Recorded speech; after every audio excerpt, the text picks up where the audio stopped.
Afadhali mzee ambaye ni mtulivu, ambaye hana haja ya kujaza mifuko yake, ambaye atachunga masilahi ya watu yake, badala ya mdomo tamtamu tamtamu tamtamu tamtamu. Lakini akiingia ni wale wa kufanya moja yako,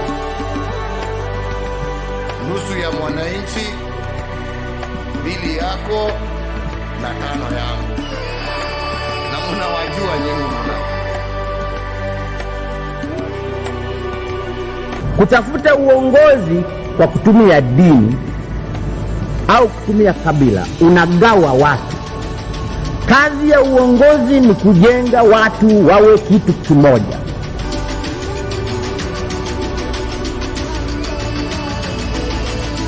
The 2.2 billion has been spent in the office of the president and State House between July and September. If you do that calculation, it means that we spend in that office 23 million per day and 1 million per hour. That cannot be sustainable.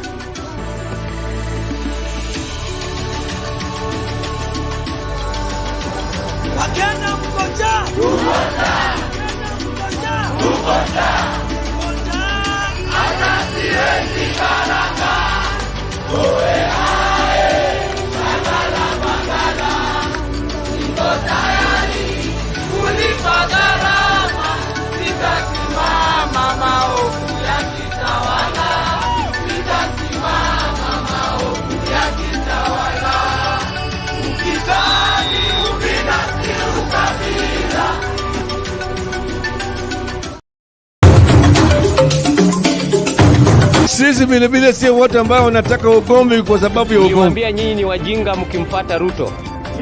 Mkadhani tunawadanganya. Jeti ya Ruto. Hii maisha ya Ruto ni stress na ni stress. Mungu, wewe umetukosea. Sasa tumesema siku ya Jumatano.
Good evening, ladies and gentlemen. We are glad you're watching. Thank you so much for making time to join us. This is Sound Candid Talk, open forum political discussion show. The show that gives you an opportunity to air what you feel and think about the latest development on our political front. Well, it has been said, it has been fought, it has been battled, but now it is no longer in the control of any other person, but Donald Trump is the new occupant of White House for the next 4 years. It has been a gruesome battle as decisions were made, and we'll be looking at what went down with the Democratic Party and their candidate, and of course the American people making their choice. And all this, what does it mean back home here with the Ruto administration?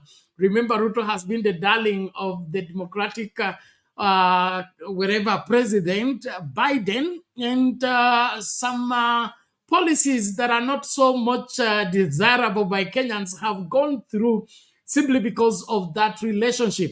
Now it appears that the State House is dead silent on the issue of Trump comeback as the 47th president of the United States of America.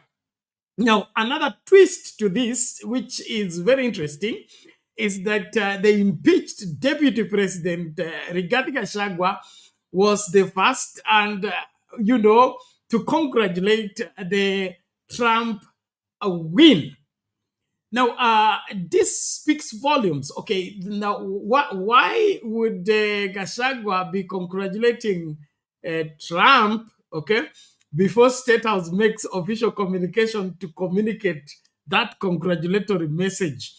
What is at play here? We would want to dive into that and be able to tell whether there is something or there is nothing. It is just an innocent congratulations or deliberate one. But all in all, we want to salute each and every one for being part and parcel of the great conversation.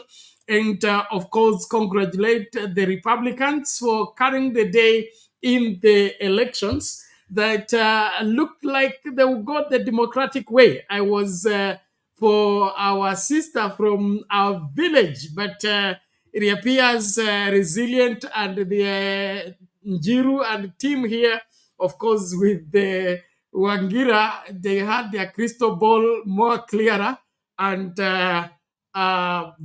whatever voted for the right candidate. Now, all in all, we want to appreciate everybody and of course call you to be part of the conversation. Karibisha mtu usitazame kipindi peke yako. Tuko hapa kung'amua mambo jinsi yalivyo na tuangazie haswa Trump comeback as history is being made, and of course, what will it mean for the Ruto regime? Will he continue with the policies of Biden in their relationship with Kenya? Or this is one way of cutting the legs of one William Ruto, and therefore we may be able to contain him much better, since Big Brother may not be there to shield him. What is your take on the same? I want to salute every one of you. Thank you so much. The link to use to get in the studio is already in the comment section. Click on it, allow StreamYard to configure for you the camera as well as the audio. And of course, you will be in this space for us to get talking. I want to appreciate everybody as you join from wherever you are.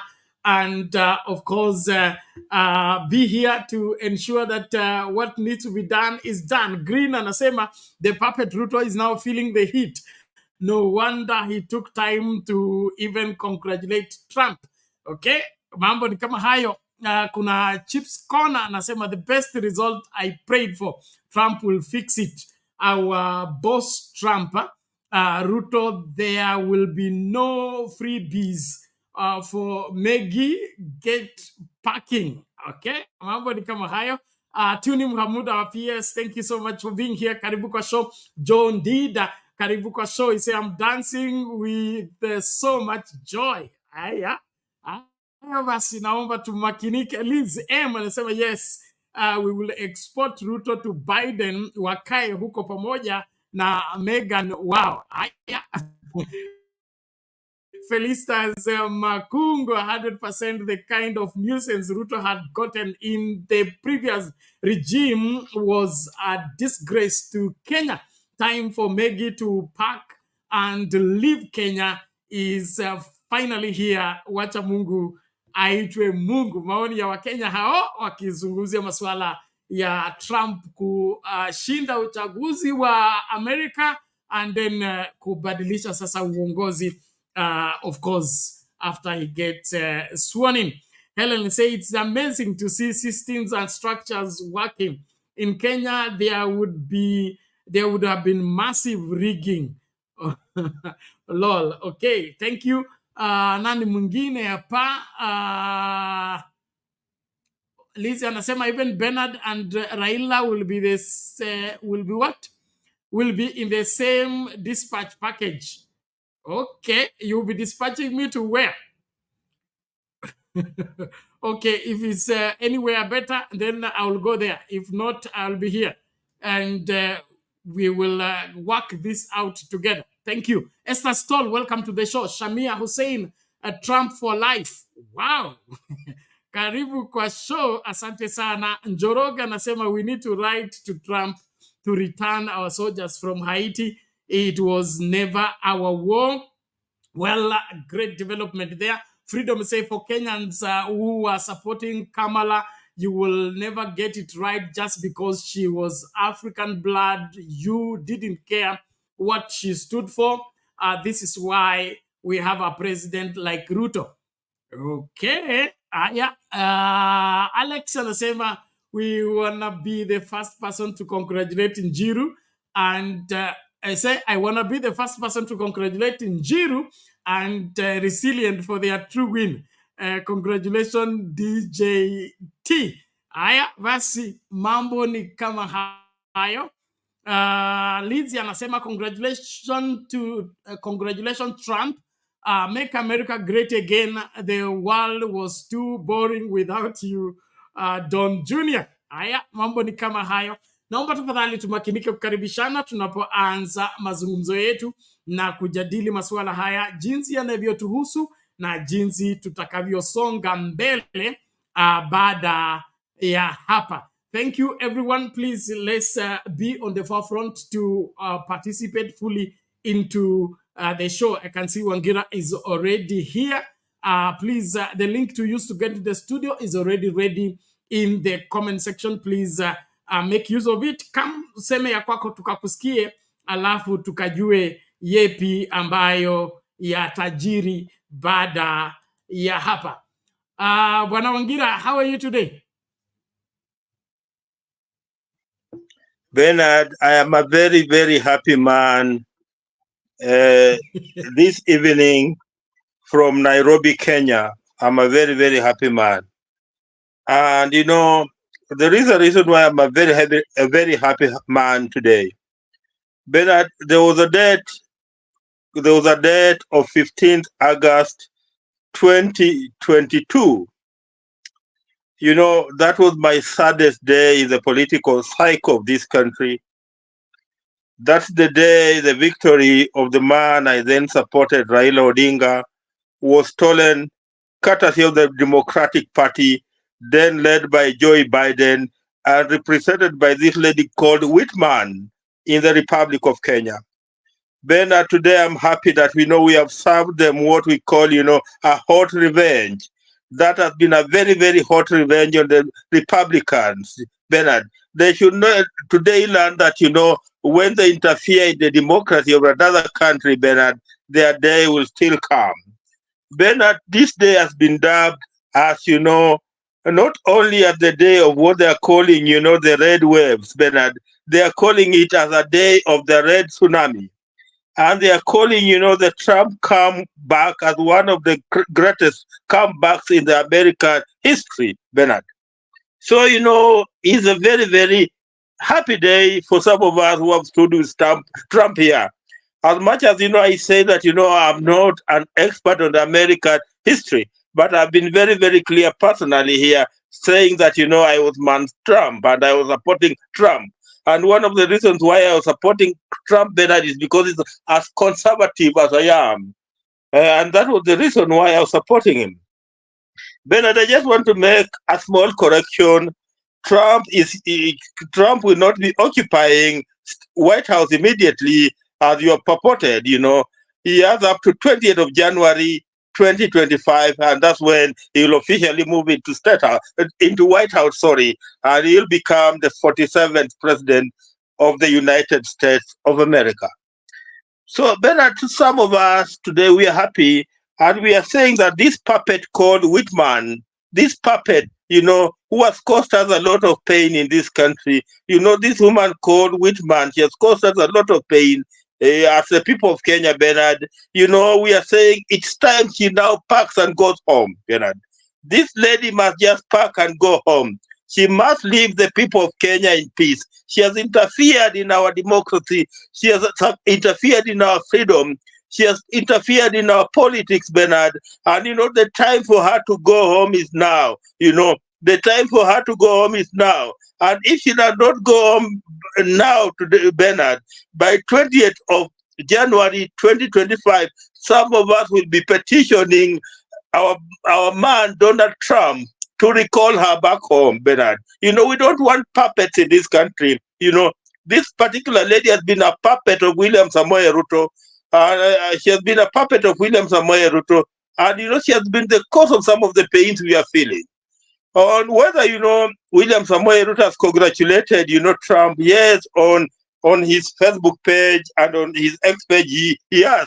But, some of us have used that particular opportunity to remind William Samoei Ruto that he's a one-term president.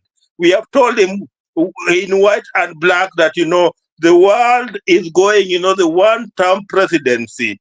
It was a one-term presidency for both Joe Biden and, Kamala Harris. The other day, it was in Botswana, one-term presidency. And we have reminded William Samoei Ruto that, there's no miracle for him. Come 2027, it will be a one-term presidency for him. And just like, Kamala Harris is going home, Bernard, William Samoei Ruto will go home. So for some of us, Bernard, where we stand as the people of Kenya, having served these people, a very hot, sweet revenge, we are very, very happy. We are very, very happy. I know that, my mother, Selina, there was supporting, Madam Harris. But kwake ni pole, Bernard. Natuma pole zangu kwa Mama Selina. Asante sana. Okay, so nashukuru Wagira, a good start indeed. And of course, that is how things go. And like I've always said, the purpose for us to compete to get anything is because one needs to win, the other one to lose. So we don't go into the competition to have to win. We go to, of course, flex our muscle and see who carries the day. And like we concluded last night, let the best man win, and we hope the best man has won. And therefore, we are looking forward to better leadership of the world, even as we look forward to correcting what is wrong with us here back home. Just before Mama Selina comes in, let's bring in this video, and so that we have everything in its proper perspective. But all in all, it is Trump and the new wave. And we have a lot that is going on, some positive, some negative. But the significance of this cannot be underestimated in terms of world leadership. The decisive Trump probably will provide better outcomes with the stalemates that have been prevailing around with the Ukraine war, the Middle East crisis, and other issues. Like I see somebody here recommending that our soldiers in Haiti to come back now. The war they went to was not theirs, and they shouldn't be there anymore. So I appreciate everybody as you join. Please karibisha mtu usitazame kipindi peke yako. 66 people, 17 Sound Candy Talk Live. By the way, we are back on air on Sound Candy Talk Live. Thank you, everyone. And then, of course, Sound Candy Talk 48 people. Nobody on Facebook. On Facebook, we are on Ngozi and Bernard. The Sound Candy Talk page has issues still. We have a lot of cyber aggression on our Facebook. I don't understand why. I almost get like 3 to 4 notifications. Somebody attempting to hack the whatever, my Facebook whatever page. And so I don't understand from what is so special about our Facebook page that somebody would hack over and over again, that the security now has to be beefed up to an extent that we can't transmit to the place for ages. It's now almost a month or something. And even as late as last night, there was somebody in the Philippines who was trying to hack. So, simuachane tu na sisi. All in all, let's play this video, then Mama comes in to give her views on these bananas. Let's translate what this exactly means for a country like Kenya, because the victory by Trump marks the beginning of another roller coaster ride in the U.S. foreign policy. The priorities may shape the relationships between the countries, especially President Trump and the global leadership as he takes over as the 47th president. Already, President William Ruto joined other world leaders in congratulating Trump while underscoring Kenya's commitment to maintaining her partnership with the United States. But what does Trump's win mean exactly to the world and specifically to Kenya? Daniel Karuki interrogates. The global community watched and waited with bated breath as the US election unfolded, ultimately seeing Donald Trump make history with a remarkable return as the 47th President of the United States. And immediately, world leaders started to realign themselves with Trump's incoming administration. Donald Trump, in his many campaigns, had already hinted of a paradigm shift from his predecessors. What they have done to our country by allowing these millions and millions of people to come into our country. And now that Trump will take over, the second time will bring new challenges and global leaders will have to align with his foreign policy. That means that people can prepare for the shifts that would happen, and just in the same way that governments and countries around the world would have to prepare for any major changes in the American political arena. Kenya seems to have an advantage because of the location. And number one, we're not very close to the US, so we don't have an issue of Kenyans moving to the US without any kind of legality or papers and stuff like that. President-elect Trump returns to the White House while Kenya now has a different leader, President William Ruto, who succeeded former President Uhuru Kenyatta, whom Trump engaged with during his previous term. Security has remained a cornerstone of Kenya-US relations, while outgoing President Joe Biden emphasized a combined approach to security, counter-terrorism, and development in vulnerable regions.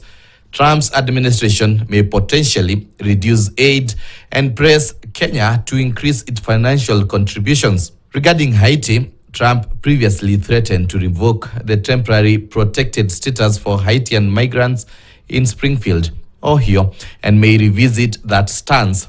Currently, more than 400 Kenyan police are stationed in Haiti, with the Kenyan government planning to deploy additional troops. It's about the strategic role Kenya plays when it comes to Americans pursuing terrorists. All those are important foreign policy decisions that have been made from the US, which obviously might come into question now that Trump is heading back to the White House. So Kenya may also see a new U.S. ambassador under Trump's administration, as he is expected to appoint new representatives in key collaborative regions. While Biden's administration's emphasized governance, human rights, and economic reforms in its Kenya relations, Trump's approach may be more business-oriented. While the Biden-Harris administration has preferred the kind of multilateral arrangements when it comes to issues of trade, the Trump administration before and largely Republicans tend to favor, but in particular, this is something strong for Trump. He tends to favor bilateral arrangements. Kenya will remain a close U.S. partner. However, areas of focus and cooperation will ultimately hinge on the priorities set by Trump's administration. Daniel Kariuki, KTN News.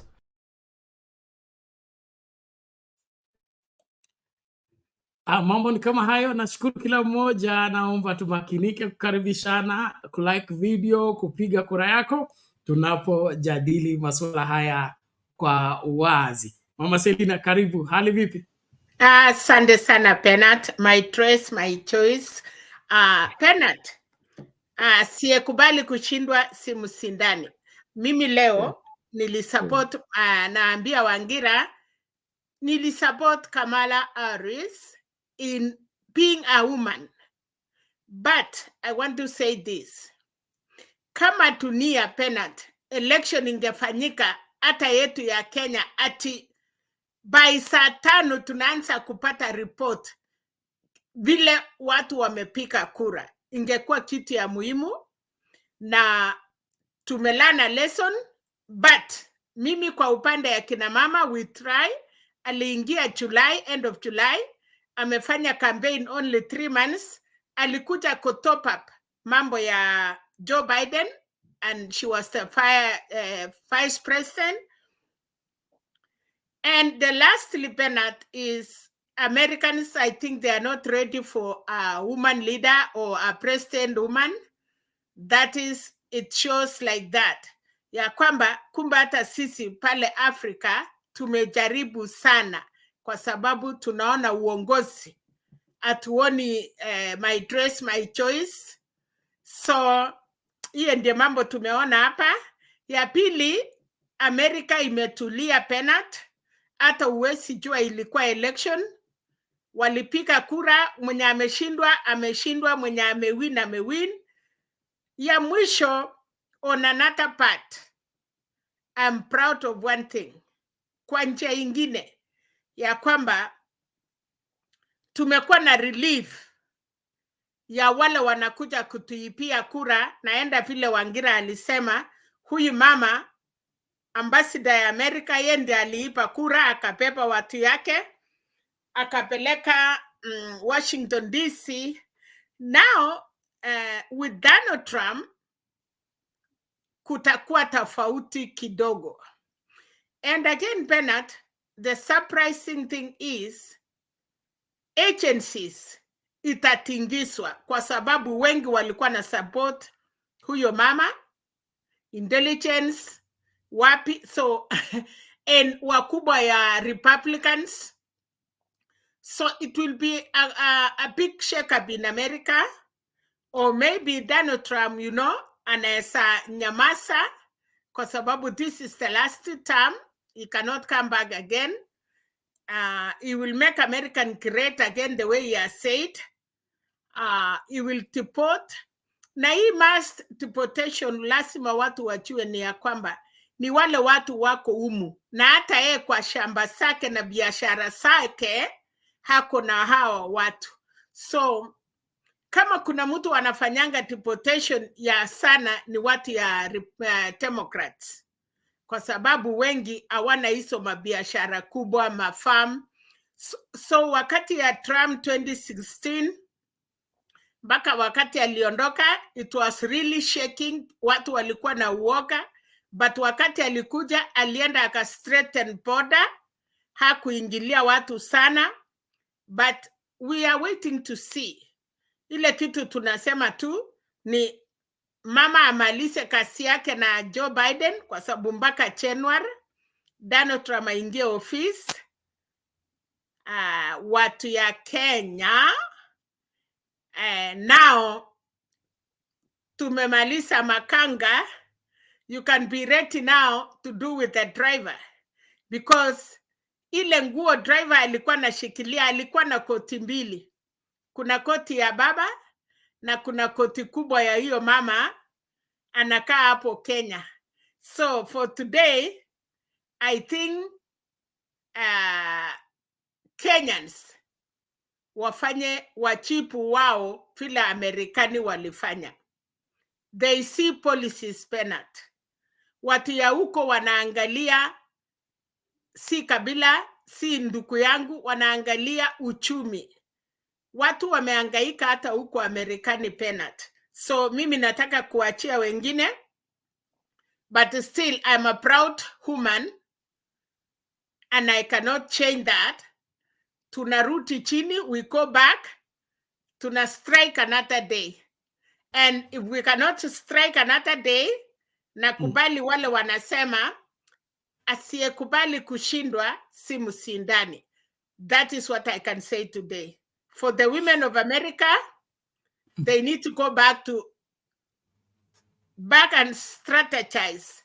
Na wajue, sasa tulikuwa na Hillary, alikuwa mweupe, tumekuwa na Kamala, ni mweusi ama mwekundu, but Americans are not ready. Thank you. Okay, thank you, Mami. We appreciate that. Good insight indeed.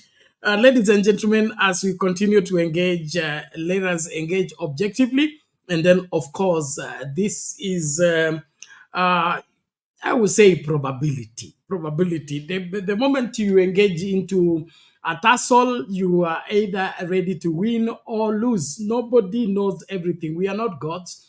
And therefore, I believe that whoever supported the candidate they supported, they had their reasons for supporting that particular candidate. And if they got overwhelmed over the voting, it is the normal process. Nobody is cast into stone that he has to stick by this or they can't give their views about this particular candidate. So I really would want us to separate political tussle from faith, number one. And then number two, you every person, the Bible says a wise man changes his mind. So you don't have to be stuck in one place or forced to be stuck in one corner simply because you supported this and you are now saying this. That's the kind of objective engagement I want us to appreciate.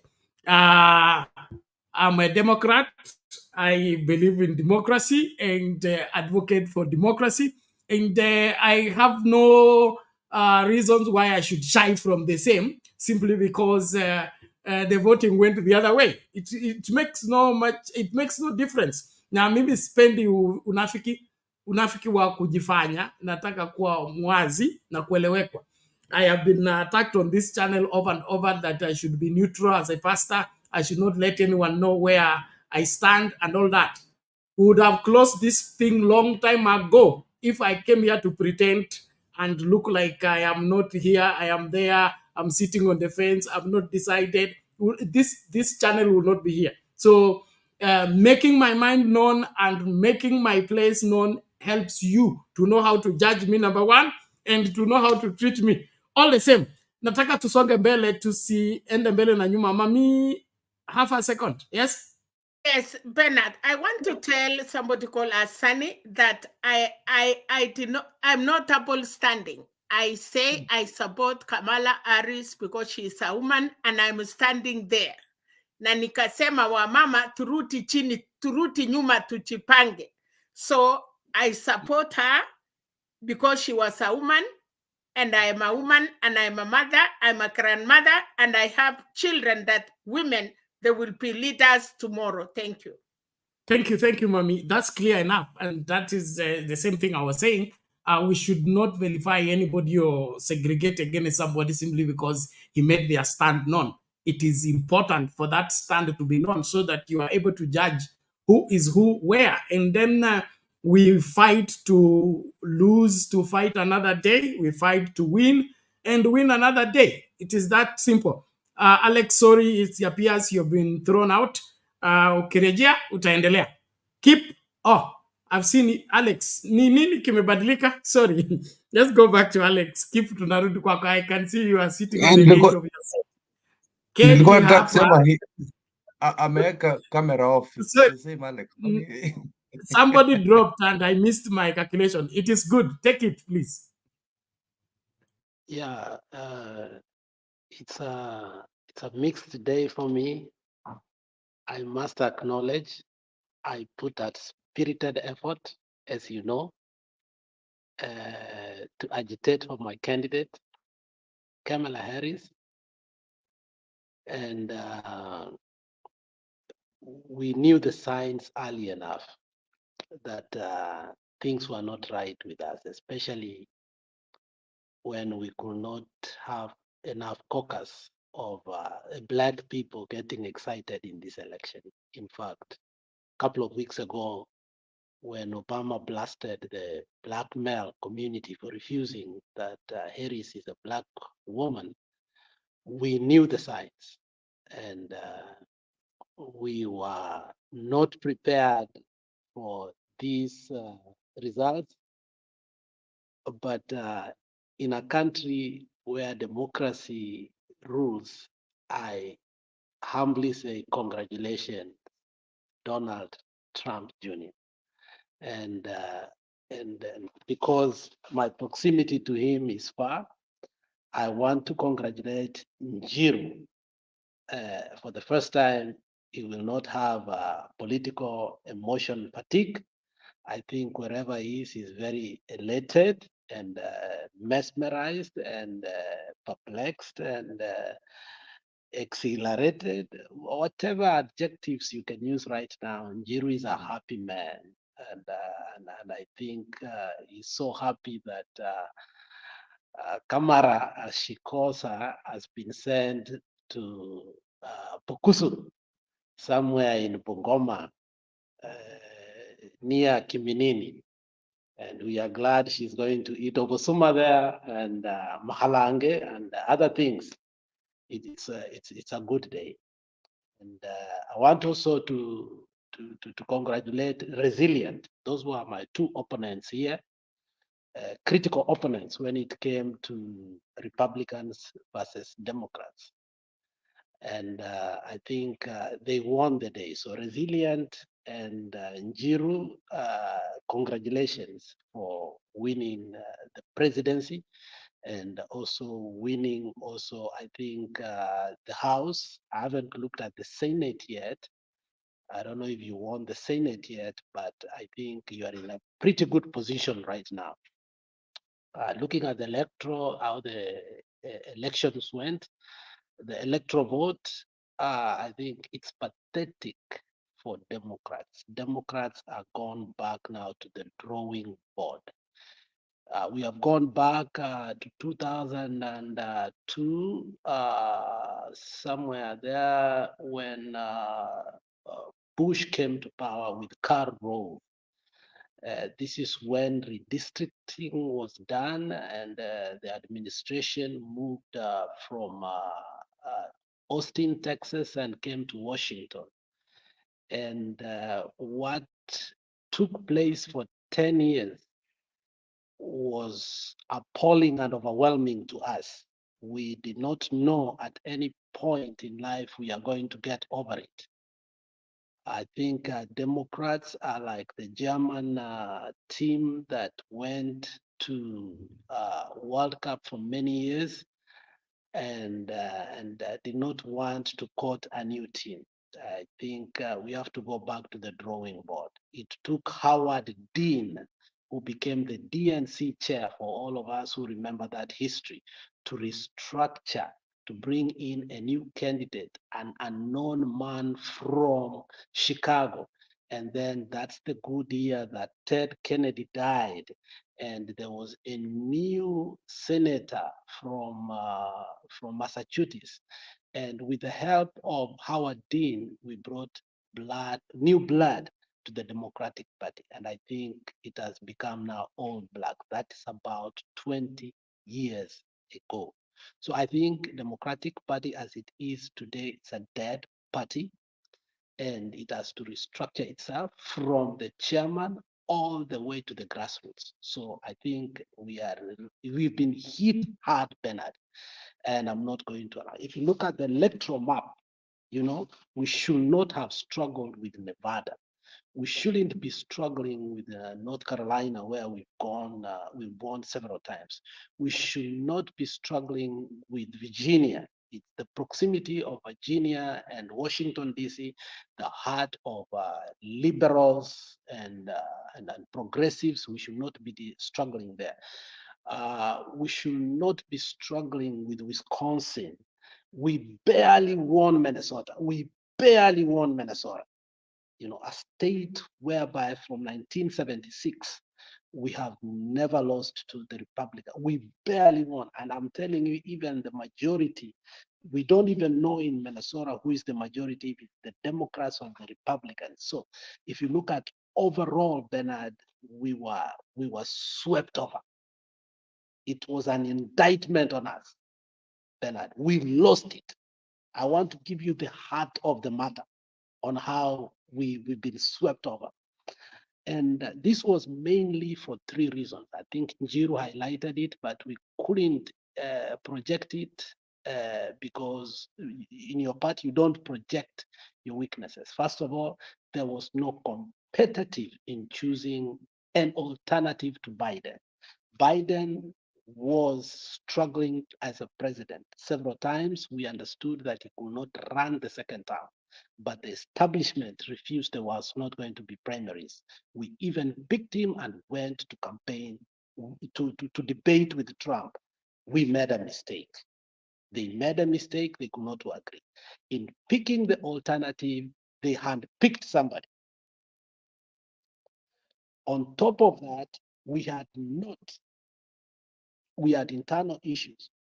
We as liberals and progressive, we were palleting between issues that were very, very remote. We had no stand with the Palestinians, and therefore we lost a lot of Arab votes.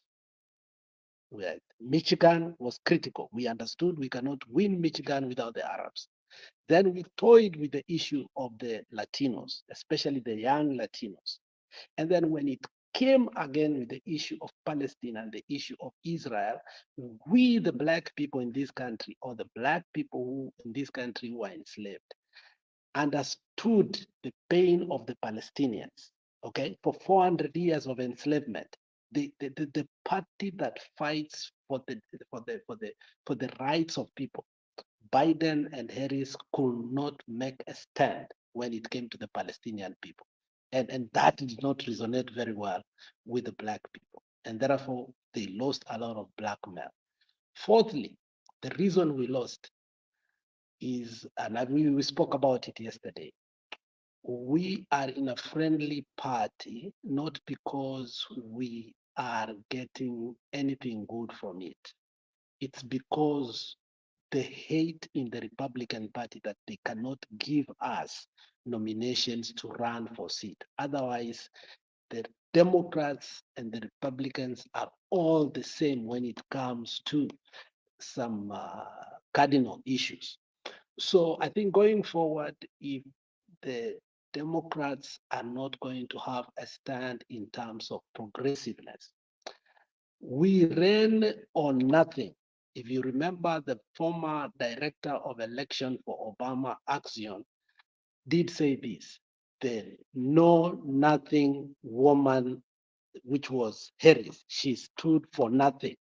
Okay, but the Republicans stood for hate, and they actually campaigned for that. I'm not saying all of them, but you see, he elicited the emotions that actually made it clear that this is where he stood. Even about 2 weeks ago, when he went to New York, the heart of the liberals, he didn't care. He did what he needs to do to make sure that his base was excited, but we kept on dodging because we thought we could win the Republican moderates. We were wrong. A Republican is a Republican. We did not win the Republican moderates. We can never win the Republican moderates, Bernard. That was a big mistake. Lastly, even though we lost, Bernard, my agenda as Alex, I won yesterday as Alex now. When it comes as Alex, I won yesterday. In the state of Minnesota, we are one of the few states whereby now minority, we are projecting that in the future, if the blacks and the whites in this state do not take care of themselves, we are going to take control. Ian Omar won. A lot of council seats we won. And a Kenyan, a Kisi from my village, won my MP seat. I'm a proud person. My kids are happy, my family is happy, and we thank the Democratic Party for giving us that platform, because that is history, Bernard. So we will not say that we went home empty-handed. Congratulations, Hulda Hisley, for winning that seat. It is history for us. And I think it has been history for the people of the Somali community. And this is what we were saying. In politics, you look at where you're starting from, Bernard. You see, when the Somalis came into the politics, there was a lot of translation being done to them by people who were actually not Somali. They could hire people to learn the language, so on and so forth. But they made sure that the third language, the fourth language, so the first language is English, the second one is Hispanic, the third one is Hmong, the fourth one is the Somali language. Everywhere you go in a public office, everything is translated into the Somali language. And therefore, because they have to hire. They must hire in every office, schools, libraries, parks. They have to hire Somali people to translate for the Somali people. So the kind of jobs they get are real good jobs. But we Kenyans, descendants of Swahili, have been here longer than them. We never made that inroads. You come here, you find they have about 3 huge malls. Economically, the budget of Minnesota, when it's made, there's a big chunk given to the Somali community. So I'm glad for the first time, because of the population again that we have, maybe we will make inroads, and those inroads will be able to help not only the Kenyans who live here, but also the Kenyans who live our mother country, because we can have coordination and partnership in terms of government. I see state governments having a partnership with other countries, which is agreed. The state of Minnesota, Wisconsin does have a seasonal worker labor department, whereby they bring seasonal workers, especially those who come to milk and do seasonal works in the farm. I hope we can take such kind of bill and bring thousands of people over here. So my happiness is we have started also making inroads in politics so that we can benefit. We don't just vote for a white man, we don't just vote for the policies, but we also want to have a steak and a cake that we eat that is going to allow our children not just to have the Kenyan politics only, but also to have a say. Congratulations, Njiru, but at the same time, we want to see if your party will ever, at any time, give you a platform to run so that you can also have a say when it comes to say, Ruto must go. We want to know, how do you say that from here? Thank you. Thank you, Alex. Thank you, Alex. That's deep. As we engage, ladies and gentlemen, I call upon us to ensure that we stay within the required boundaries. I beg of each one of us. Let's mind our language and do our very best. Now, somebody claims that this was men securing their territory. And as a Luya man, it is usually a very serious matter when a woman wants to take dominance over men. Looking at the way the voting came, we can see some swarm of men, kind of expressing their, stamping their authority, kind of. So I would say that was this election about stopping a woman, or it was supporting Trump? Keep, and every other person who respond to it. Keep, karibu. Yani Kiswahili mingi. It's too much. I'll just tell you, today I'm very happy. I'm very, very happy. Sijafurahi sana. After heartbreak in 2022, hey, I don't know. My heart is just... and I have nothing against Kamala Harris. Hii mambo ya think from tribal lines, like she looks like us, or she's a woman. And like right now, we have a black conservative, and I had to stop myself from thinking like that. You have to look at policies, you have to look at reasons as to why you want to go for somebody, or you want to vote for people. 8 years ago, I had a headache, kabisa. I used to hate Trump as like he's a narcissist. He bolsters himself too much. He's flamboyant. He talks a lot of lies. There's a lot of these moral things you look at the man, and you can actually compare some of his behavior to what Ruto does, cheats on his wife, shows off his wealth, things like that, cheats the system, whatever it is. Only difference between Trump and Ruto is when Trump says he's going to do something, he does it. He does it. Alisema we'll build the wall. Alijaribu. Uliona. Instead building the wall, any of his foreign policies, I support completely 100%. First of all, when he's called us shithole countries, those are his exact words. It might have hurt a lot of you people, but it is true.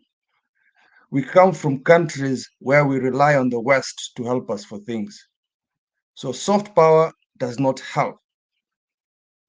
Soft power is what got us where we are right now. Soft power got us Whitman to come to our country and destroy our election process. And no offense to you, Mr. Alex, but Democrats have always been this party that shows one mask and then shows another one. These are the guys in the 19th century that actually were proving segregation, proving slavery. These are the guys who had Bill Clinton destroy the welfare status, although it is one of your policies. Prison reforms, Nyanjo will expand. Walikuja hapa, you see, they call themselves progressives, yet in World War II, Roosevelt alifanya nini ma Japanese Americans, discriminated them. Look at the chaos they did with the pandemic, COVID. So sometimes I prefer people who tell you how they feel. How you see, the most royal people towards what they want to do for their people, actually Republicans. They're very conservatives about how they feel. They want small government. So anyway, it's got nothing to do with the US. Let's just stop there. I don't care about the US policies for me. It is just the fact that Democrats wear a mask. Biden, tulikuwa nasema he's a good man, progressive stuff. Then he sends money to our beast here to bring Sodom and Gomorrah into Kenya, bringing policies about Sodom in Kenya, the LGBTQ. We don't do those things. We're Africans. Yet you sent your first lady akuja kutuambia nini? So it's going to be a repeat policy. They're going to bring all those things to Kenya. We're Africans. We are very conservative in the way we do our things. So afadhali huyu mtu anasema no more soft power. We're not going to send money. Make America great again. Go do make a great America things there. Leave Africa alone. Wachana na sisi. Wacha sisi tufanye elections zetu. Nyinyi mwende mu build walls huko, mufanye hizo vitu zenu huko, because at the end of the day, they ruined our lives. The so-called Democrats. And again, for us, what is good for the goose is good for the gander. Few guys, Americans, kwanza mtaona chemcha makuni, umemjui mtu. Yeah, he's going to sell a lot of national parks. Ngoja muone.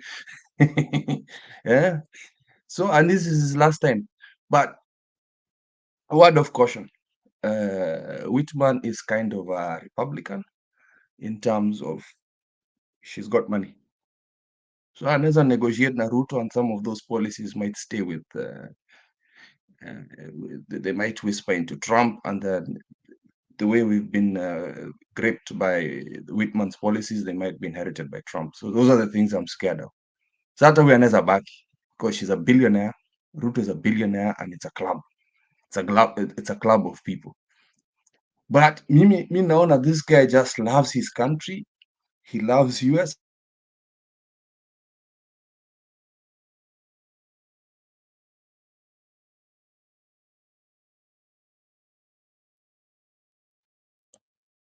Kif, umezimwa nini? Okay. Okay, inaonekana keep and he's not going to amechapwa na interfere with furaha. our stuff. And when he says he's going to my back, Keep your net is not behaving. Ama is my end. my back. No, it was my end. It was my end. I think I'm back. Okay, please. Kukunywa bleach ya corona. Yeah. So for me, what is happening in Minnesota? Good. I like that for you, Bernard. For you, I'm very happy we have a Kenyan there. We'll sort out people there. That is very good news. I like to see one of us succeed. For me today, I just hope that the policies that we had during the Ruto regime, where they refused to send money to us, because I think Trump saw that there was a lot of money being hemorrhaged into this so-called soft power, was stopped. That's why pesa ilikuwa kidogo Kenya, and I like that. We're not supposed to send money to African countries so that you send these other companies, like Whitman's companies, who should have deals with them, come and mine our minerals, come and buy our lands, come and do all these things that actually harm our people. Because at the end of the day, US is a big proponent towards lobbying. I think Alex knows that from from how Washington runs. There are lobby groups that come in and unatupa tu pesa kidogo kidogo ya campaign hivi. So there's some form of bribery there. Unatupa pesa kidogo kidogo ya campaign so that next time policies can be,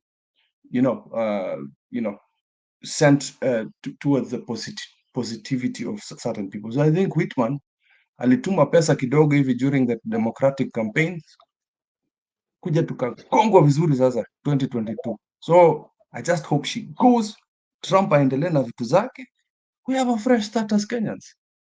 Otherwise, at minimum, revenge to the Americans. I'm happy you reap what you sow. Thank you. Okay, thank you Kip. Now, naomba mkururu ni mrefu, kwa hivyo tuchunge muda tunapotoa maoni yetu.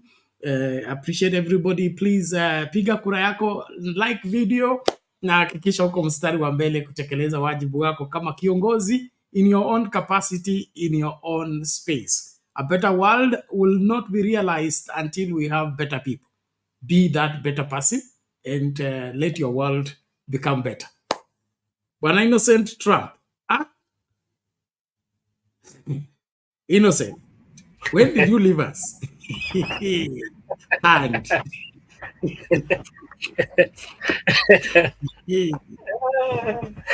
how are you guys? Alex Ngakeyonga. Wako unajiita Trump leo. Acha tupendwe majina kiumana. Lazima tuchange, tuache Bernard peke yake akae huko. Anyway, congrats to the DET. And I don't know where to start from. Alex, congrats also. By the way, that lady was a student to my dad. Na alikaa nyumbani some few years akisomea kwetu, so I know her personally and I'm happy for her. Selina, at least, and Bernard, you wanted a lady, you couldn't get the upper one, maybe walianzia bottom up. So walianzia kwa kina Alex ndio mpande kwenda juu. So congrats for at least for I don't know whether to say that or not to say, because we keep on saying that ati tunaongeanga juu ya tribal, and we have started congratulating our own. Sijui kama tutakuwa tuna go again. A win is a win. Stop making it tribal. It is Kenya breaking the record. Okay, let me put it like that, because sometimes tunasemanga ati Gachagua alikuwa ati watu hao sijui nini, na sisi tunaanza kucongratulate wetu sijui kama tutakuwa tunakuwa against, but Bernard, thank you. A win is a win, but we tumecongratulate Trump, that's why leo najita Trump. So anyway, from what I saw and from what I heard Njiru saying, oh Njiru, congrats wherever you are. Whatever we heard them saying, it has come to pass, and I didn't see it coming. Though I was wondering, Alex, 2-3 months bana, huyo ataweza kweli campaign for those 2-3 months? I believe you Democrats wasted a lot of time dilly-dallying to know whether to go for Biden or to go for another person. I believe you, whatever you've said, the points you've put, those were my concerns, na nimeona kumbe mmesijua vizuri, you've learned your lesson, and next time maybe you play well. Keep, exactly, you said what I wanted to say, so I just echo it again. I wanted Aris to win, but now my concern was, sasa huyu jamaa akiwin means Ruto ataendelea na hao watu, and Trump akiwin, nilikuwa nasema Trump akiwin, I'll be happy because our gay, oh sorry Alex, our guy our guy president alikuwa ameenda huko na kachukua watu wetu Haiti. Sasa wacha tafute pesa, since Kenya we are so rich, wacha tafute pesa apeleka, alipa mshahara watu wa askari wetu wenye wako Haiti, so that they are able to continue doing what they are supposed to do. Kenya is very rich. Mr. Ruto, Kenya is very rich. Pay these guys, wacha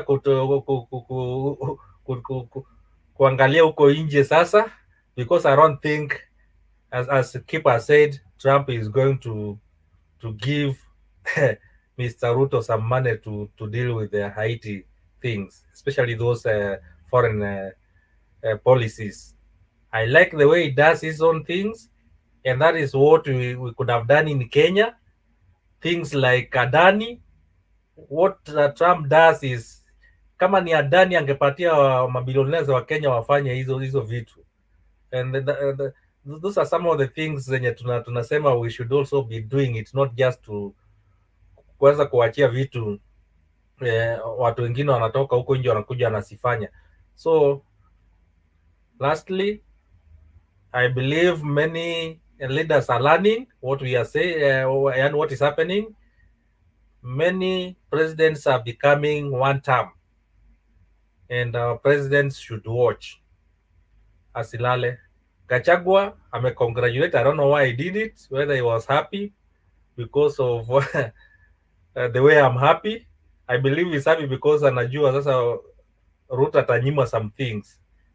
Thank you, Bernard. Otherwise, mimi nataka kuachia watu wa ng'ambo watuambie maneno mingi. Thank you. Okay, asante bwana Innocent, lakini wewe after this you're going to appear before the tribunal.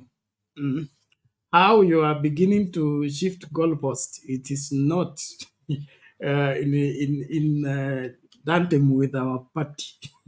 But thank you for the good submission, and of course we must remain objective and continue in the struggle, making our world better by securing good policies.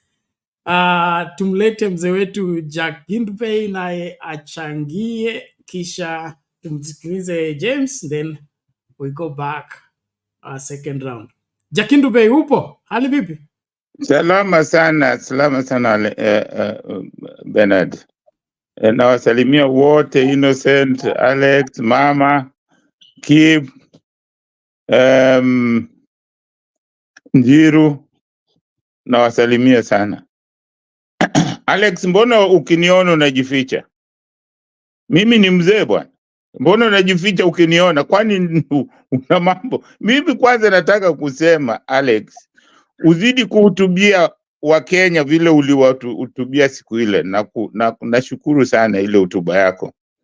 Hiyo ndio shida ambayo tunayo, na kama unaitambua, kama unaweza kuwahubiria wa Kenya, tunaweza kutoka katika hii shida ambayo tuko nayo. Asante sana. Nilikupongeza hata kama haupo, nimekupongeza sana. Isipokuwa leo nimesikitika sana kusikia unasema kwamba Kisomali ni lugha ya sijui ya nne Amerika, ambapo unasikitika kwamba Kiswahili haiko popote. Hiyo ni aibu, kwa sababu Kiswahili tunafundishwa, tunafanya mtihani wa Kiswahili Kenya. Na mimi nilivyofahamu nikiwa mtoto nilikuwa najua kwamba Kiswahili ni lugha ya taifa, lakini ni lugha ambayo haituitumii. Hata sasa katika sehemu hii ambayo tunazungumzia mambo ya Kenya, hatutumii Kiswahili. Tunasema lazima tutumie lugha mbili, na sisi wote hapa karibu 99 ni Bantus, na Bantus ndio Kiswahili. Lakini unaona hiyo Kiswahili hatukikuzi. So unaona Wasomali wako na lugha yao lakini wanaikuza. Sasa inasemwa kokote, hata Uingereza lazima utranslate wa Somali na Waarabu. Hiyo iko kila mahali. Kwa hiyo wao wana nafasi nzuri sana za kupata kazi nzuri. Lakini Kiswahili ambao ni East Africa nzima inazungumzwa, hatuitumii. Tunakuwa na sijui tunaogopa, sijui tunakuwa na aibu kuzungumza Kiswahili, ama ukizungumza Kiswahili inaonekana wewe si msomi. Wewe ni wale ambao hawajasoma. Vile ninavyosikia watu wanasema Watanzania hawajasoma ndio maana wanatumia Kiswahili. Jambo la kusikitisha sana kwamba lugha ambayo si yenu ndio si yetu. Sijui kama wa China hawajasoma kwa sababu wanatumia Kichina, ama wa Faransa hawajasoma kwa sababu wanatumia Kifaransa. Ni jambo la ajabu sana. So mimi kwa upande wa Amerika, mimi hao watu sinani sana. Mimi naweza kusema tu, unajua ile mambo nani amesema, Innocent amesema ati akianza na watu wao ni kama ukabila. Hapana, sio ukabila. Na hawa watu tunaanza na wao kwa sababu wamefinywa, yani wamegandamizwa kwa muda mrefu.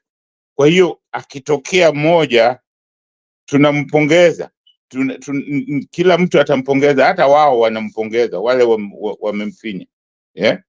Kwa sababu hata Kenya saa hii tukichagua president ambaye hatoki Rift Valley au hatoki Central Province, watu nitakuwa ni jambo la kila mmoja ataona ajabu, atajivunia hiyo. Kwa sababu ni kitu ambacho haijafanyika kwa muda wa miaka 60 Kenya. So katika Amerika walikuwa hawajachagua mtu yoyote Mkenya katika hiyo sehemu, lakini wao hao wazungu wana ubaguzi sana. Tusijidanganyane, wana ubaguzi wa hali ya juu, kwa sababu mahali nyingi, hata ukienda kwa hiyo parliament yao, ingawaje kuna Waafrika huko wengi, lakini ni wao. So hata ukienda Uingereza ni hivyo, popote pale ulipo ni ubaguzi upo. Na mimi nasema wazungu wote wako na DNA kidogo ya Hitler, all of them, kila moja. Maana hiyo DNA inafuataga watu, ni DNA. Kama DNA yenu iko na kitu fulani, wote mko na hiyo. So mimi nitasema kwamba mambo ya Amerika nitawaachia wa Amerika, na wapongeza sana wale ambao ni wachache ambao wamepata nafasi kuhudumia sehemu hizo, na wapongeza, na wapatia heko. lakini Trump akishinda ama asishinde, hiyo ni jukumu la Amerika. Sitaki kuingilia, kwa sababu huwa tunalalamika wakiingilia mambo yetu, tunalalamika wanasema sijui nini, wanataka kutuletea vitu ambavyo sitaki kuingilia mambo yao kabisa. Napenda nifurahie vile wamefanya, ni sawa tu, kwa sababu hivyo ndivyo wamechagua. Lakini ndio nataka kuambia kwamba lazima hizi vitu zinapofanyika tuangalie kwamba watu huwa wanaongozwa na zile vitu wanapenda. Sio eti utasema sijui kuna demokrasia sijui nini. Hapana, watu wanaongozwa na zile vitu wanapenda, kwa sababu ukiangalia vile matamshi ya Trump, vitu ambavyo amekuwa akifanya, ama vitu ambazo ni mtu ambaye unaweza kusema hawezi kuchaguliwa kwa mwangalio wa watu wa Western, lakini si amechaguliwa. So hizi vitu zote, uchaguzi, kusema hii ndio nzuri, hawa watu, niseme watu huwa wanaongozwa na kile wanataka. Kama sisi Kenya tunaongozwa na yale mambo ambayo tunataka, hatulazimishwi. Kwa sababu kama tungekuwa tunalazimishwa ni tofauti, tulikuwa tunalazimishwa na wabeberu. Lakini sasa si tunajiona sisi wenyewe tunalazimishwa namna gani? Waamerika wameonyesha, mimi ninaweza kusema kitu nimelani, kwamba huwezi kulazimisha watu kufanya vitu ambao hawapendi. Wanafanya kitu kile ambacho wanapenda. So wanapenda Trump, hata kama anasema mambo ambayo watu wengine hawapendi, lakini hayo ndio wanapenda. Kwa sababu nilimuona mwanamke mmoja akihojiwa akisema Trump ni Mungu, alafu Trump ni Mungu wa pili. Alisema hivyo. So mimi naamini kwamba lazima sisi vile vile tuhakikishe kwamba tumefanya yale mambo ambayo tunayapenda sisi na ambayo yatatuletea manufaa, kama hao vile wamechagua yao. Asanteni sana. Okay, thank you. Thank you, Jack Indube. We appreciate that. Great indeed. Ladies and gentlemen, as we engage on the comment section, tafadhali, let's just give people room to express themselves as long as they are within the boundaries. And then, of course, swala la Kiswahili ni hata mimi nimetishika, okay? Kwamba Kiswahili haikiko mahali popote. Kwani? Kwa nini? So the Somali issue is even speaking about our Kenyan politics. I think the Somali community has an approach towards takeover that majority of the rest of us have not realized. They are not realizing it. And I can also speak it in the aspect of the church world. Okay, you know, we were bragging about spiritual power, tearing down kingdoms and all that manner of, you know, those all-night prayer meetings. And before we know it, the halls we used to do meetings in the city center were bought. Okay, the people displaced were the noise makers. We've been making noise there for years. We didn't buy the building. Somebody comes and buys the building and displaces us. After we've spoken in tongues in the place for 20 years, spoken in tongues in the place for 30 years. Remember, is it called Cameo Cinema and all those cinema halls that we were, you know, doing spiritual warfare from? So it is something that we should not brush off. It's a serious matter. And any significant impact of any community in a particular place needs to be distilled, like Jesus talks about the kingdom of God is like yeast. When it's introduced in the dough, it doesn't make noise, but it takes over. So there has to be a strategic way of going about it, and not us, you know, continue celebrating like we've been celebrating. We are the leading economy in East Africa. We are ahead of everybody. Now we are being overtaken. We don't know what button to press to stop being overtaken. Tumekanyaga mafuta yameisha, break ndio hizo, but we are just being overtaken. Why? Those who are behind us have been planning on how to overtake us, and we've been celebrating. We are always ahead. We are always ahead. We are always ahead. Now we are trailing.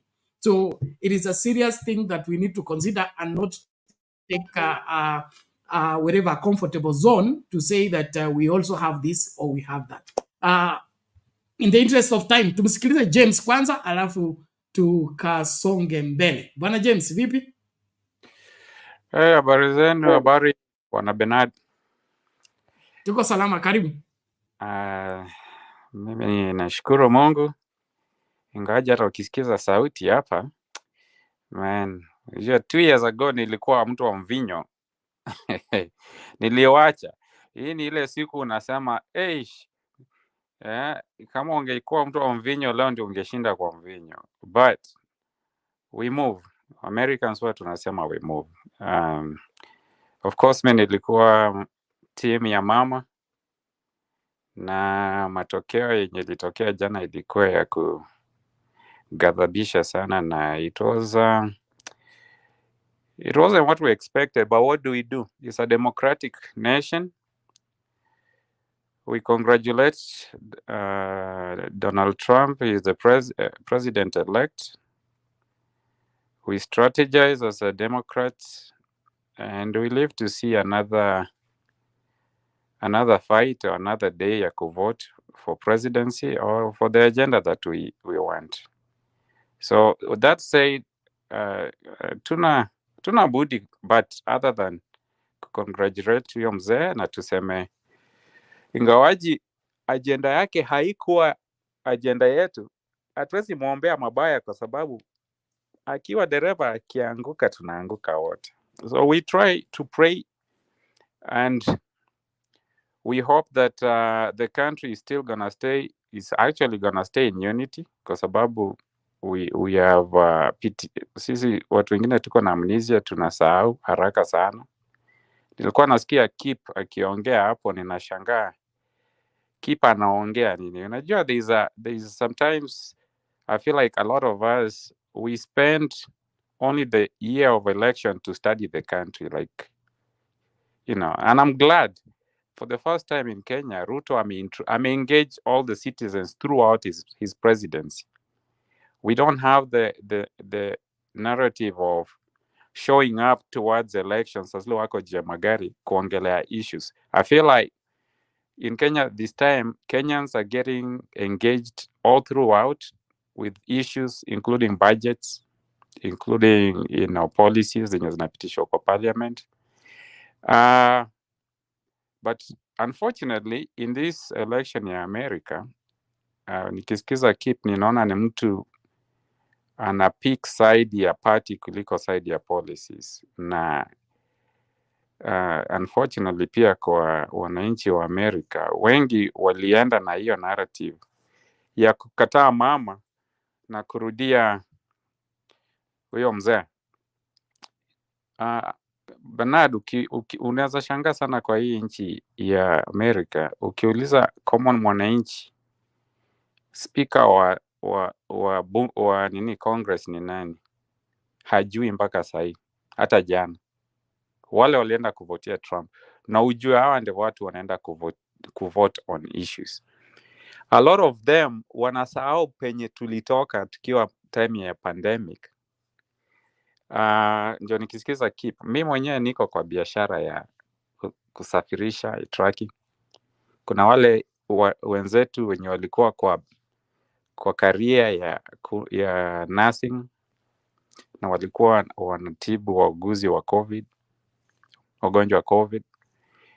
Sisi tuliunda pesa sana wakati wa Trump. What am I trying to say? I made money with chaos. The nurses made money with chaos. If that's the agenda of a country, then Trump is good. You know, kama hiyo ndio agenda watu wanasema enye Trump alisaidia, na nakumbuka sawa, kama uliunda pesa na chaos, sawa. But is that what we really need as a country to move on in America? No. Is that how we need to manage the country? No. Black Lives Matter zilikuwa mingi, maduka zilichomwa. Hiyo Minnesota hiyo.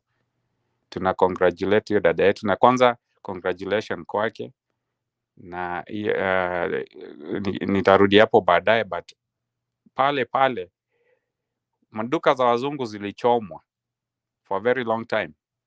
So hiyo ni chaos, haitajiki kwa nchi yoyote.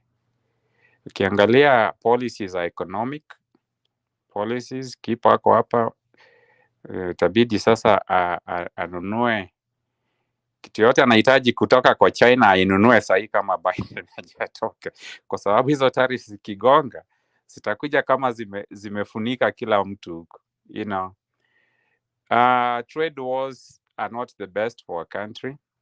I think specific itemized tariffs are better, because kama US tuna grow a lot of soybeans, and it's only good if we have a better trade deal na China to trade. But kama unaona like watu if Americans are buying soybeans from China, that's not good for the American farmers, so that needs to be tariff. Hawezi eka tariff kwa kitu enye haujajenga.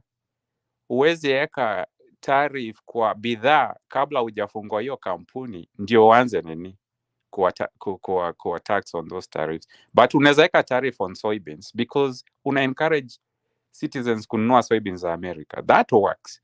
But trade wars with another country, it just makes it worse. The economy is not really watu wabako up, because it's gonna be a bumpy ride. Policy zake ni za vita za kiuchumi na haitakuwa mzuri. Alikitoka hapa Bernard kwa dealership ya magari hizi Macalots, hakukuwa magari na hatukuwa tunaweza replenish in good time because chips zinaundwa nje ya nchi. So tukanunua magari zote mpya na mzee, zile zenye zilibaki zikapanda bei. Hiyo ilikuwa inaitwa inflation, because hata whoever that was in this country, Trump akitoka, gari mzee ilikuwa inauzwa almost gari mpya, ama at least 75% appraised on the value. That's inflation, meaning the trade war wasn't working for the country. That's just one of those examples.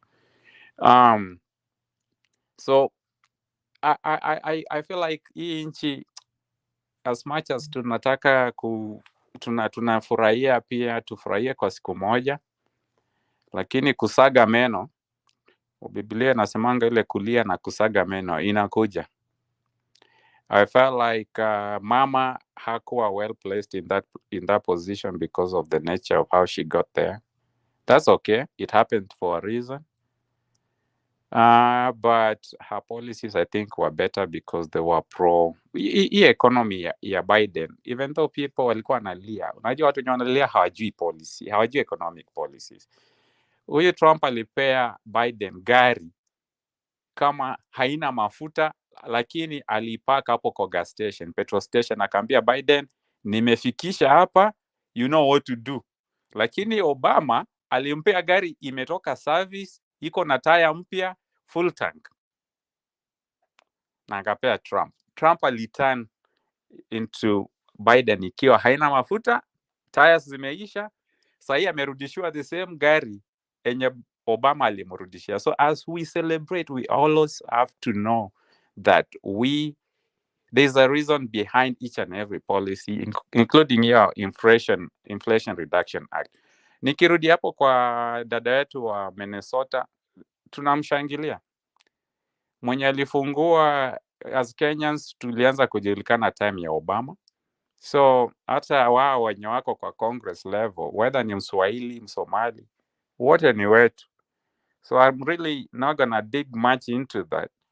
But Kenyans are leading in this country when it comes to electoral positions. There was a lot of Nigerians in Houston who were running, I don't know, for Congress, but sikuona hata moja mwenye alipita. So Kenyans, kudos to that. I can't really say much about the level ya sijui ametoka wapi. I think once an African wins in a land of the in a foreign land, whether in Somalia, Manani, we should just congratulate them and learn from that situation. We also need to know that as much as Trump ametutandika na ile feeling ya 2022, I think is even worse kwangu than ile ya 2022 ya Ruto. But ni sawa. But tukumbuke hii nchi iko na midterm election and is coming up in another 2 years. In that note, I feel like even Kenya needs balance of power to be checked in every other 2 years, because a landslide like this at Trump, if you were to let it go for another 4 years unchecked, itakuwa kama ya Ruto. So mambo ya nani huyu ambassador wetu, honestly, in all honesty, I don't think Trump atakuwa na nia ya kumtoa, kwa sababu Trump ataangalia who is pro America. Huyu mama amerudisha Kenya as one of those countries that are trading with the West, which Trump wants. Maybe not supporting Haiti. I think that kuna policies ataangalia na azitoe, but I think mama anafanya kazi mzuri kurudisha what America has been losing, especially with Biden being there. West Africa, hizo zingine kule juu zilipotea sana na zimeanza kuendea nchi zenye sio za West. You know, watu wa France walitupwa huko, bases zimetupwa, but huyu mama anafanya kazi mzuri, so it's a give and take. Tutaona. Trump I think ataangalia what's good for him and atatupa zenye zinafaidi America. He is an American first person. Enye tamsafaidi kama ni kuweka mama hapa, but amwambie itabidi ubadilishe policy, atamweka, but anaweza mtoa anaambia Ruto, we ngoja na kuletea mtu mwingine tu kama huyo, sikutaka, like we are just doing a transition and the ambassador has to go. So Ruto anaweza baki as America favorite. You know, that was America's agenda, to win some parts of Africa and all that kind of stuff. So rafiki yangu Kip, buckle up. Uchumi haitakuwa mzuri vile ulikuwa nafikiria. Policy za Trump sio za uchumi. Ukitoka 1992 when Clinton was first, elected, all the way to Biden, there's only 2 Republicans that have been presidents, Bush na Trump. Na ukiangalia uchumi yao yote ilianguka, including ya Trump. Kwa hivyo tunakashifu Democrats, tukumbuke those are the only presidents who have Democrat nation. Democrat Party is the only party that has created the economy of this country, and you can go look it up. And that's why I'm always worried about this Republican trickle down economy. Other than that, asante sana Bernard. Muombe nchi Amerika ikikohoa dunia mzima itasikia. So hopefully everything will go well. Okay, thank you, James. That's a good one. And wow. I didn't know there is that much, and I didn't even appreciate the difference, but I think more light has been shed. Now, Kip, inaonekana uko na jina langu umetajwa. Jina kutajwa. Haya, jitetee kwa James, first of all, you did not listen to my whole statement, and you need to understand that you should have heard what I said. I was watching Trump 8 years ago, actually 9, from his initial campaign. I was so against him. I hated the man. The policies he was bringing to US are devastating. Yeah, of course. According to me then I realized I'm not an American, my friend. I'm not from America. Why am I concentrating on another country? Remember, it's the same time, because I was in the UK at then, and at that point, there was also Brexit when Trump was coming. And we had the issues that his presidency came through Oxbridge Analytics. So, of course, back then I was so, and then when he lost his election, I was also there. And nilikuwa namchukia. Nilikuwa hapo, I was watching the elections, I was counting. Yani nikakuja kuona hizo ndio siku nilikuwa naanza kuona hizo vitu za Electoral College. Tunaangalia mambo ya Georgia. Yeah, we looked at Georgia, we calculated it, and we saw Georgia saved Biden's president. I said Biden is a guy for Obama. He's going to help. Then I'm like, what is he helping Africa for? First of all, you guys do not get patient with America First policies. A shift towards economic changes in a country does not happen overnight. Hamkumngoja amalize your 8 years so that he can try and get manufacturing back into America, get jobs back in America. Vile watu wanataka ni kazi. So you're telling me about China. China what? Same as Kenya. China what? Kenya should be like when I was part of Azimio. It was the same thing. We want to manufacture our own things. So for you, you can tell me about how it affects you there in the US. Brother, hiyo ni sawa. Nimekuelewa. But for me here outside, nasema we are tired of America interfering with other world, with other countries, especially Africa. Trump looks down on African nations. I like that. Achana na sisi, we stop this soft power nonsense. You figure out, again, you are in a country whereby your representative makes a difference. You should be happy you've got a good representative where you are, James. We are trying kukutetea because you voted for the right representative. You voted for the right senator. President is not as powerful as you may think in their own country. The American system was made to fail, by the way. I don't know what's happening this time, but there's not a single time for a very long period of time where you've had what do you call it, from state to not from House of Representative to Senate to president, where you've had one party rule for over 4 years. That is why the House of Representatives elections run every 2 years. Senate happens every 4 years. And then not all senators are elected at the same time. Half of the senators are elected in one period, another one are elected in another period, meaning that there's always chaos, meaning they're not always going to agree, so that by the time policies are decided in America, it's a crucial policy for their people. Now, why I want Trump is because of his international relations. He'll ignore us. He will, like the Haiti thing, atutashika. What I'm afraid of now, where we can come in agreement here is Trump is part of the billionaire club, and Whitman is part of the billionaire club. Wanaweza kukata deal. That's what I'm afraid of.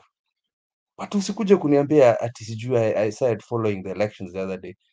That is undermining what I'm saying. It's undermining my thoughts. It's undermining my ideas and reasons as to why I said something. I did not come and mention your name here. Keep. God, That is not. That is not. If you're picking a button, we can go on a button. Order. Keep. You get it all wrong. He said he didn't get what you were saying in relation of his view. He never said you started following the elections the other day. And please, let's also not become too itchy on a matter that is not the real matter. Actually, Bernard, in that relation, I meant Americans. I mentioned Kip specifically on example that he gave, but not Kip on matters of policy. Okay, then. Okay, fine. Yeah. So it's Fine. not. I mean, if you keep number one, heshima nakupea, but number two, if you're out of the America, then there's no debate I can have with you because I think your opinion stays Fantastic. at the border. Now Utarudi we're in agreement. All Now right. we're in agreement because you Okay. are there. But I ukifika can. unipigie tutapiga policy basi. Wacha tutaongea na it's good huku mambo ya So let's do now this we're order, you wait. guys. Thank you. Let's Wait. now make Wait. the Let conversation me finish. move forward. I think that should be settled. Let's Bado sijamaliza. ngoja keep ngoja. Yeah. Hey. Ebu wewe, when did you stop driving? Because the way you are beginning to do ni kama umeingia bodaboda. Bodaboda ndo inaingianga kila mahali, any corner it can enter. When Mimi did you leave matatu bana, Tanga hata si to bodaboda. join bodaboda? Mimi ni matatu bana bro. Ndio hiyo I nasema, stop anyway. wachana maneno ya matatu tuende kwa trailer. Trailer inafuatanga njia ile inaenda kwenda, haiwezi kubomoa Lakini njia trailer nyingine. pile inaangukanga bana bro. So conclude alafu to nini tuzungusha, and then please, the screen is too dark, too lenient. Don't turn off the camera if you don't have to. You can put the camera to face elsewhere, but let light up the screen. Hiyo Sawa. inasaidia show aswa wale watu wanaotazama. So keep conclude please. Naona umemiss sura yangu. Acha niweke sura yangu kwanza. So I can see you missed my face. There you go.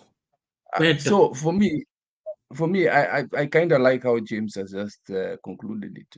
Me, I'm looking at it from outside America. But I understand the policies there. I understand why it might be bitter. That is fine. If then James tunakuwa na heshima hapo. I like that. Napenda vitu kama wanaume hivyo. Thank you for that. Congratulations, Jeru. Well done, bro. Congratulations. Leo, chapa shot moja. See you later. Thank you, Bernard.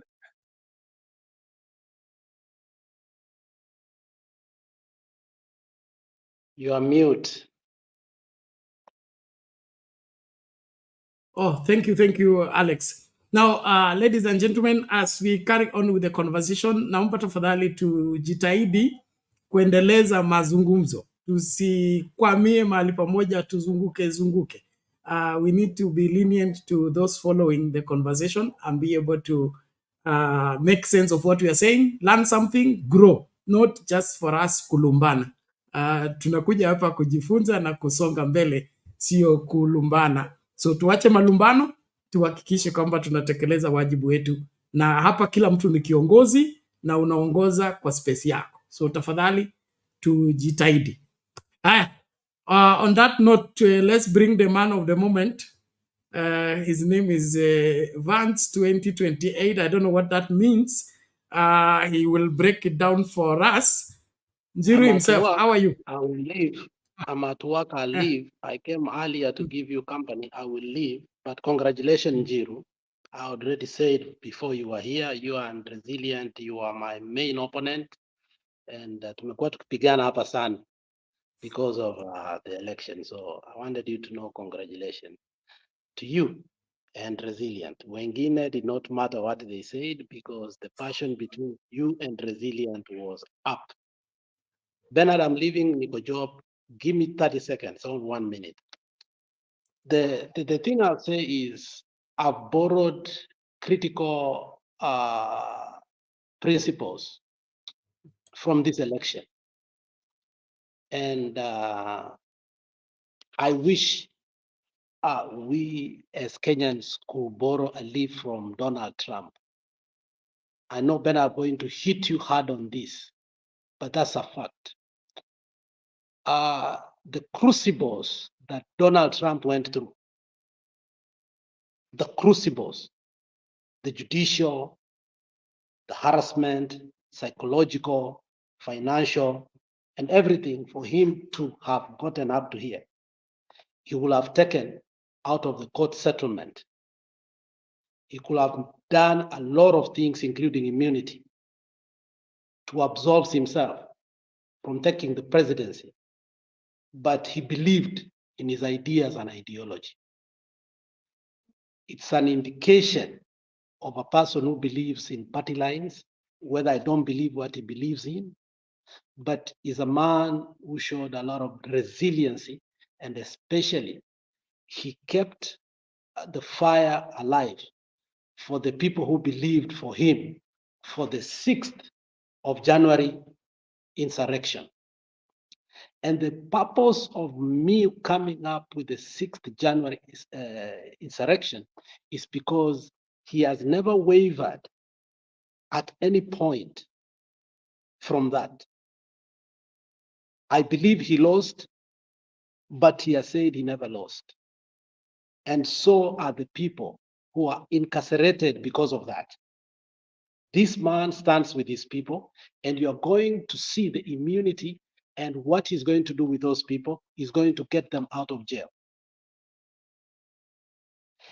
It is sad that we have one man who, after he loses election, goes to the other side and leaves his core supporters in the cold.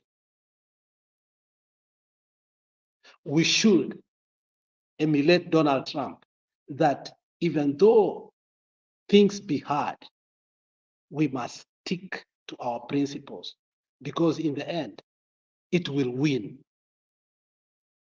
I believe we should go back to what we rooted for, electoral justice. That is what will save Kenya. We should not go for this broader protest government. We don't even know what that means. We must stick and show the supporters that your vote counts. Even if it was stolen, if it was not hard, let us keep it and make sure that next time it will be counted if we believe in democracy. If we are celebrating Donald Trump today, we must acknowledge he went through crucibles. And some of them I disagreed with, especially the New York ones. Some of them were so petty, okay? Some of them he had already dealt with them, okay? But he never took the immunity. He never cut a political corner. He stuck with what the ground wanted. So if you are celebrating Donald Trump, you must also celebrate sticking to your guts and knowing that principles win over deals. I think that is one lesson I've learned. He was given so many deals by the judiciary, but he said no. You see, I woke up, I knew he had won, but my newspaper, not my newspaper, the newspaper I love reading, its heading was so mendacious: Americans elected convicted felon. Bernard, if you knew, if you knew how that was a selling point, you could not even use that word. Do you know how many felons have not been voting for years and how they feel when they see another felon in the office? Do you know how popular that is? Now, just before you drop that, Alex, isn't that opening the door that we will never be able to close, just like we did here? Now that the America that stands on the high hill of morality, uprightness, standards, nobody makes the office if he has questionable character. Now that we have elected questionable character, convict, and all that, how are we going to lock out other convicts who will want to go to the office and probably will not have the character of Trump to stand for something and begin to loot like we are looting here and mess up the country completely? So whichever way, I don't see a proper win here for America. Let me conclude. That's a long debate, and you're going to see those things in court, Bernard. And by tomorrow, we'll start now talking about the policies of Donald Trump. Today, we are congratulating him. And I didn't even want to say what the person that spoke before me, and keep on the issue of the policies of Donald Trump about tax, tariffs, and so on and so forth. Those ads are coming, and they are good ones. I didn't want to go there. But on what you have said, Bernard, you're going to see Project 2025 being implemented, which has some of very good things. And the reason I'm saying so is if it means Donald Trump go to the Supreme Court to clear his name because of the activist judges, in as much as we were happy for political expedience, any activist judges are not good for the democracy and the economy. So Trump finally will go to court. He will have his fair hearing. And I think this will be thrown away. I hope so. Okay, I don't think Americans will want to have that badge that Americans, they will wash. It's the same thing you saw when we went to war with Iraq and Afghanistan, especially Iraq, on the pretext that they had weapon of mass destruction. They had to get out of the Rome Statute before Bush could go actually to Hague. Okay, so Americans knows how to preserve their sanctity. So that's given. Trump will be sanitized, and not because sanitization is there. I think he should be given a fair hearing based on that. I think so. It should be, because they tried to stop him in many ways, but they couldn't. But all I'm saying, it's not about the name. What I'm saying is this, Bernard, and I want you to follow my narrative, is if politicians believe what the electorate has voted for them, okay, they must stick in principle to the end. These deal cuttings are not good for the economy and also for the agenda of the people. In Kenya right now, we have an electorate and the masses who believe Ruto must go. But we have people that we have elected who believes that Ruto must stay. So who are they representing? Do you understand? So elections are meant to give this indicative that this is the voice of the people. But when the voice of the people is Ruto must go, and you have elected people to go and say Ruto must go, and these people are saying Ruto must stay, do you see the precarious position they put us in? So if you are celebrating Donald Trump, remember the tribulations he went through, but he's stuck by his base. So I call upon Raila Amolo Odinga. I know you would not want me to say that, but I will want him to listen to the base and understand, look, it is possible to win this war. What you're doing is not helping. It's postponing this war. Had the Republicans done that, they would have postponed the war. But they stuck to the principle, and I think they have finished the war. And as we have said, they have destroyed the Democratic Party for a couple of years to come, unless he makes a serious mistake. I've just heard that already they have won 53 Senate seats, and there are some that are not decided yet. This is a win for them in a big way. And that's the win I know we can have, Bernard, if we stuck by the voice of the people in the ground. Right now, I think over 67% of Kenyans will overwhelmingly vote Ruto out. But if our leaders listen to the voice of the people. Thank you, Bernard. Wow.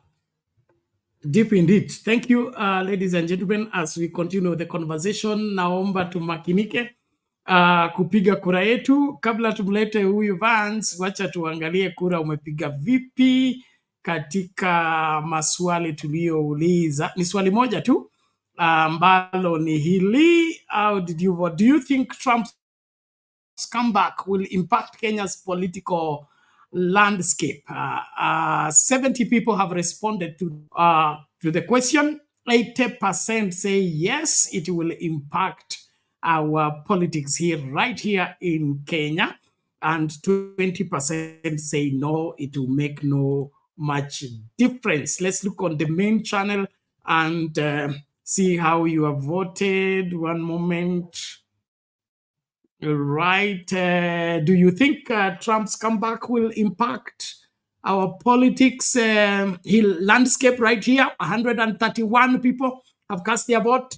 72% say yes, it will, and 28% say no. So it appears majority of us think Trump's comeback will have an impact on our local politics here in a major way. Thank you. Let me quickly bring in Mr. Njiru to make his submission, then Roba, and then from there we can have the other people make their second submission.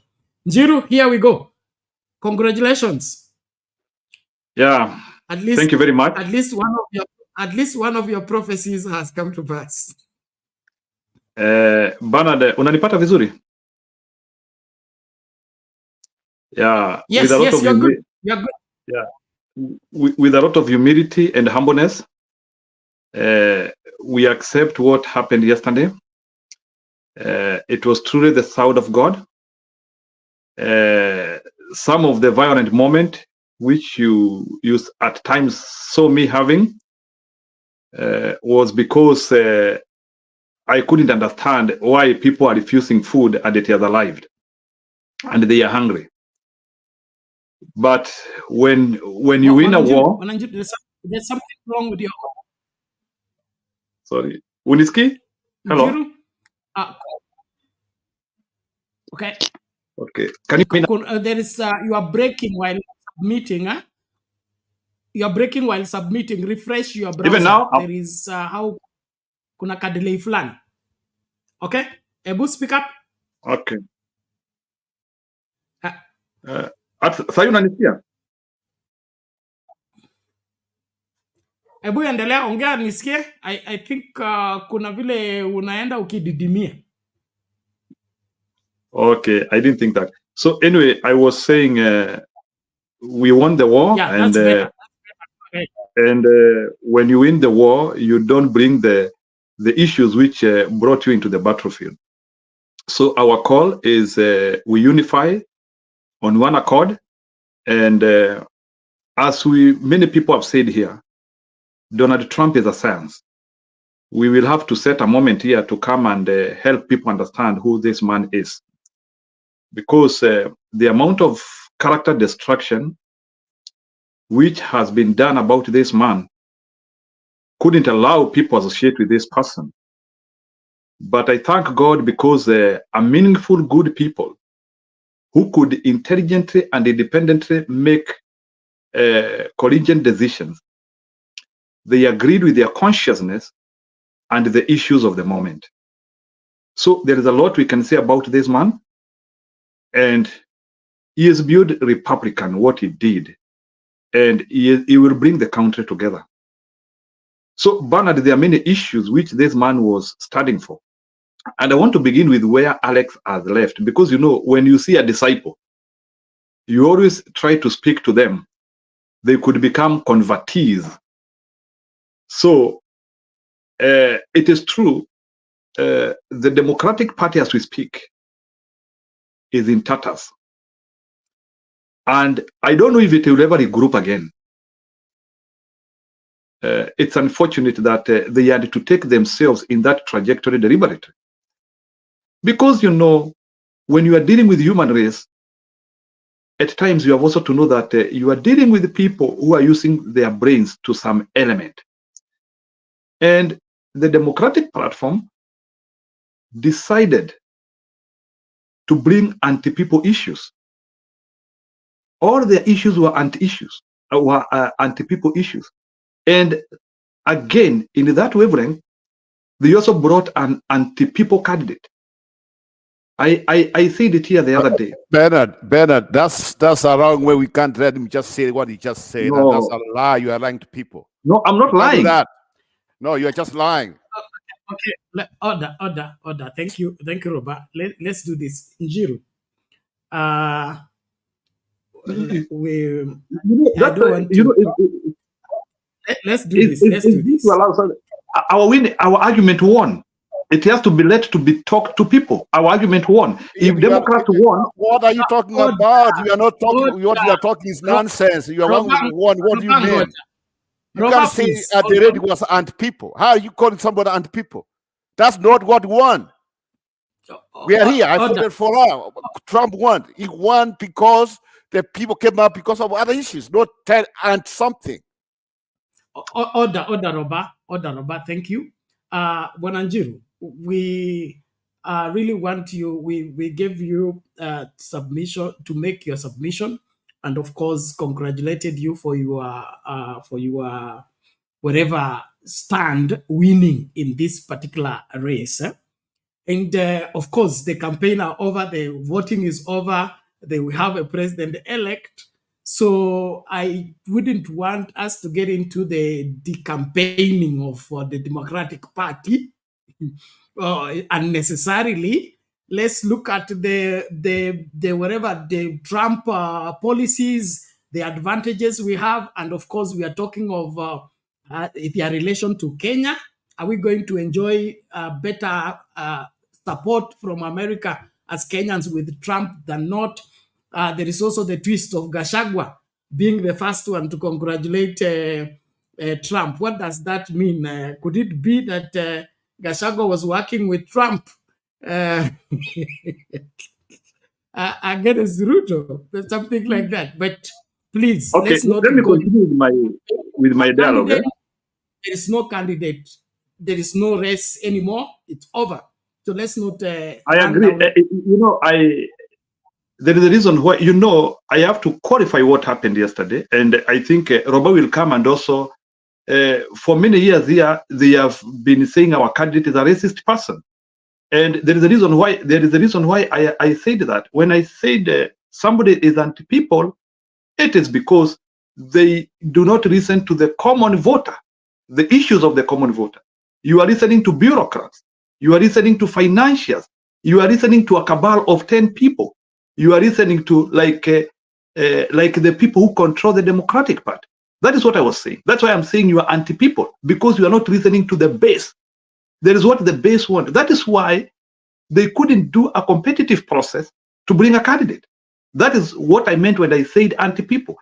Every issue is not geared towards a people-centered idea. So let me go to what Alex was saying here. The world is in problems, and we needed somebody who can make decisive decisions. We didn't need a fence sitter. We didn't need somebody who will come and add the fuel to furnace. We needed somebody who can come and solve much of the issues we have. The world right now is at a detonation point. We have hotspots everywhere. We have war in European continent.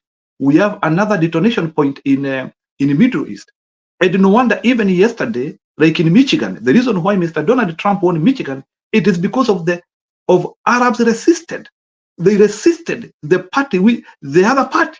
Those are things which are not. So the truth of the matter is that there is a lesson. I already have my lessons, but I'm trying to help people who are in this platform, who are in this channel. Never push lies. Lies never win.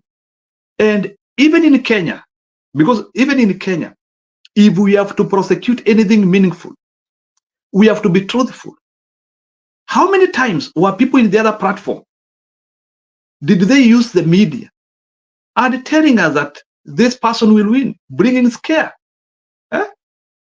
To the extent that they were even presenting big people, media, and a lot of money with the scare that those things can win. It is not things which win. It is people who win issues. There is another issue which huyu nani ameleta Alex about the felon issues, the counts. I want to tell you, all those cases were engineered, and they were purposefully engineered to exterminate the name of somebody, to cripple somebody, to make somebody not have money so that he cannot even have an election platform.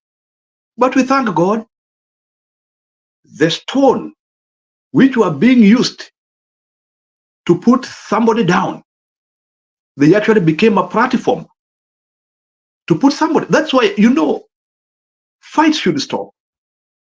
We know what the other party does. The other party is never comfortable.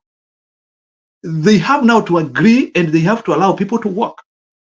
They had to bring 2 impeachments out of hate, not out of things which were good. All what we want is let everybody come and let people agree on issues. We know our party supports good policies. It is known. We support family values. Everybody wants that, regardless of where they are coming from. We are supporting common sense issues. We want good education. We want good things happening to us. And that is why this candidate couldn't have lost. It was unthinkable, Bernard. That is why the other previous time, when I was hearing like some of us here saying that the other person can win, I couldn't understand. It is impossible for people to vote against their own stomach, including you, Bernard. Can you vote against your own stomach? Can you vote against your own consciousness? It is impossible. So there are credible reasons why the other side had to lose yesterday night. Kenyans, let me come to Kenya. In Kenya, we have a long way to go. We have a long way to go. This one I have to say, because our mode of thinking is not collegiate with the reality. Our way of thinking, we are not connected with the reality. We are too much connected with other issues which do not make sense. And I appreciate that statement which Alex amesema hapa, resilience. If this man did not stand, we couldn't be speaking of him tonight. Kenya, we give up so easily. We look on the side mirror to see what is on the other end. Immediately when an election ends, we are looking for a path to join the government if we are not the people who succeeded. And that is why we have not been able to build sensible political parties which can be able to unseat the government. No wonder every election cycle we have always to like design some political parties to come and build some lies so that we can now tell people now, Nihis. A lesson I want to put to Kenyans. Please, principles win. Values win. Standards win. That is a simple message I'm saying. We all say that we want Ruto to go. But the issue of Ruto going is not an emotional thing. The issue of Ruto going, it is because he has dismally performed or he has done nothing. And how will Ruto go? It's simple. We have to learn that we have to do it on principles. When I talk on principles, is if you are a member of the church, don't support uncouth character. Support what is right. If you are a worker, support what is right. But this ideology or this thinking, whereby we think that we can substitute some reasoning because somebody close to us has been brought, we can substitute character simply because somebody who we think deserves something at the moment has come, is what has made many people not go anywhere. My ask to every one of us here, we can remove Ruto by 9 a.m. But it will not come with the people who have no character. We have to vet people well. Even the church itself, sababu nyinyi akina Bernard mko huko, never tell us that people are being cheated in the church. There's nothing like being cheated. People allowed it at that moment. And there are things which allowed people to do those things. So the national accord should be simple. We need somebody who loves our country. Somebody who cannot sell our country. Somebody who will stand on our values. Somebody who will protect us. Not that kila saa watu wanakufa kufa ovyo ovyo. Somebody who will protect the constitution. Democracy, the democracy we talk about. Not democracy ya mudomo. So there is a lot we have to clean up. And Bernard, we are now on the path though we are so slow, we are on the path of making Kenya better. But we cannot make Kenya better with the thinking which I have had in this platform. And I'm sorry to say this, 80% of our thinking has to change. I'm not saying this because our election was good yesterday, but our thinking is not right. Bernard, I want to tell you for sure, if we have to change Kenya, we have to start thinking like people who want a new Kenya. And I don't see a new Kenya here. Thank you.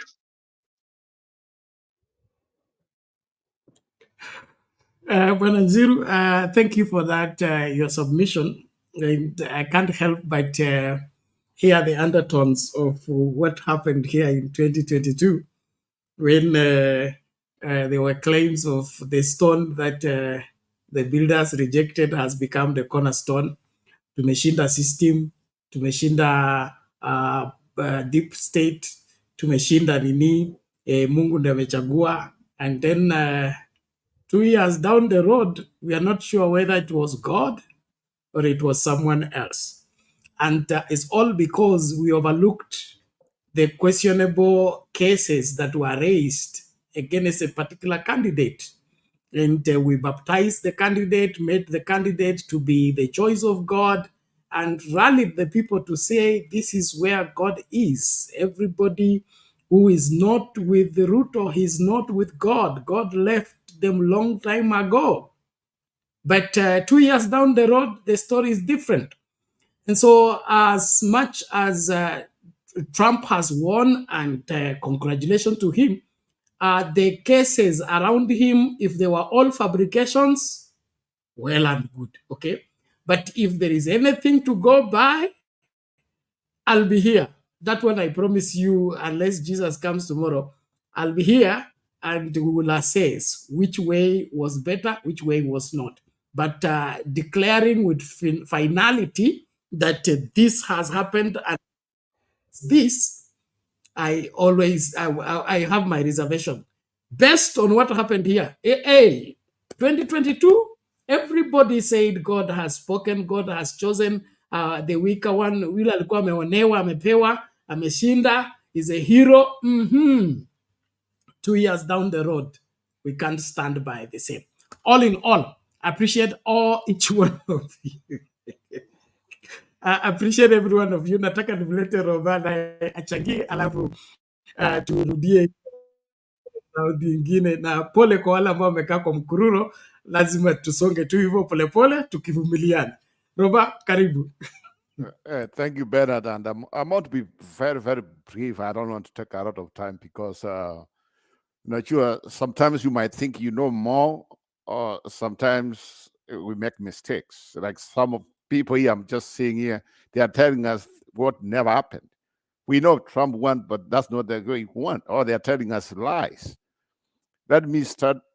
Chiro, I agree with you. I want to frame this one here because the topic is about Kenya and what's going on. First of all, Gachagua congratulating Trump. There's nothing there.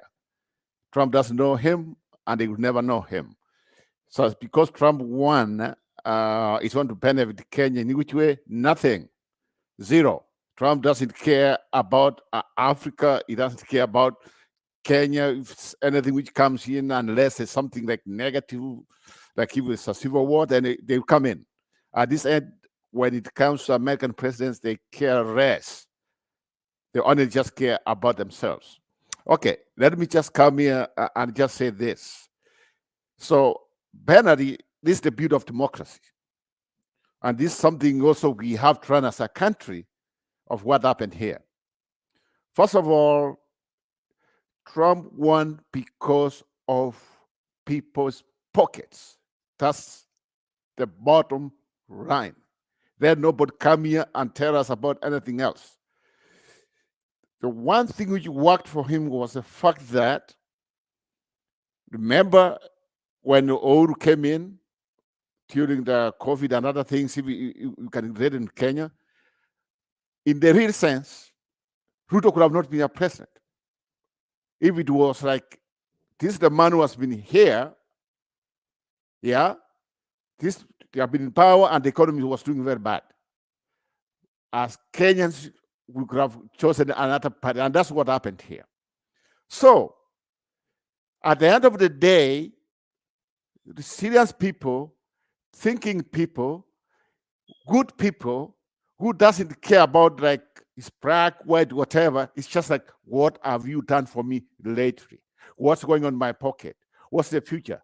They don't care about race. They don't care about what people are calling him. It's just like, you know what, Mr. Biden and the Democratic Party, 4 years ago, we gave you a mandate. 4 years ago, we gave you the power.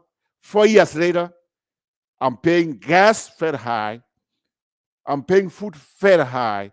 I will hold you accountable. Regardless of who comes in, I'll bring the other party to come in. We are going to give them the majority, the Senate, Congress, that's the House, the presidency. They have them out, they say they do it. 2 years from now, Penard will be here. These people don't joke. You will see how Trump is going to lose the majority, the House and the Senate. Then from there, that's the period of democracy, the way the system is set up. So what can we learn from here? What we can learn from here is hii mambo yetu ya uchinga, ya ukabila, that's what's killing our country. Remember, we came here and we say, I don't care who wins elections. What I care is a person who builds the economy. Because at the end of the day, everybody wants to enjoy life. At the end of the day, everybody wants a place where to work. So that's what exactly happened here. Nothing else. It's because people felt like they are working years, but they're spending money. It's because of a high interest rate of things. You go, kama vile unajua ile mambo ya campaign, unga na nini, sufuria watu wakuweka kwa kichwa. That was a time, kama ilikuwa chama ile, if it was like Nchiro said, if we had parties, ambao we hold them accountable. Lakini sasa sisi, unajua nini? Kabila yangu ndi yako na nini, sasa unaanza kupiga kifua. That's what's happening. That's all. At the end of the day, instead of we hold people, we give power, we give the opportunity to serve us, they have failed, but kwa sababu yeye ni kabila yangu, I'm not going to punish them. That's the bottom line. Congratulations to Trump. He won sounding. He won. I never voted for him. I voted for Kamala because she comes from California. I'm in California. But that one doesn't mean that I knew where the election was going. I knew the mood of the country. I knew this one won't be very enough night. Yeah. But that one doesn't mean like, oh, I want to say that it's because Kamala is like somebody was trying to tell us here. And people, no, I would never say that. And this idea of just saying, oh, because Trump was convicted, it was unfair, that's a lie. The guy was convicted, but he's still in court. Guess what, Bernard? He can go and serve 4 years as a president. After that, he can go to jail. If the case is dismissed. The best thing which can happen for him, if Biden decides to pardon him, because he cannot pardon himself. If he can pardon him, then that one works for him. But at the end of the day, if some of us, we want Kenya to be okay, let us not also take a blind eye and say, oh, Trump was being accused unfairly. He did something. It's the same thing you said Ruto should not run for president because he had some other things going on. Yeah, even though he was not convicted yet. Okay, the way I just sit here, this election has nothing to do with Kenya. And those who are saying, oh, because of that, he's going to recall the ambassador. I want to remind you, these people, they don't care. That's what's being the interest you see in Kenya, ambassador, wherever the U.S. ambassador there, they don't care whether Republicans or Democrats. They have the ambassador. If they want to record, they record her. And by the way, somebody said here, if she can resign. She's a billionaire. She knows that. Yeah? I would not be surprised if Trump records her and they get somebody else. They don't care. It's not a revenge mode or what. She was approved, which means she's under contract. They record her, which means they have to pay her for the rest of the contract is. So it's okay. At the end of the day, she's going to get out of Kenya. And that's the truth. But let me say this, Bernard. We have to run a lot of things. And I'll keep on saying, if we want our country, Kenya, to succeed, let us have an electoral, like people, the voters, the electorate, ambao wanasema unajua ni napiga kura kulingana na mahitaji ambayo mtu umefanya, utafanya, ama utanifanyia. But not this idea of just like, mambo ya ukabila. Mambo ya ukabila, that's what's killing us. That's all. Because if you see this election, really the end, is this. The percentages ambayo Trump was able to win is because he tapped some of the people. Like now, we have the minorities, the black people. The last time he got the black people, he had only like 18%. This time, he got 25%. Hispanic, they are also minorities. The last time he did, it was like 20-something%. This time, he got 45%. That was enough for him to win. But if you look at what is so-called where the election was won, the percentage is not all that big. It's a small percentage. Do you know why? Some people say, you know what? Biden and your Democratic Party, you have done nothing. I want to sit out of this election. I'm not going to vote. And that's what happened. People never voted. Some of them, they never showed up. Like I can tell you, even in my own house here, I know sometimes some of us will care about this thing. Some of these people who are here, some of them are Americans here, some of them, they even don't know there was an election. It's just like, I don't care who's the president as long as nobody touches my check. We should have that kind of mentality as Kenyans. Money fast. So what people were asking themselves, before Trump left, I was doing very well. COVID came. He mishandled it. We kicked him out. But since then, I'm not doing well. I'm doing badly. So what do? Let me give him a chance. That's what they did. Because before he left, the economy was doing good because he got the Obama economy. People had money in their pockets. People were working, savings, creating wealth. But now, since the so-called Biden came in and our sister, okay, the economy is doing good, but see, the problem is everything's very expensive. And the people said, you know what? I would rather have a madman in there, but as long as it creates jobs. Si ukabira. Jobs. Hata ngao ni wasimu, as long as I have money in my pocket. That's it. And that's how the election was won, Bernard. Thank you. Okay, thank you, Robert. Interesting indeed. Ladies and gentlemen, I appreciate everyone for participating into the show. Let's be on the forefront to invite each other and, get involved in what is happening. We are not negating the Trump presidency. That one is already gone and set. But the issue of character, we cannot dismiss it. Why? Because of our experience. Okay, if you are a Kenyan, and we have had 3 elections. We could say 3 elections, or 2, 3. The 2013, okay? The Uhuru Ruto ticket, it had a criminal case around it. What did we do?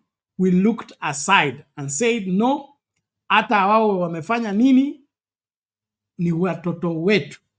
Na lazima tusimame na mtu wetu. We overlooked. Okay. So what happened?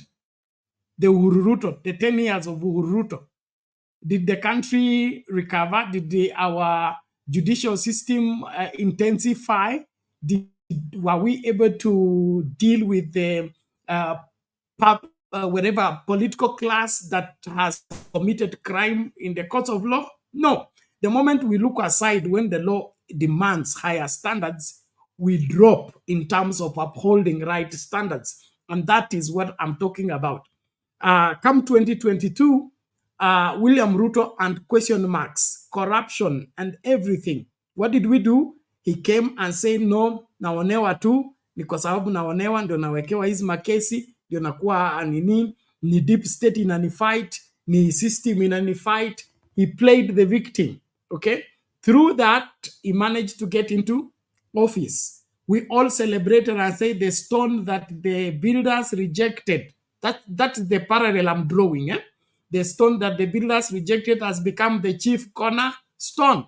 But my questioning is, since the cornerstone came in, how much have we improved as a people? So whenever we overlook questions and put people in office, we should also be prepared to suffer the consequences thereof. So it is not spelling doom on Trump. It's just, could we be having the same thing set up to happen in America, just as it's happening for us here? Because sisi tuko chini ya hiyo moto. We are in the furnace already. We are feeling the heat. And all that heat was brought about by what? Us church people, okay? Who prophesied, declared, and brought this particular regime into office. And Trump and church are together. The only point of departure that I don't understand about Trump is that he never forgives. And I don't see how you can be a Christian without forgiving. Because the only way to be a Christian is to be forgiven. And the only way to be forgiven is to forgive others. So if your policy is never to forgive, then you are... So, yes. Trump is not a Christian. Trump even has never even read a Bible. Let's be sincere on that one there. Let's not give him something. He has never, even he doesn't know even what's the book of the, he just took the opportunity. He's not a Christian, and he can tell you that. He doesn't even read the Bible. He can tell you that. He's something there. So exactly, but now is proximity to the church, because what I'm getting here is that morality has won. The person who supports the church is in power, and things will be better for the church because of that. To me, it's a fallacy, because we don't need political support to exist as a church and do what we are required to do. I'm speaking that as a church minister. But all in all, at the end of the day, the less we draw, the stand we make determines where we end up. So now, but tafadhali, we take a short break. When we come back, Mama Selena will give her views, and then Innocent, then Jakindu Bay. Na kama watu wapya mwingi studio, walimu wa usiku amkuji, basi tutaanza kufungasha. Cha muhimu hapa ni kumakinika katika mambo haya yote. Thank you everyone. Invite somebody as we take the short break. Kutoka Kamnyolo, Makueni County.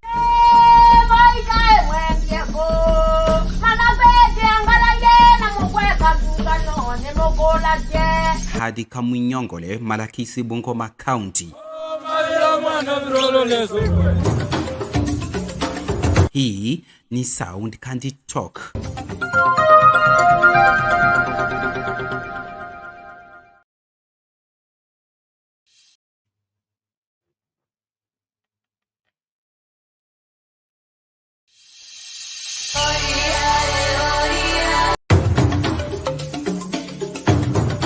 Unatazama Sound Candy Talk. Toa sauti yako usikike.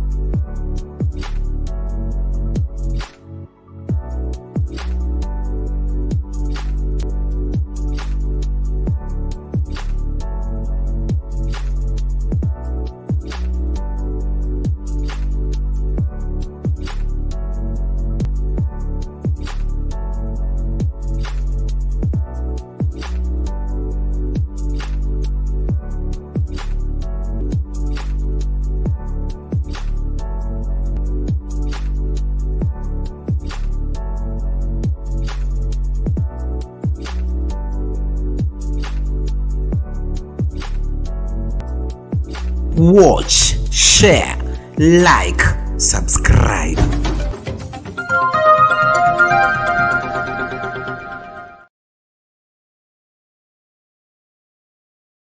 Welcome back, ladies and gentlemen. Thank you so much for being part and parcel of the conversation. Resilient, I'm not arguing with you, and I'm not arguing with anyone. I'm just making my own point of view. And if you have a point of view you should also consider mine. There's no need for argument. Secondly, N, I think you have just resurfaced and it appears you're back with a bang to cause havoc. That will not be tolerated. Hakuna mtu akona wivu hapa. We're just debating. Okay? And if you have your support for Trump, which you are entitled to, just do it. Wacha kuingilia watu wivu itawaua, toa uchawi hapa, nini na nini. What's wrong with you? You can't just coexist with people harmoniously. Hey. Mama Selina, karibu.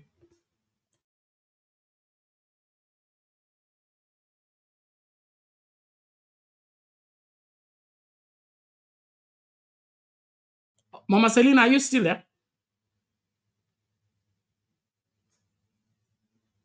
Okay, let's have Innocent. Yes, mommy. Yes, I was listening and yep, and Jeru, you carried the day, and we wish this could be our country. One thing, penalty ile kitu nimefurahia ni kwamba election ila ilali siku mbili, that polling station, and then after 8 hours, 9 hours, we get the results. Na results ile imekuja ni ya president, hata batu kama batu wanaendelea. Hiyo ndio ningetaka watu waongea kwamba sisi kama Afrika, the real that watu wapike kura, ile Njiru walipata itangazwe. Ile wewe pena tumepata itangazwe. Yangu hata kama ni mbili itangazwe. That is, I think that is what we want. It is an example of today. After jana hata uwezi jua America ilikuwa na election penalty. Hata kama kuna watu wajakuwa satisfied, wamenyamaza, they have moved on. Na hiyo ndio tungetaka, kwa sababu penalty ungejua hata America iko election. It is too quiet, peaceful. Unaona only posters. Na kitu ingine penalty, nafikiri Njeru hajasema ama Alex ama wale watu wameongea, hii mambo ya online penalty, hii mambo ya groups ilifanya kazi kubwa sana kwa kampeni ya Donald Trump. You could not see a lot of people, lakini kumbe kazi ilikuwa imefanyika sana. Alafu Democrats walikuwa wamezoea kufanya early voting. This time round, pia Republican, the young people, walifanya early voting. So for me, what I can say is, kama tunataka kuchagua viongozi, wacha election tutangaziwe penalty. Kwa sababu ya Kenya, unapika kura polling station, inaenda kwa county, penalty kutoka county mpaka Nairobi. Imagine America 52 states. Na election kwa siku moja penalty. Yesterday by saa 5 ya usiku, tumeona results zikiingia. Nchi yetu kidogo kama Kenya, nini inasuia election yetu ya president mpaka karibu wiki moja penalty? Mimi ile kitu ningesema ni ya kwamba we learn from what we have seen. Wacha kama nimepata kura 10, hiyo ni yangu. That is the will of the people. So nafikiria ile kitu tunataka kuhusia watu yetu ya Kenya na kuambia watu yetu waelewe ni kwamba ukipika kura kwa polling station penalty, hata kama itaenda county, from there iende wherever wanatangaza kura, bila kupita njia na kubadilisha na kupatilisha. Hiyo tu ni yangu nitasema. Otherwise, America sasa iliendelea, hata wali move on tangu jana. And again, ile kitu inasaidia, kama mimi ni mtu ya Maryland, we are blue state, we are blue. The good thing is, hakuna mtu anaingilia state. Kama nyinyi mumepika red, muko red, ile kitu mnangojea kupata tu ni mambo ya national, but otherwise mambo ya state yenyu hakuna state ingine inakuja kuingilia, or even the president atakuja kwa mambo ya national issues, lakini mambo yenye tunafanya kama sisi watu ya Maryland hakuna mtu ingine anaingilia. That is what the goodness of America is. Kama we umepiga kura Republican, you remain Republican, mambo yenyu inatengenezwa, na wale wachumbe wametumwa kwenda House of Representatives na Senate. Hawa ndio wanapigania mambo ya national issues, kukawanya vitu. That is it, Penat.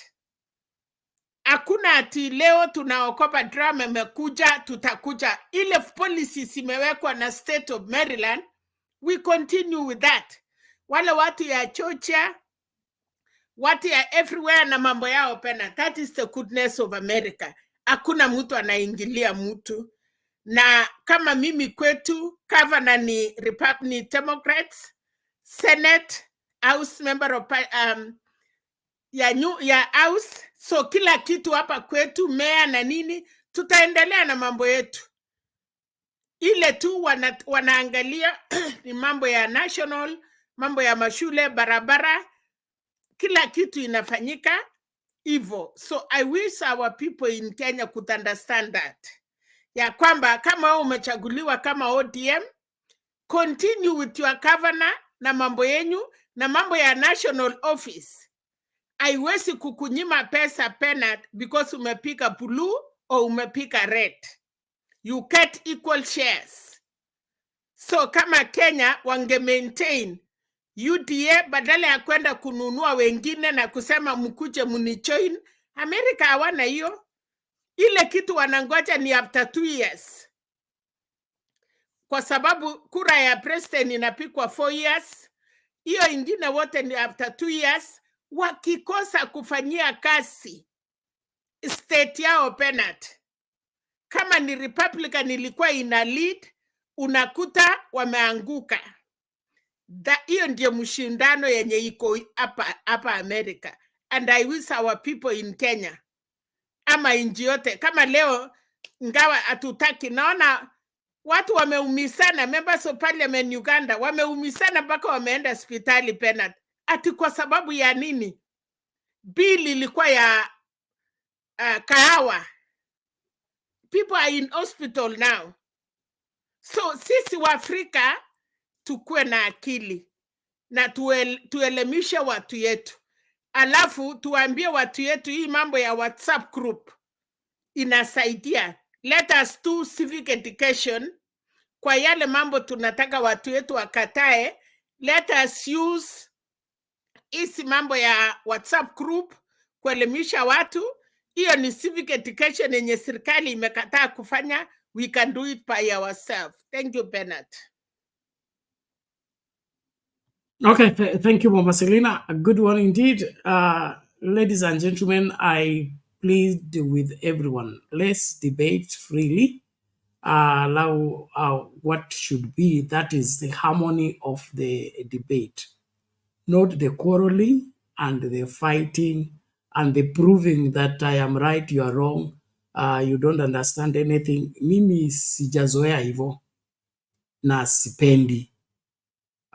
If you don't recognize our leadership here and how we are debating, you are free to go somewhere else. Lakini kuja hapa kutugoroga, kutuita wachawi, tunakaa kama warogi, hiyo So just take your walk. I think it's better that way.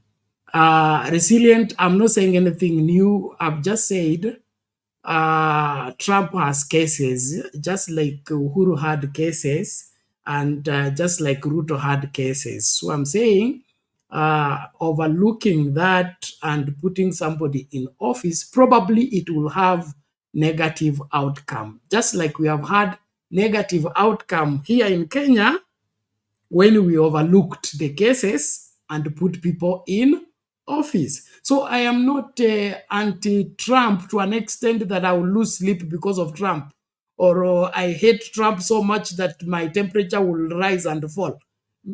I don't know how to hate people like that. So tafadhali, you see the part of Trump that you support, which is good. Me, I'm just raising some red flag here and there, which is also part of what enhances the discussion. But I'm not in any way saying Trump will be a terrible president. He has been president before and he performed. So we hope he performs better now that he has no the burden of seeking another office. And that makes a better president because he's not anticipating to play politically correct so that he gets re-elected. If that plays out and it works out good for the world, I support that. America leads the world. And so what goes wrong with America goes wrong with the world. And that's why we are discussing this. But let's also be grown-ups, mature, to know that we are debating as mature people. We give and take. Not kukua ile watoto wa nasari ya kukimbizana, big G ilikuwa yangu, big G ya blue, ya red. Kwa nini? Let's just be mature. Let's give what we think is right, what we think is not. It's okay. And I have a right to be wrong. You have a right to be wrong. Just like I have a right to be right, and you have a right to be right. So hakuna mtu wa kuchunga wengine hapa. Nataka tu debate vizuri. Na kuna wale ambao mnataka kuleta mkorofishano. Those are the people I don't entertain. And I think I have right for the same. So kama unakuja kukonganisha watu, kushabikia huyu ili akongane na huyu, Kipu azozane na Mato azozane na fulani, seme hivi na those are the people the Bible is against. Mark them that cause discord among you. Cast out the deliberer and contention will cease. So kama uko hapa na utaki kukaa pamoja na watu vizuri, tunakuweka pembeni. Hiyo ndio jukumu letu. Bwana Innocent, toa maoni yako tukisonga tafadhali. Yeah, thank you, Bernard. Njiru, I did congratulate you before. So I believe you got my congratulations and wish you the best. And as we said, some of us were supporting Kamala and also Trump because of policies, some issues each had. But one of them has already taken, so bravo to the person who has taken, and let's move on. I believe the way you guys are saying, Wakina Selina, that nobody knows, nobody can know that there was election in America. The people have already moved on. I have my siblings there, and immediately they voted. Wakaanza kuona maneno inaenda vibaya, they told us that sasa sisi tumeanza kazi, we have already forgotten, we are waiting for another 4 years. Yani that is how fast people accept and move on. So it's good that people should accept things and move on.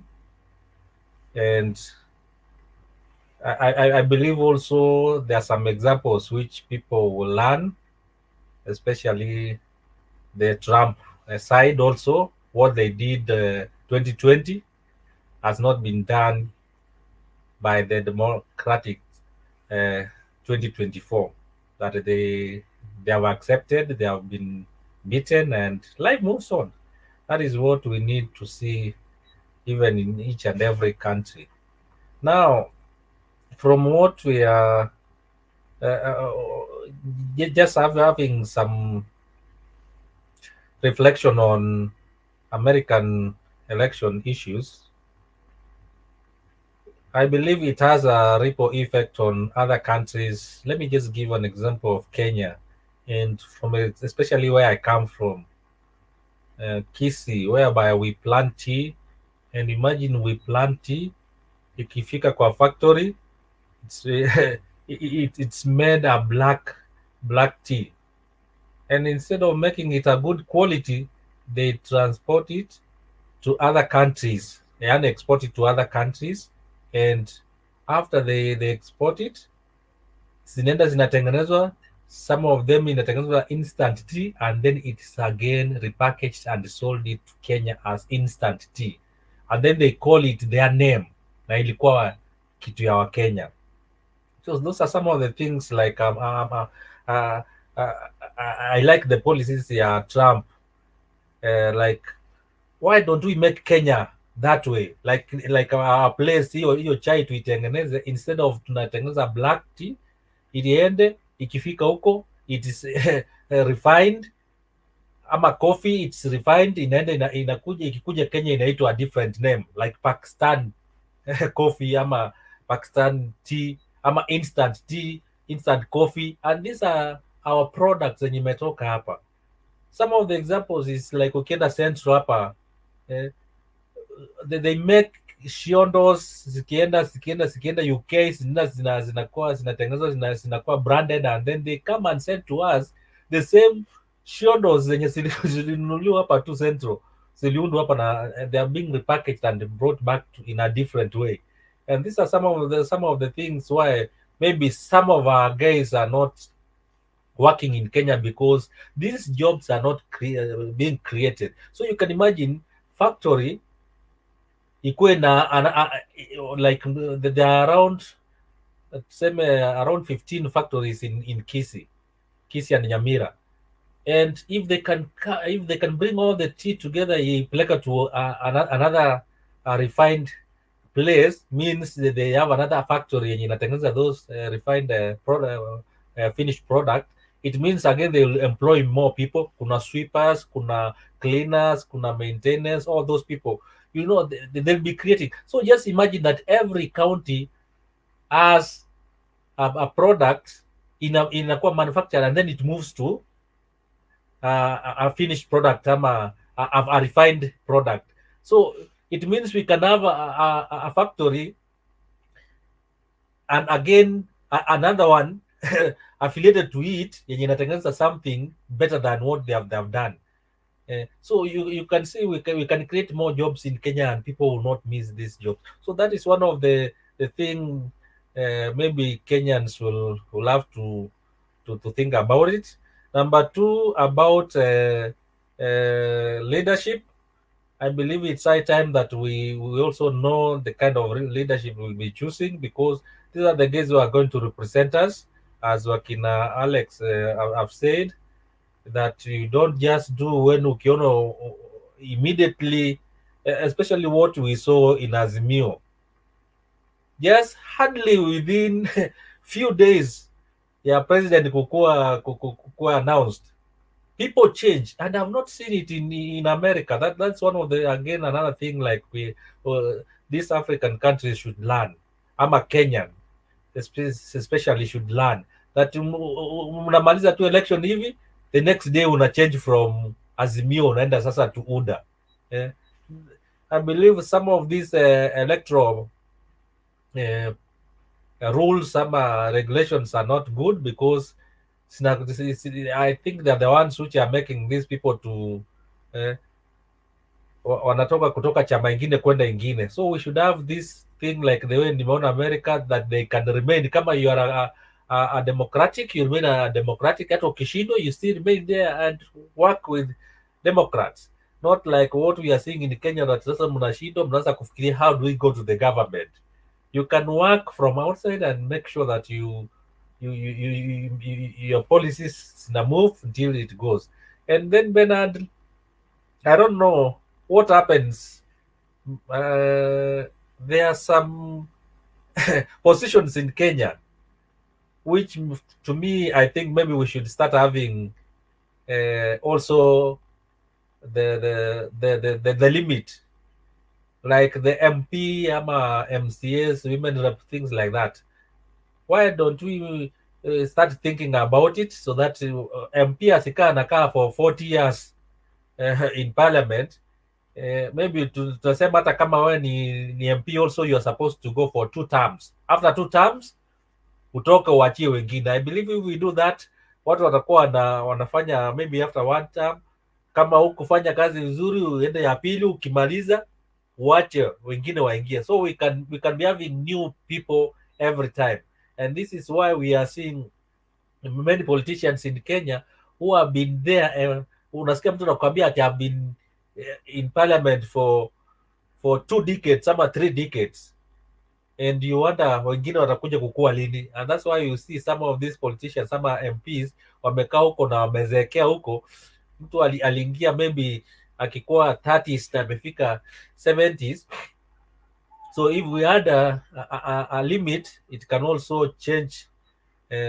Tuone kama some people can come in and also do or perform other things. Otherwise, it's a good thing we are seeing what is happening, and let me hope, Selina, what you're saying itakuja kukua in Kenya whereby that tunapiga kura na inamaliza tu, mtu anaenda nyumbani na anaenda nafanya kazi yake na anaenda. But Bernard, one thing yenye sijui kama Kenya tutaweza kuwezana nao ni hii maneno ya early voting. Sijui kama Kenya we can do it tuwezane nayo. There are some things wanafanya America na ninaangalia ka Kenya, au huyu Kamago wetu bwana early voting, I wish it was there so that watu wasikuwa na yani that ikifika siku ya voting, kila mtu kama alikuwa anaenda kuvotia nyumbani, anatoka anaenda alafu anarudi. So why don't we have this thing ya early voting that maybe inawekwa maybe 1 month before, na system iweke in such a way that hakuna mtu anaweza vote na isiibwe ama Kamago asitembe with this. So I don't know the system the Americans are using in that some Kamagos will not come in. Maybe we'll start thinking about that, Bernard. Thank you. Okay, thank you, Innocent. We appreciate that. Indeed, I would love that to happen, but I don't think we even need early voting here. Did you see the millions of the voters in America? We are hardly 20 million, okay, are registered voters in Kenya. M-Pesa. Have you ever seen any collision of money being sent, M-Pesa zikaingia kwingine alafu Safaricom ikashindwa kufuata? We need a simple system just like M-Pesa for voting, and then people to vote from where they are electronically, just like you send whatever M-Pesa or an SMS. And within no time, that thing is tabulated by the machines. We should be having our results immediately. After 3 to 6 hours, things should be over. Ours is delayed for a purpose. The purpose is to enhance the rigging. It is that simple. There is no need. We need 7 days to declare presidential elections in Kenya when we are less than 20 million registered voters. What are they counting? Are they digging it from the ground in order to find the votes? So it is all wherever a crafted system that is meant to fail.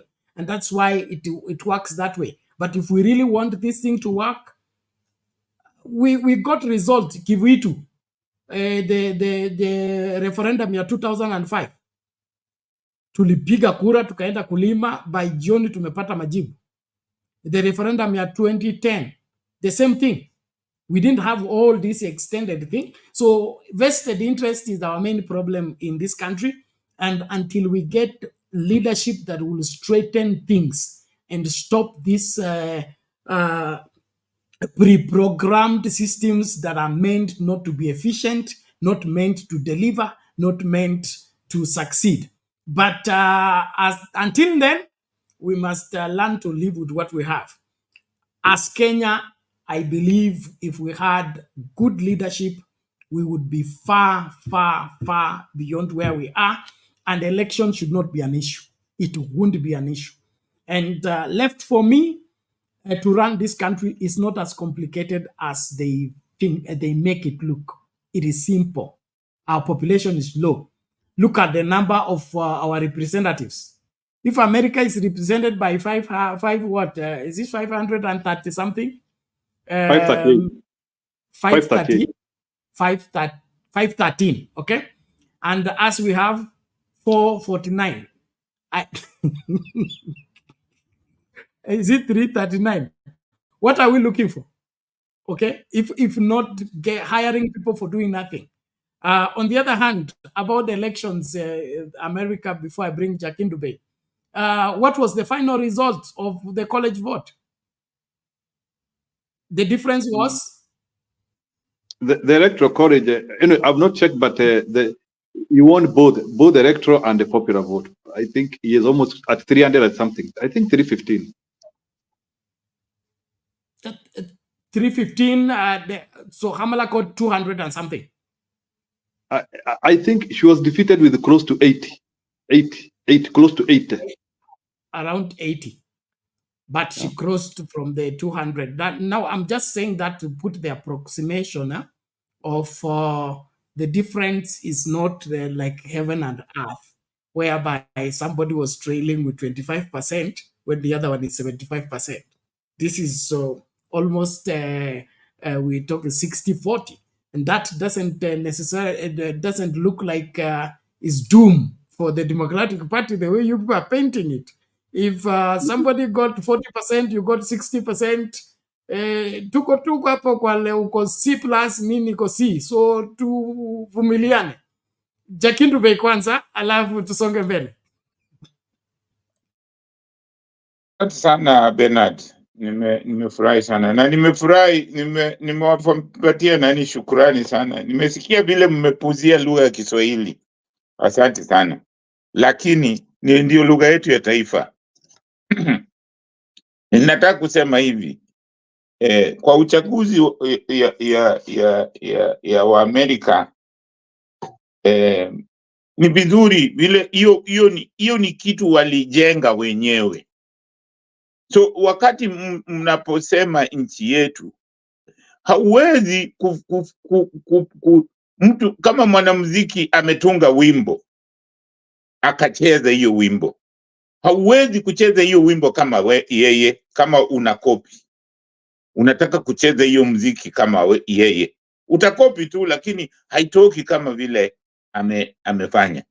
Ndio kusema hii mambo ya kusema uchaguzi kwetu, tusipotengeneza yetu, it will never be. Haitakuwa, mimi nawaambia kweli, kwa sababu kuna mambo mengine hatufanyi. Tukipata mtu amefanya makosa kwa uchaguzi, hadibiwi, hakuna adhabu, hakuna karani yoyote akihesabu vibaya, alete hesabu mbaya, haidhibiwi, hakuna, there's no consequences. Hiyo ndio najua mnaelewa wa Kenya. Nikisema kuadhibu hamjui, wengi hawajui. Nikisema kuadhibu, yani apati kitu ya kuonyesha ama afungwe ama wekwe fine, kwa sababu anapofanya hiyo ukora. Kwa mfano ile wakati wa Maraga alifanya vizuri sana kusema election haikufanywa vizuri, lakini wale ambao walikosa hiyo hawakuadhibiwa. Hakuna hata mtu mmoja aliadhibiwa, hakuna mtu. Sasa hiyo kitu makosa ilifanywa na nani? Na machine, na hiyo machine inakuwa operated na binadamu. Huyo binadamu alipatia Kenya, nchi yetu, na sisi watoaji wa kodi hasara, kwa sababu kurudia election tena, uchaguzi, tunatumia pesa, na hakukuwa na mtu yoyote aliadhibiwa. Yule mtu ambaye alisimamia kuharibika kwa hiyo uchaguzi, ambaye alikuwa ni mkati, ndio alikabidhiwa tena jukumu la kufanya tena hiyo. Sasa hiyo, kusema kweli, wapi, nasema hata kama sisi ndio wasomi au sisi ndio tunafuata, sheria gani tunafuata? Hiyo kweli ni sheria gani? Hata sisi wananchi wa Kenya tunawezaje kubali mtu ambaye amefanya makosa, ndiye amesimamia, amefanya kitu imeharibika, alafu huyo mtu tunamwambia tena arudie? Wale makarani wote walifanya makosa. Unajua, mtu akiadhibiwa wakijua kwamba kuna adhabu, hakuna mtu atakubali kufanya makosa. Hakuna mtu atakubali kufanya makosa, kwa sababu anajua akifanya makosa atapatikana na ataadhibiwa, atafungwa au atapigwa fine. So hiyo ni njia moja ya kuzuia. Pili, inatakiwa tujenge system yetu. Mimi sijui nitasema hii mpaka lini. Hatuwezi kuwa tunakopi vitu za watu. Waamerika wamejenga hiyo system yao wenyewe. Ndio maana walifikiria lazima tuweke college hizi. Ndio sehemu zingine zisiwe zinatoa president kila mara kwa sababu labda ni wengi. Unaona? Hiyo wametengeneza kwa kuangalia isi president asiwe anatoka mahali pamoja. Sisi tuko makabila 44. Hatuwezi hata kufikiria kusema hapana, hatuwezi kuwa tunaacha tu hii kitu holela hivyo, kwa sababu tuko makabila tofauti, wengine ni wengi, wengine ni wachache. So tukiacha hivyo italeta fujo. Hatuwezi, tuna hiyo sisi. Mimi ninasemaga sisi ni wavivu, hatuwezi kukaa chini tukasema hapana, hatuwezi kufanya hivi, kwa sababu hiyo ndio imeleta matatizo kote katika, ukiangalia katika nchi za Afrika, hiyo ndio problem. Hawakai chini waseme system yetu iko namna hii, tutafanyaje uchaguzi ndio wote tuone tuna wote hii uongozi inakuja kwetu wote sisi. Nchi moja tu ndio imefanya hivyo, Tanzania. Haijarudi, iko na makabila mengi tu. Tuseme kama Wasukuma ni wengi kuliko wote, lakini uchaguzi imekuwa ikienda kwa makabila zingine ndogo. Magufuli tu ndiye alitoka juzi kwa kabila ile kubwa, lakini kwetu tunakataa kuangalia hiyo kama hiyo inaweza kuwa ni kitu inatuletea mzozo. Hatutaki kufanya namna hiyo. Kwa nini tusiseme this time tunataka kama ni parties zina dominate msinominate mtu yote ambaye anatoka Rift Valley au mtu yote ambaye anatoka Central.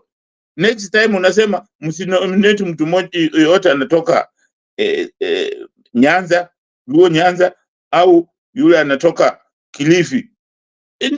Ndio watu wote wajue.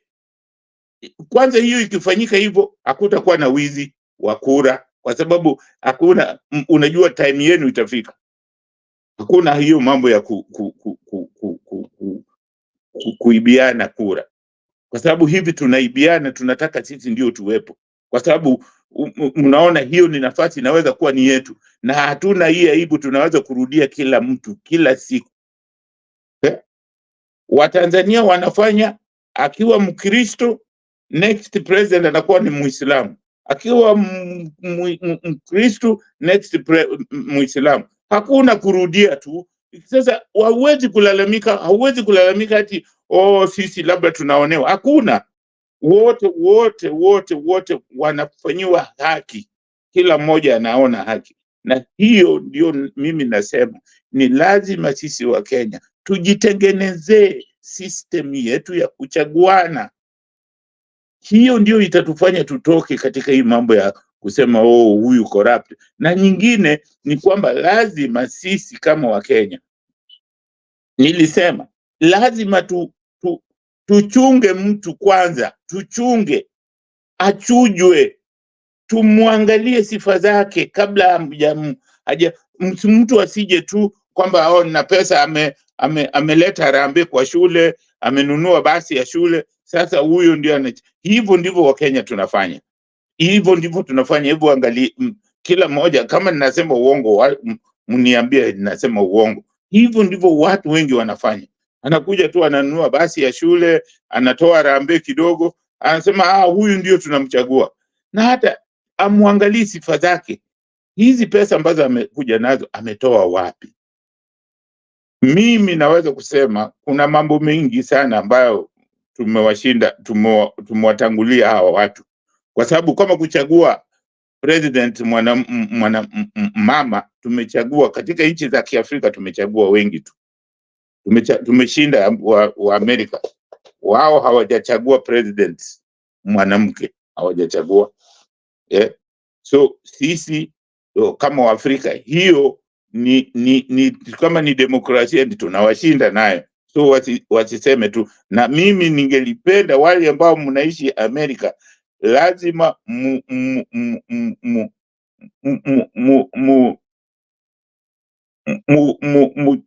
mjivune na lugha ya kitaifa. Lugha yetu kama vile Wasomali wanajivuna na lugha yao, ndio iwe wakati wote mnatumia mahali popote, ili ifanyiniwe ielewike kwamba Kiswahili ni lugha ya Waafrika. Vile Wasomali wameshajua hiyo ni lugha ambayo inatumika Kenya. So inafaa tuifanye nini, tuijenge. Asante sana Bernard. Okay, thank you Jakindube. Tunashukuru sana kwa maoni yako Wasia, na naamini kwamba tunajifunza tunapoendelea na mjadala. Masaa yanaendelea kukatika na kwangu mimi nitaanza kufungasha. Kwa hivyo naomba kama unaingia studio wahi mapema. Naona Matoa anaotea mbali. Njoo tu baridi utawekewa fan. Utamalizwa. Lakini kuwakumbusha pia tarehe ngapi leo? Tarehe 7 hatujamaliza kulipa bills. Hata hatujaanza. We need to respond to the payment of the bills. We need to take it serious ili tusiharibu mambo. So tunapojadiliana, use those details in the comment section to send in your contribution. Either use M-Pesa till number 516575, or you use the M-Pesa direct number +254718454585. Bernard Makoha is the name. We really need your support, or rely on your support to keep running things here, maintaining this place, or recurrent bills na mambo kama hayo. So we who are the partakers of what we do here, we are the ones to keep this running. So we humbly appeal to you, usisahau kwamba mwezi umeisha na lazima tulipe bills. I'm sure we okay. Last week I had a funeral, and so we did some contribution towards that, and I appreciate that greatly. But let's now focus on paying the bills, so that we don't get stranded. Otherwise, I appreciate everybody as we are engaging. Please, let's carry the lessons. Let's ensure that we occupy our space. And as Kenyans, and the kind of picture that Jakindube is painting, and every other person who is speaking here, is that our country is far, far away from what is the right thing. And it appears that nobody wants to fix what is wrong with our country, because if it gets fixed, the established faulty systems will collapse. So they would rather keep the fault than correct it. And it's our major unmaking. But if we all came out full-fledged and say we are fixing the election, we are fixing the education system, we are fixing the healthcare, we are fixing the land policy, that the land system works effectively, the education system works effectively, the healthcare system works effectively, and every Kenyan is entitled to what is viable, this country will just take off. I don't see any stumbling blocks standing on the way for this country if we want to let things work. Our main unmaking is bottlenecks, unnecessary bottlenecks, unnecessary clearances, which in my opinion needs to be addressed urgently, because the younger population that we have right now will soon get out of hand if we don't rise up to the occasion and create an environment that will be able to accommodate them and be able to make them productive. Lakini tukiendelea hii support machine tumekaa nayo 60 years, our collapse is imminent. Tumsikilize Vance basi tunapoanza kutamatisha. Karibu Bwana Njiru. Na naona unafanya promotion.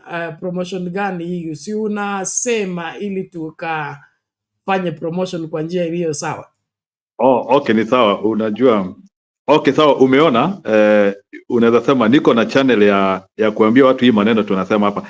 Bernard, before I enter there, unajua sisi ndio tuko na antidote and it is good for people to, unajua saa zingine ni vizuri watu wasikilize and saa zingine hata ukisikia ni kama yule mtu anasema kitu ambayo ufurahii, the amount of force ile mugogo tulisukuma to make sure that whatever happened yesterday was able to happen.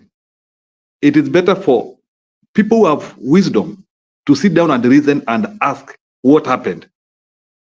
Because let me tell you, unajua kuna vitu watu waelewi hapa. There are things which we call machines which are deep rooted in government, and sometimes those things don't want to change unless there is a very powerful concerted effort which involves everybody. Now people are able to win. So me, I will advise any one of us who is here, instead of us sitting here and showing emotions or trying like to say like this person is what is what, try to understand what happened. There is a path possible to defeat any system, and it is provable, and it has been proved by a group which did not want to use shortcuts. So it is a path which is, you can gauge.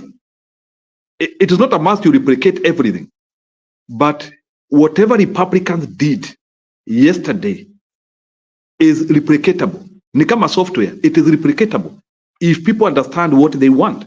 So that is a learning lesson which I would want to pose here to many of us here. I have seen Irene, kuna comment miona anasema, but Trump doesn't have character. It's a statement. Lakini ukiuliza Irene, where did she know that Trump doesn't have character? She has no idea. That statement, she has gotten it out from somewhere. It is not her independent mind which is telling her that this person is not that. Why? Well, Anjiro, on which conclusion are you making that? Because no, it is something. Okay, let me ask you a question. Like now, if you tell me I don't have character, what is your point of observation? What is your point? Where are you getting that thing from? I would want somebody to, like, for example, it's a very huge statement. When somebody says Trump doesn't have a character, can you tell me, explain to me, tell me how? I need an explanation. Okay. Character is the real person, okay? And we can only tell your character by reason of our observing you or studying you. And studying you doesn't mean me watching you or walking with you every day. Okay. I can feel and sense your character when I look at your family, look at your relations, look at how you treat people or how you keep your promise, okay, all that.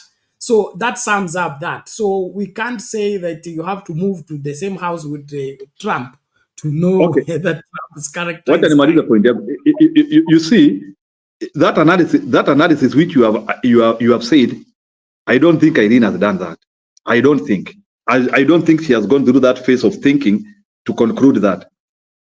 Okay, away from that, you see, there is something here we have to start telling ourselves. You see, Bernard, we need to know the people who own a nation. I think as Kenyans, we have not understood that. The country is owned by civilians, ordinary man. Huyu tunaitanga in a nutshell, huyu tunaitanga taxpayer. Huyu mkulima mudogo. That is the person who owns the nation. And that is the person who is supposed to regroup when there is an issue. So, but sometimes the person who owns the nation, instead of regrouping and doing the right thing, he want to go and sit down with the oppressor or start telling the oppressor to pay to kule. That is where the problem is.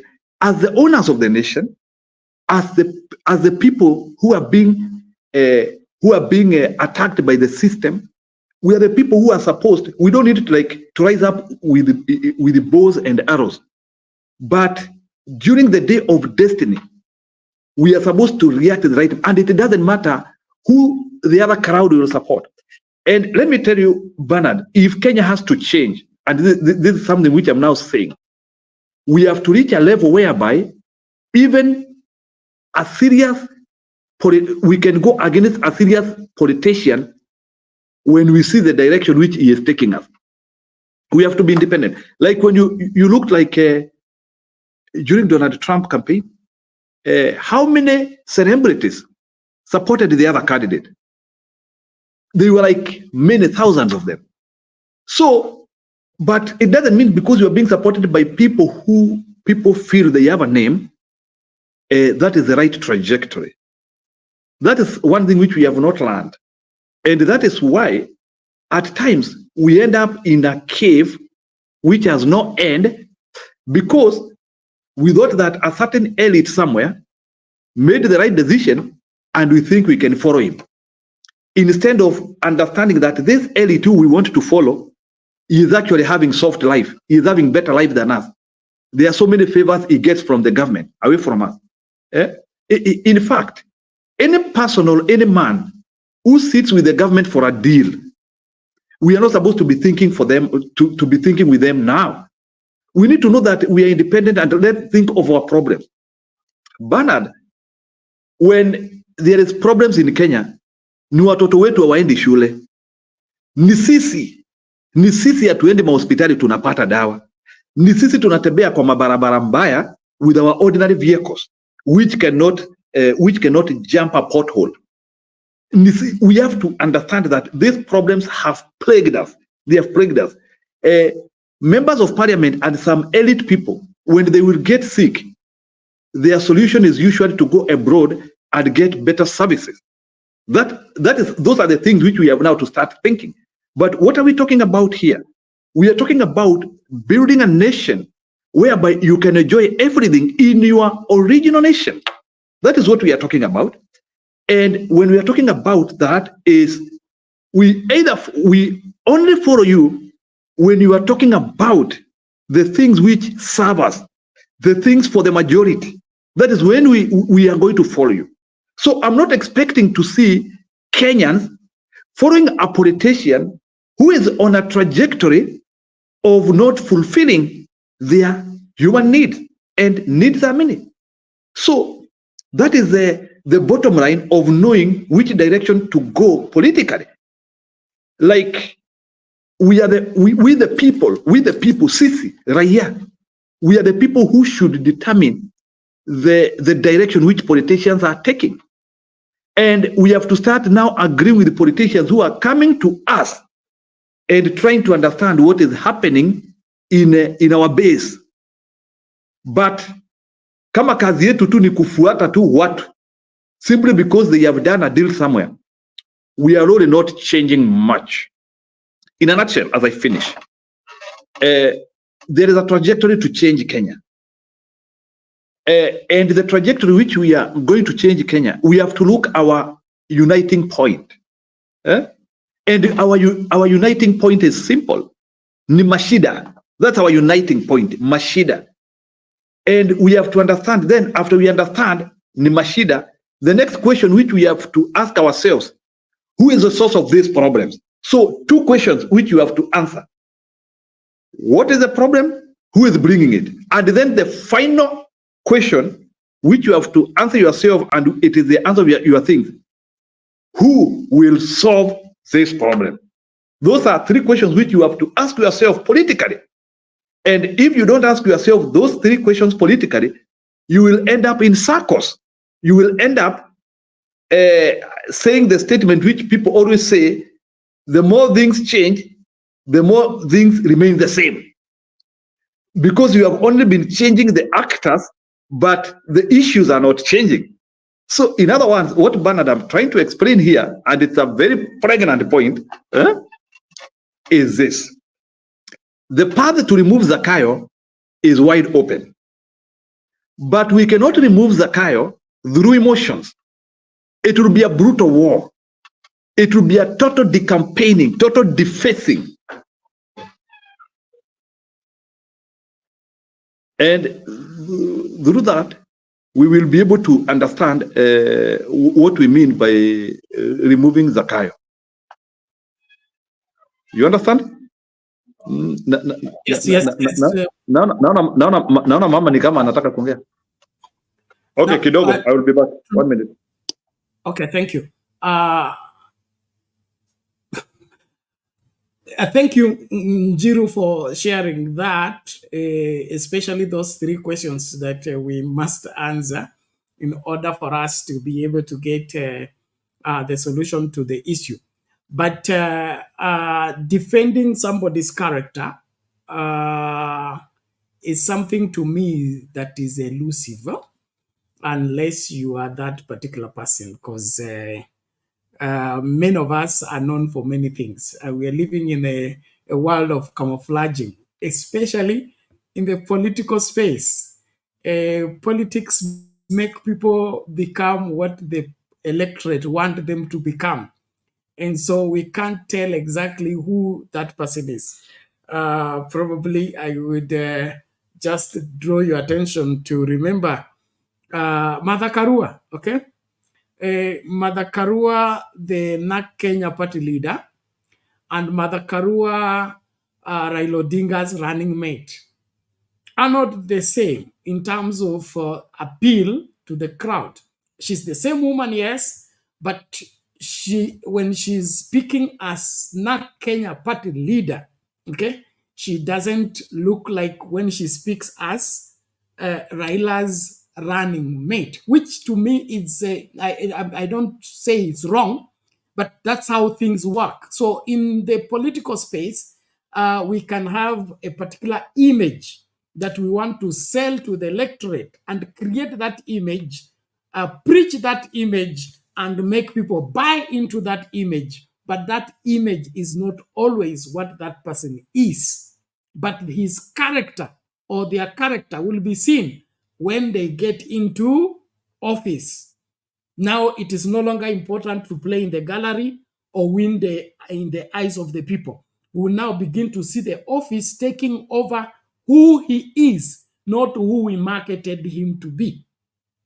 And that's one place that we get deceived, majority of us. And that's why I'm saying we should not overlook anything when it comes to serious national responsibilities, like running a country. Hiyo ni kazi huwezi patia kila mtu. Hiyo ni kazi ambayo wale wanapewa hiyo kazi wawe ni watu ambao wamekaguliwa, vile Jakindube anasema, wamefanya nini, they have been sieved, wajulikane hao wanaweza, then they are given the country. But the invitation that some of us are giving us is that because somebody has won an election, then everything is right about the person because he won an election. That was a political process which had a particular outcome that was to be achieved. But that doesn't sum up his character and who he is. And that does not even stop him from manifesting who he really is. And so we should not use one thing to conclude everything about an individual. Not necessarily writing off or supporting. I'm just saying the character of the person will always emerge, and that should be our most area of concern, especially tukimpatia kazi ya kuwa dereva wa inji mzima. Dereva wa inji mzima sio dereva wa Probox, sio dereva wa bodaboda, ni dereva wa kubeba kila mtu, na huyo dereva wa kubeba kila mtu lazima ajali kila mtu. So tukipatia uongozi kwa mtu ambaye anajali wengine, akibagua wengine, then tunajua kwamba katika hii basi hatutakaa kwa amani. Okay? Tutakuwa tunafika mahali wanasema wengine wasimame na wengine waketi. Naambia wewe simamia fulani, wengine waketi. And in the process we run into crisis. And so as we look at leadership and look at a better world, let's demand that right standards should not be compromised when it comes to leadership. And we should not conclude people's rightness and incorrectness based on what they won and what they lost. Thank you very much. Naomba hivi, we are time bad. We have like another 10 minutes. I would be calling off the show. So Vance conclude in the next 2 minutes or so. Tumpatie Sande naye aseme ya kwake, tuanze kufungasha. And then if you want to get people to subscribe to your channel, you share the link of your channel in the private chat, then I'll be able to share the link with the people. This process you are applying will not work. You won't get 2 subscribers from here because I understand this platform. Watu wachache sana wataenda YouTube kutafuta hiyo jina, na wakitafuta Njiru, si mnajua Njiru mlizaliwa wengi so ikuje majina 100 Njiru Maura. So unataka ni subscribe kwa gani? So go specifically to your channel, get that primary link ile iko hapo juu, then share it, then people click, go immediately to the channel, then subscribe. Thank you very much. So conclude please, tumlete Sande tufunge. Sawa, wacha ni conclude. Nimekubali, nimeshare hapo nawe kwa chat. You know, some of these dialogues we have to speak about them forever. I have seen pia kuna nani Mkenya mkora ati ananiambia I will stay on this topic forever. I have no interest of staying on a simple topic forever. We know how the world is shaping. So my concern is about Kenya, and that is why I'm talking about a value system which we have to build in Kenya, where we have to understand that we have to understand our problem, where it is coming from, who has brought it, and who will get us out of that shit. We have to understand those 4 questions very well. Sometimes the problem which we have is that we are not able to fill that questionnaire, and we end up actually not solving our problems and saying tutajaribu next time. So because solutions are progressive, you cannot solve things the same time. Solutions are progressive. Kenya tuko na mashida mingi, but sasa sababu we have not allowed us to solve a little bit of our problems. Sasa mashida zetu zimekorea from 1963, because we should be having solutions should be progressive. There's no leader who comes to solve everything.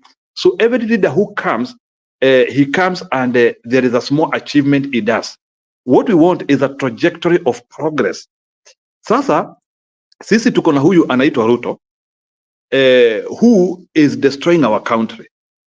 Our big analysis ile tunafaa kukua tukijiuliza saa hii, ni mwanaume mgani ama ni mwanamke mgani kwa nchi yetu hako na moral standard to come and do this big problem and solve this big problem which Mr. Ruto ameleta? Because we all agree that Mr. Ruto kuna mashida mingi sana ameleta kwa nchi yetu, na hizo mashida lazima tupate mwanaume ambaye ako na nguvu na mwanaume ambaye habadilishi. Because we don't know the system which Ruto, because that's also something else which we have also to understand. As Ruto is in the system, he is also recreating the system. So we don't know what is happening there. Kuna vitu mingi sana zinatendeka hapo. But there is one hope which I'm saying here. If we stand to the message and we agree in one accord that we need a good man to take Mr. Ruto home, I want to confirm to you here, Bernard, the easiest person to send to Sugoi is Mr. William Ruto, because he has already detonated himself. He has halfway killed himself. So the only thing which is remaining is Kenyans to say it is now. But how can it happen? And we have a group of Kenyans who are saying 2027 we will vote for him so that the other group can feel what we felt. Those are the issues which are happening in our country. We have now started applying emotions. And once you start applying emotions in politics instead of applying what is happening to your day-to-day life, that is where you lose trajectory in politics. Politics is about your way of life. Politics is about what is happening to you, not about a small feeling. Sometimes we do not support people who are making us feel hungry. That is why out of the 71 or 72 million people who have voted Trump, some of them, they don't have a nice feeling about him. But you weigh what you want. I need food. I need this. I need this. And then you say better this person. So let's stop that feeling. Let's not start saying that sababu watu ya mulima ndio walileta huyu mtu, sasa hata sisi tutaenda kwa huyu mtu ili wasikie vile na sisi tulisikia. That is not a solution. That's a feeling issue. A cogent idea is Ruto must go home, and it doesn't matter. It's a rot in our backyard, and we have to gouge it out using the spades. Tukuwe tumeshikiana. So, regardless of the people who are saying now they can co-work with him, now that he has become better, because now they are getting some deals there, we have to have an arrangement, an agreement that this guy has to go home. There is more worse happening to our nation by him being there than being supported by the few people who want to abate his presidency. So, my conclusion is simple, Bwana Bernard. Mr. William Ruto can go home by 8 a.m., but it has to be a concerted effort, and we stop feelings. We start reacting on issues. Thank you. Thank you, Mr. Jiru. Interesting, but I invite you to what? Let's cross that bridge when we get to the river. One of the things that will cause the steam to die along the way is when we begin the race too early before it is declared. We have insisted here, let's occupy our space and not go for individual. One of our making is our individualistic approach to political issues. Why can't we take responsibility, do civic education, enlighten people to understand that the choice of a leader means the choice of life, and the choice of life means we need to have this and this in place in order to decide in a particular way. What I see here is that we want to now set the Luos against Kikuyus, Kikuyus against the Luos, the Kalenjin against the Luyas, and all that. That will just deliver us the same place where we have been. Let's look at Kenya holistically and see how do we start this country into success. Which vehicle is necessary to take us to that place? How do we fuel it? And now from there, the driver becomes necessary. But hatuna gari, hatuna mafuta na tunatafuta dereva. Hiyo kazi itafanya kweli? Na nashukuru kila mmoja, naomba tumakinike tunapoendelea na mjadala. Na unfortunately or fortunately, I have to call it a day. It's 3 a.m. East African time. So naomba tuanze kumaliza Sunday na kupatia dakika zako 3 hivi, alafu huyu mkora and then tumalizane.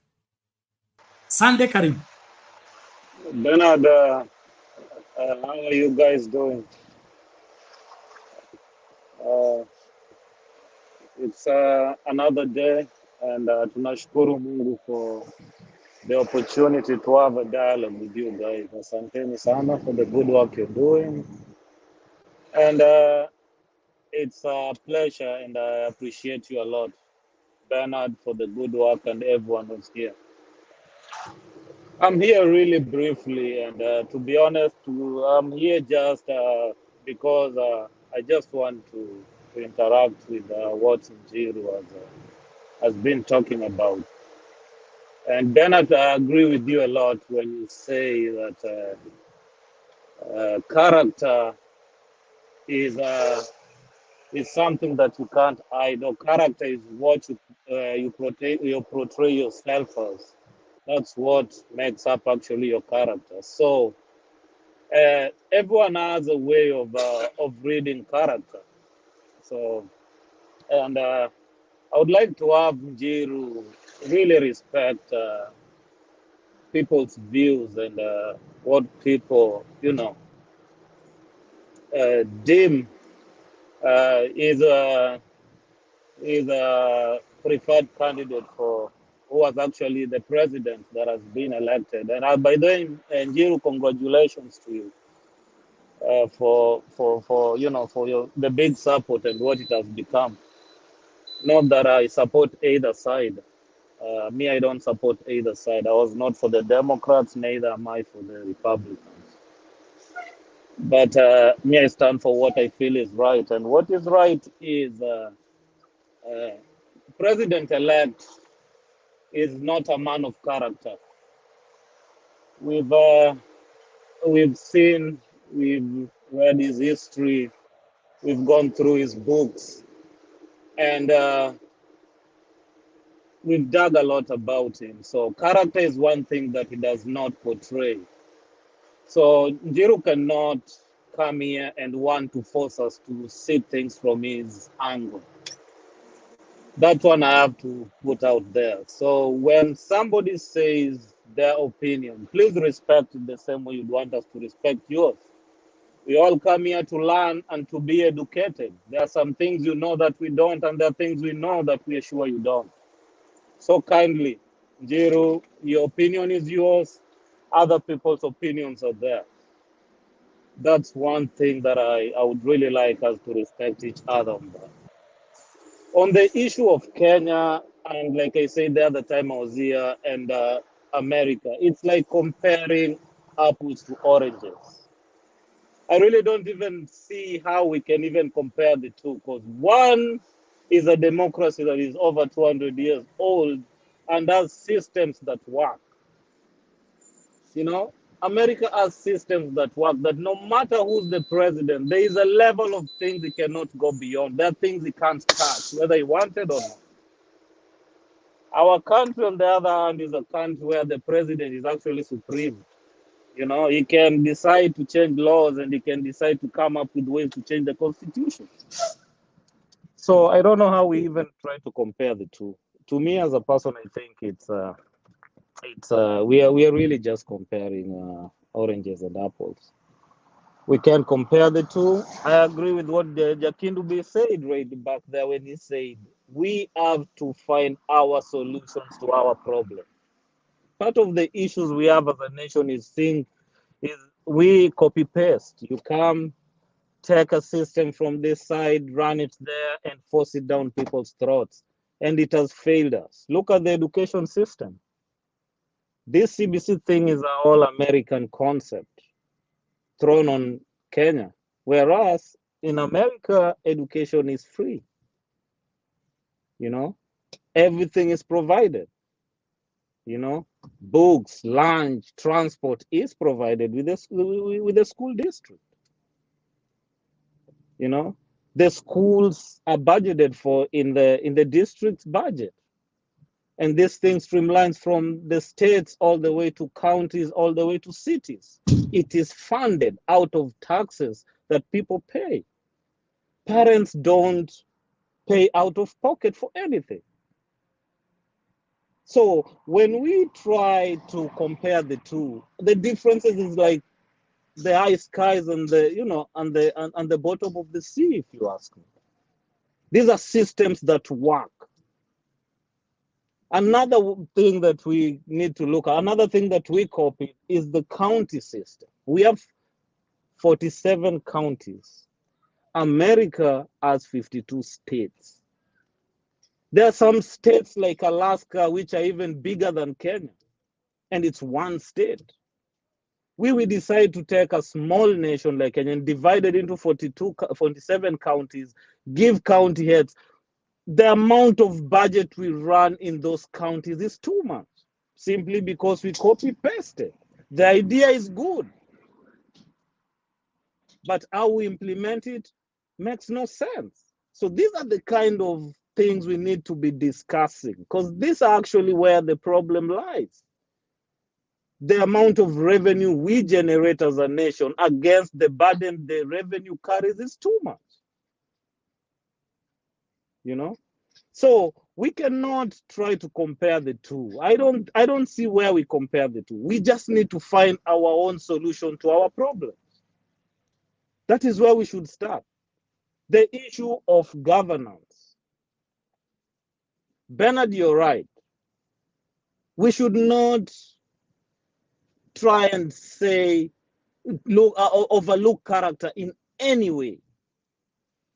That is where our problem starts in issues governance.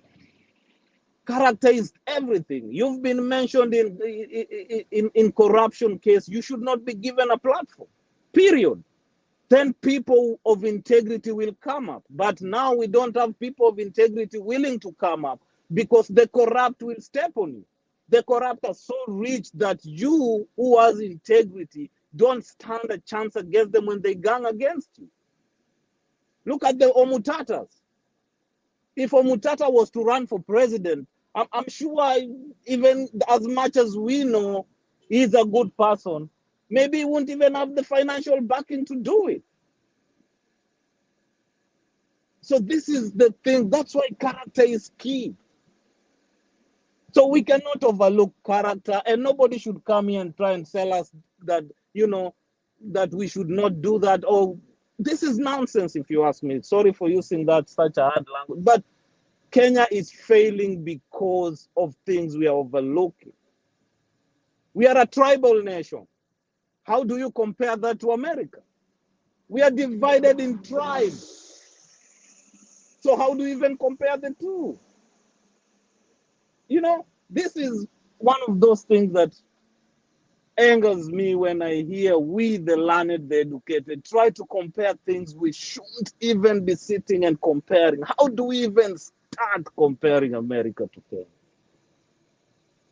We are Africans and we love it. When Sunday, sorry for interjection, but I had to. Just to ask you, does a working system need 200 years to work?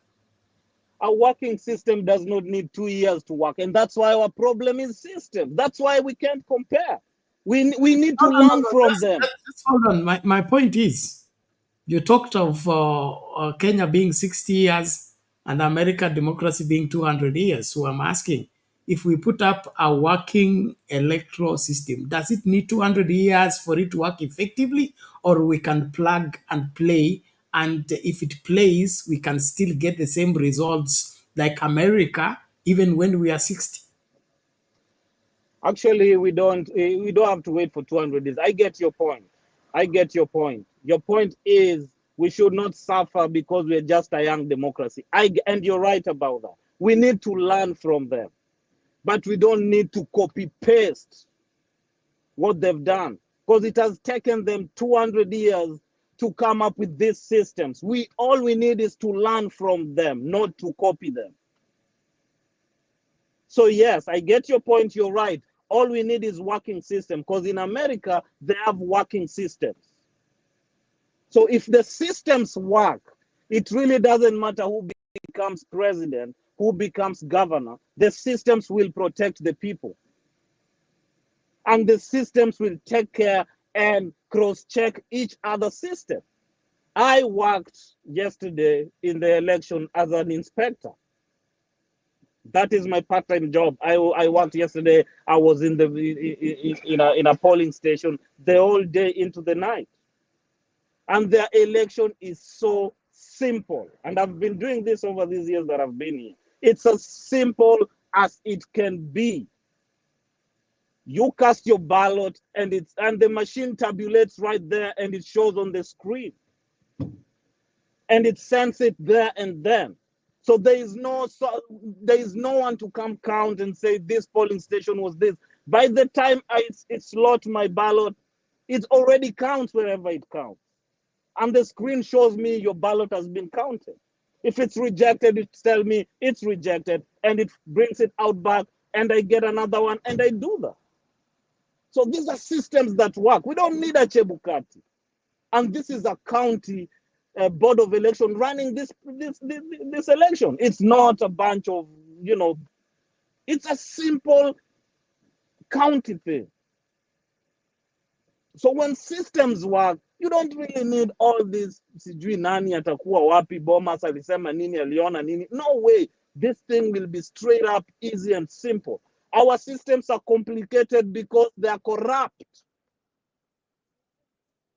So let's not try and, flip-flop. Listen, to summarize, let's work on our systems. Let's forget about this. And if your character is bad, we tell you to the face. And on Njiru, Trump is not a good person.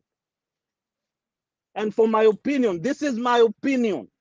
Democrats lost because, one, they had a female president. America is not ready for a female president. Two, she's black. All right? So those two things are what worked against them. My opinion, but I believe it's right. Thanks again. One love, my people. Thank you, sir. We appreciate that.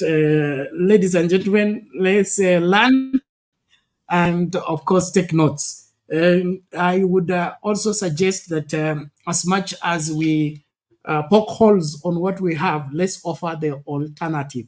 I would imagine that at this point in time, even as we look forward to the general elections, we need to come up with some innovations so that we will not be carried by this so faulty system that is already set to fail.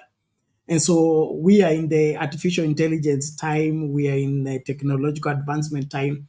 I think by now we need to, those of you who are graced with the technological capability, tuanze kukuja hapo na create apps, okay? An app that can conduct a clear election. Somebody can vote from anywhere and still the vote will be safe and secure. So that when it goes to the issue of buying a system, like what Ruto is looking for, buying a system for healthcare at 104 billion Kenya shillings, a simple, I can't even call it a simple, a system for reading names of a patient and their history of their sickness that a doctor can click in and get that. How do you spend 104 billion to buy a system when the sick people don't have the medicine, can't access the health care and things like that? So I would that we all work hard in ensuring that as we critique this, we are offering solutions. I would that by the time we get into the elections in Kenya, we should have so many options on the table that we will be able to challenge the current set system to understand that we know what's happening and we want it to happen correctly. On the other hand, on the comment section, resilient, there is a comment you made there that is really disturbing me in the sense that Trump won, we should take it. I have no problem with Trump winning. But somebody's winning an election doesn't ratify his character. When a character is in question, winning election does not take that. It's like you're telling us, you are a what? You are 3 meters tall. Okay, you are 3 meters tall. When you are talking about how heavy are you, we are talking kilometers. You are giving us meters and centimeters. The winning election is just a process of competition. But my character and my person is different from that. And for example, if let's say I am a loose man, I am, a not friendly person, I am not wherever a straightforward person. Even if I win election, that will not take away my not being straightforward, my not being integrous, and my not being wherever a man who can say no when he says no and say yes when he says yes. So let's not mix the two, because I think that's where we get messed up, where we look only one side. Ameshinda, imeisha. Tukianza kuuliza maswali ambaye hapana, usiingilie, huyu ndiye ameshinda, huyu ndiye amechaguliwa na Mungu. No other question should be asked. We must ask other questions, because life is not just about winning an election. It is after you win the election, you get in the office. What kind of office do we expect? What kind of treatment do we expect from that office? What kind of accountability do we expect from that office? And so if you're telling us winning election is everything, then we have a long way to go.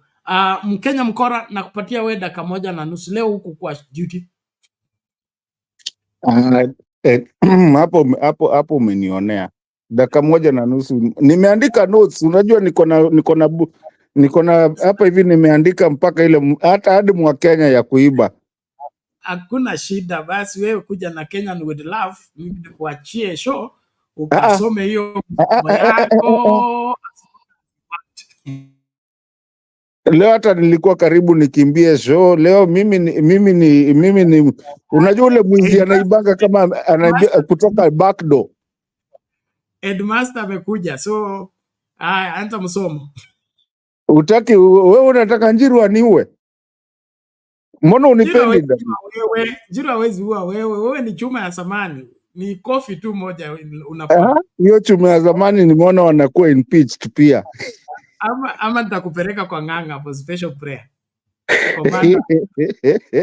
Naona mama pia amekuja, lakini no, but Bernard, I want to, even though I come kuna watu wengi sana wamenijua hapa hivi, I've always come to be, naanzanga na statement yangu ya kwanza inakuanga kwanza tucheke kidogo, because Bernard, in life we always have to laugh with each other even though we have difference of opinion, and just have a good time. You know, when you see mtu amecheka, you have a smile is good for the thought and for the food of the day, even though we are going to differ in our opinions.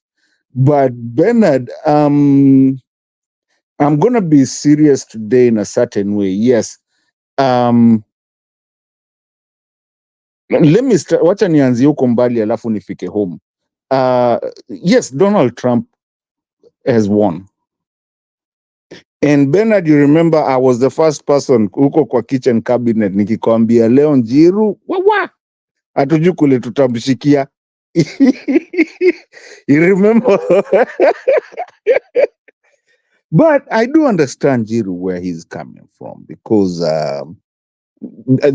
worldwide, these people, the politics worldwide, it has come to a point where people are making mistakes to only learn their own mistakes. The thing, and nimekwambia nimeanzia mbali na kuja. Personally, and I like what Sunday said, for me, I woke up in the morning, I didn't even know he had won. Somebody woke me up at 3 a.m., told me, hey, it's been called. That's 3 a.m. in the US. And I was like, oh, who's it been called to?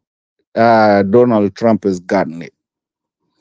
And I told them, I mean, they were really scared. And I told them, nah, it doesn't matter. Are you going to go to work tomorrow? Are you going to do whatever? And I went to work today. Nothing has changed. And I'm still going to go to work. I mean, I survived 4 years of Donald Trump, you know, and everything. And I still went to work, came to Kenya, did what I needed to do and everything. It doesn't affect me. The only mwenye tunaweza sumbuana naye ni mdosi wangu. It doesn't affect anything. So when you see Kenyans actually be very kwa akili yao, yani, like, this is, of course, it's like you were saying, Bernard, and you guys were saying, it is the personality of the person. And what Sunday said, to reiterate on what Sunday said, my 401k, my insurance will not change anything just because Donald Trump came back. It's just depends on who are you. Because the good thing that America did, that Africa and Kenya that want to emulate themselves, that you find these guys in the parliament trying to say America has done this and emulate all this. Everything is, even our constitution is actually borrowed from them. Is that we've never set up institutions that, regardless of the president, and that is why Ruto can say today I'm going to change this, I'm going to change that, and like he's the one to say there's nothing that is going to change about the people living in America. I mean, and Mama Julia is here. She can tell you very well, there's nothing much that is going to change. I mean, we won't even feel even a single pinch of it. Why? Because the systems have been there. But now, and this is where the geopolitical thing that I keep on telling you, my big brother, here comes the problem now. Now people have to ask themselves, the people in these other countries that are called third world countries and all those things, because America is already imewekewa bulletproof.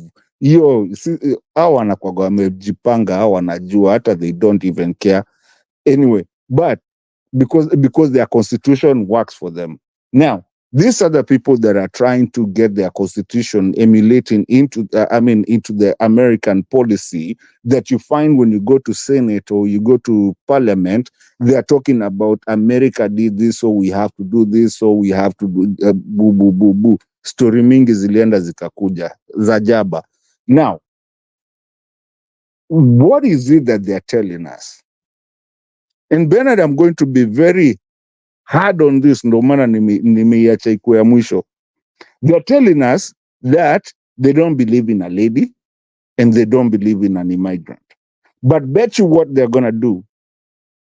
Mkianza maandamano next year or even this year, Parliament itaenda kusema American Constitution says this, so this is what we have to do, and this is how it has to be. And then they will come in there, the kina Meg Whitmans. I hope she's gonna survive with this one, and I hope Ruto na nini yake ya White House ya kujifanya the first president to be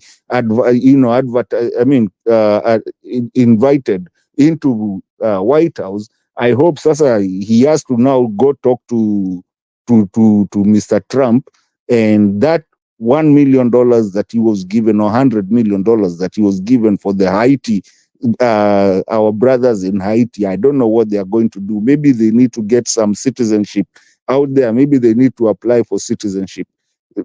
Ndio wakage huko hivyo.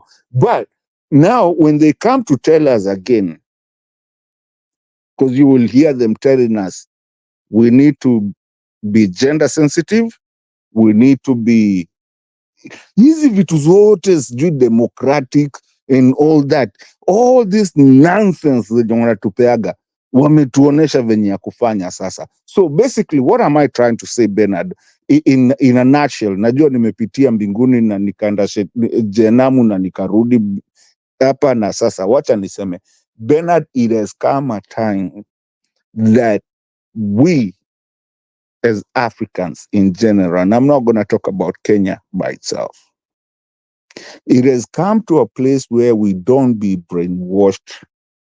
We don't follow Kinanjiro. Njiro, you're my friend.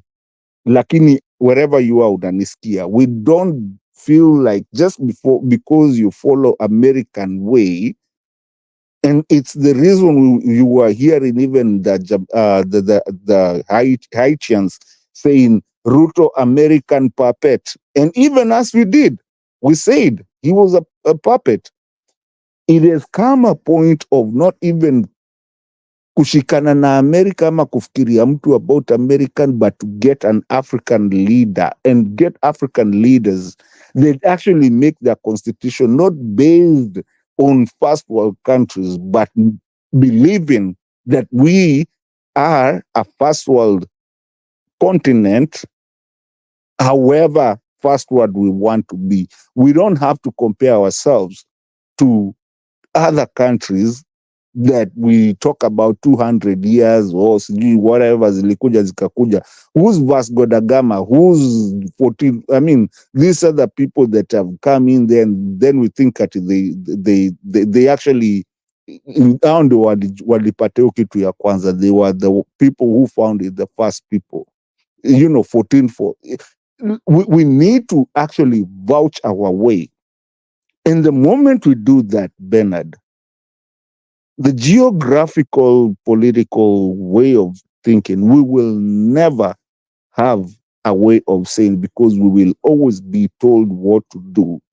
And so now, because they've showed us they don't even respect gender. Two times. No, we have to talk the truth. Ndio wenye wanatusikiza, Bernard. This is civic education. Najua, lakini kwani umeandikwa na Trump, mbona unaninyima kwa kusema ukweli? Inaitwa blanket judgment, okay? There are many reasons why people vote a certain way. It will be stereotyping to say that they are voting this because of gender. Probably it wasn't gender, but I don't rule that out. That's number one. Because I'm leaving, Julia is here to continue with the show. That is why I wanted to intercept alafu ni ng'atuke. But kuna vita kati yangu na Resilient ambayo mi sielewi inatoka wapi. Resilient, Trump, let me just for your information, my interaction with Trump was in the corporate world long before he got into politics. And But from Bernard, there, Bernard, before you go, because I want you to hear this. Kidogo, please. It's very important. I leave you with the show. Okay, but it's very important as ukimjibu. Nisimjibu? No, utamjibu, lakini nilikuwa very important. It's 3:30 bane. It's 3:30. Okay, sawa baba. We have come a conference in the morning. Please, I'm saying I fell out with Trump's character in the corporate world. There was a TV show he used to do, You Are Fired, if those of you will remember, okay? And read in his book where he says one of his policy that has made him successful is that he never forgives. Now that is my departure. So when he got into politics, how the media has painted him black and white, that is not my conclusion about Trump. It had nothing to do with the politics, the Democrat and Republic. You are thinking that I am not supporting Trump or raising red flag over Trump's character because of what the media has painted him to be. No. He is a character of a person is who he is. Whether you take him on TV, put him on radio, or don't take him anywhere, it is his nature. It will come out. And that's what I'm saying. Winning an election, okay? Winning an election does not take away your character. Okay, it only earns you an office, but you are carrying that character into that office. If the character is good, we'll enjoy your leadership. If character is bad, we'll have problems. That is all. So we are past campaign. Whether Kamala is good or bad doesn't count now. Whether Trump is good or bad doesn't count now. He's going to the office, but you should beware. If he doesn't forgive, okay, he's going to the office to revenge. If that is his main policy, you should anticipate that. So stop concluding that we are decampaigning or saying something about Trump because we hate him and the media has told us to hate him.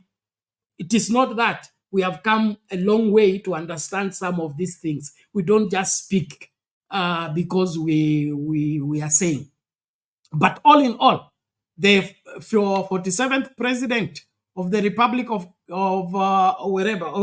the United States of America is Trump. No doubt about it. It is already concluded. So let us not defend character because he won an election. Hiyo tu ndio nasema. Tusitumie standard ya kumesha vitu ambayo haifai. Wewe unataka kutumia centimeters to show kilograms. It doesn't work. When it comes to character, let's deal with character. When it comes to winning election, we deal with winning elections. Different standards, different, when I say different strokes, different people. Let's not mix the two. Anybody can win an election. Bora ameweka campaign mzuri, akafanya hesabu zake vizuri, aka-convince the masses. You asked whether those millions that voted were blind. No, they were not blind. They voted for their candidate, who they believe in, and they are right to do that. But can the millions be wrong? Yes, now. Millions can be wrong. Many things have gone wrong by millions. It's not that the majority are always right. The majority can always have their way, but that does not mean they are always right. When I'm talking about right and wrong, those are different standards. Success in a mission is just success in that particular mission. It doesn't mean you are now successful everywhere. You can succeed in winning an election and fail in running the country, like Ruto. Okay? You succeeded in getting the presidency, but now behave like president, you can't. Run the country the way it should be run, you can't. You are now arranging women, you are removing this system, put this system, remove this. You are experimenting. Why? You succeeded in being president, but you can't behave like one. You don't have capacity to. So naomba tafadhali tukipeana maneno tupeane kwa usawa na kuelewanwa, sio kuchanganya watazamaji ili because we want to prove that we were right about Trump winning and you are wrong about Kamala winning. Kamala gave a good spirited fight. Over 200 electoral wherever college votes, first timer, if we could use that, and being a woman in a man world, she tried. 40% is as good as 60%. Reverse. Naomba hivi. So back to Mkora. Mwalimu Julia, nisikie sauti yako nikiondoka. Yes, Bernard, I like the way you are analyzing it. Good job. Asante sana. So nakuachia utatetea Mkora. So resilient, just take it that way. Yeah? Let's not mix two things and let's not deceive. My main reason I talk is because I am protecting the audience. Wasijifunze kitu ambacho hakifai. Lakini ukweli usimame. Thank you very much. So Julia, you are in charge. Mkora amalize lakini usimwachie sana. Akikutisha muitie Njiru. Wacha kukimbia. Unajua unapenda kukimbia sana. Tulia. Mimi sina shida na Julia na sina shida na mtu mwingine. It's a conversation nilikuwa nataka kumaliza. Amesema Bernard, you're fired. Okay. Akunywe mbili on my bill. Unajua Bernard, wewe unapenda kukimbia sana. Bernard, there's something that nilikuwa najaribu kukuambia, na unajua nilikuwa nimeandika alafu cause naandikanga vitu mingi alafu za show yenye ilipita last year bado ziko kwa karatasi ile yenye nimepatana nao karibu, cause I like to come here and converse and ilitwaje kuandika vitu chini so that lest I lose my initwaji venye vitu zenye tunaongea. I try to be very straight to the point na zile vitu zenye nimeongea. So Bernard, the thing is ile nilikuwa nataka kukuambia o kusema openly, si ati nakuambia, is that Bernard, you cannot, and that's the biggest problem worldwide. And when I say worldwide, I think this is just because kuna Yugoslavia, kuna nini. Kenya is not, the world is not about America and Kenya or UK peke yake. The main that we talk. Bernard, there's something that is called being a felon. And being a felon, and Julia is here, our chair. Julia will tell you, if you are a felon, you cannot even get a passport. Passport peke yake. Uwezi. If she wants to counter me, atakwambia tu, akwapa. So now, what really mesmerizes me, and you're very right, yes, Trump amechaguliwa. I wonder if, and I'm watching this to see if there's gonna be a Kamutuse somewhere to go and ask, why? How did this guy become a president and is a felon?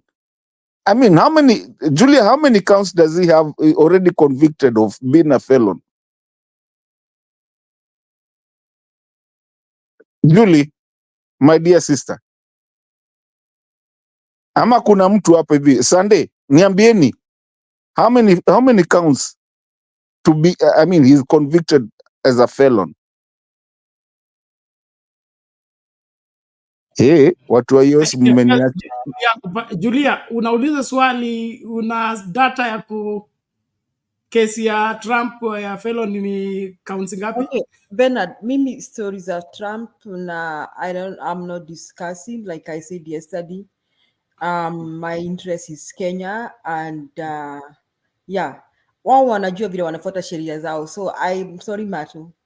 Thank you, Mama. I respect you. I respect you for that. And you see, hiyo ndio kitu yenye Wakenya wengi wanaangaliaga. So, and that's the biggest thing what Julia has said, because We need to stop looking at these guys. These are my felons. Oh, this guy actually has 13 cases. Just to answer that question, because it was a rhetorical question. He's been convicted 13 times, felon. So, United States of America, which I live in, should never, ever tell us in Kenya what to do. They need to back off and let us handle our things. And because they are not angels. They've already right now, they've shown us that they can elect a felon. So we do not want felons to be our president. We do not want felons to be any leaders. We do not want to do that. We have to vouch our way. And we have to move on to our own constitution, not that is related to them or is even consequential in any way, connected by net, by anything, even by mistake to them.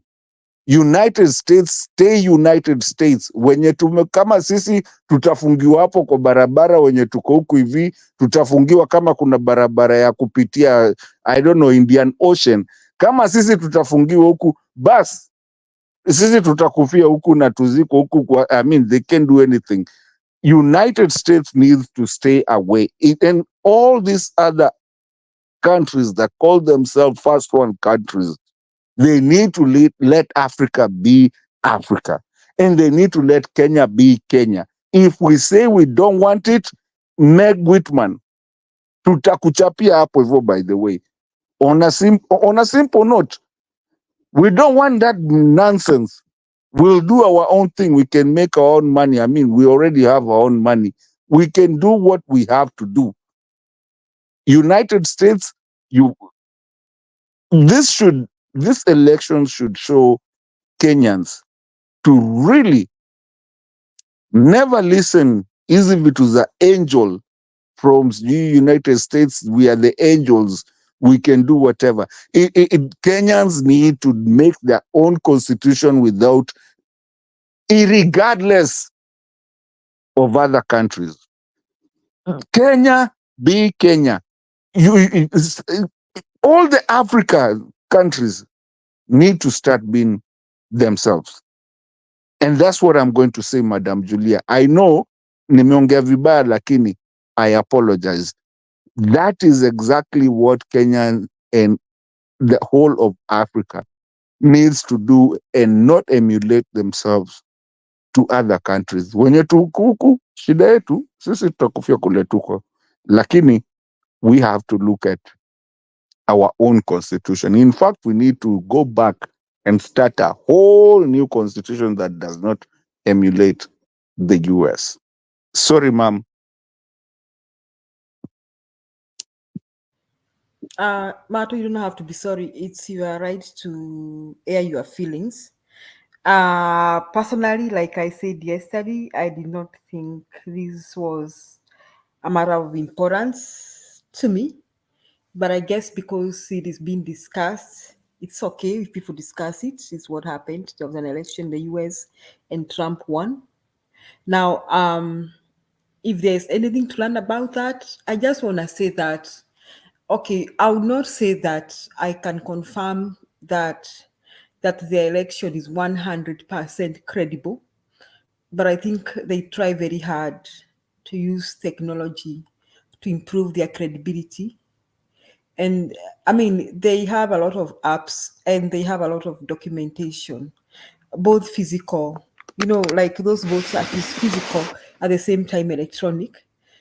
So they have a lot of documentations, like they have physical records, and also they also have the system is also very electronic. The scanning of the voting material, that is electronic, but remember they are scanning what they are scanning is physical material.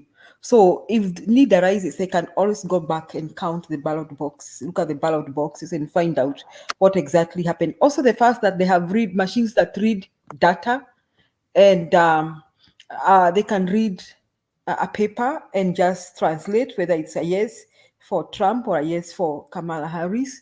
That makes their work more transparent. pay rent. It is not like Kenya tusimame tuanze kuhesabu kura tukisema Mato 1, Julia 2, Mato, like that.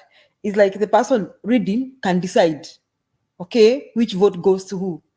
So sasa hivyo hapo tuko mbali. Now, even when the few years we've been saying that we've been going electronic, we've not been going electronic. We've only been going electronic through identifying biometric identification of voters. Lakini voting hatujafika hapo. Hapa ni ile every document that is not like somebody. Julie, with all due respect, Mama, and Madam Chair, let me ask you a question. Where's Bomas of Kenya? Bomas of the United States. I mean, we call Bomas of Kenya.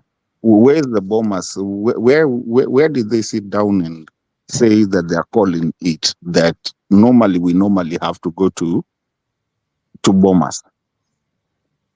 Okay, I don't know that. Maybe their law, I think it depends on their law, Mato, also their constitution, how it works. But I think our constitution works that we have a national tallying center.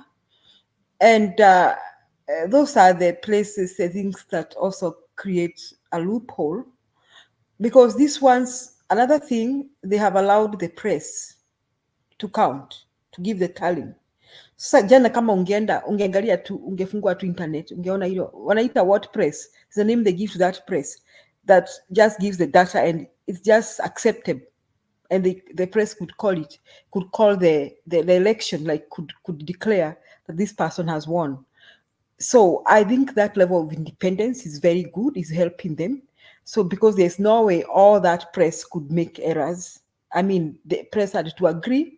So what I'm trying to say, wakombali, but the fact that we people who have been here now understand what exactly is use of technology. I'm not saying that Kenyans don't understand. For information, wa Kenya pia wakombere sana. If you go back to Kenya, you'll find so many good things that are so much use of technology, especially in the banking system.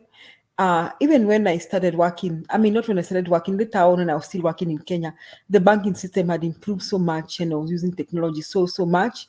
The schools and all that, I think I worked in a school where children would use biometric to sign in into school and out of school.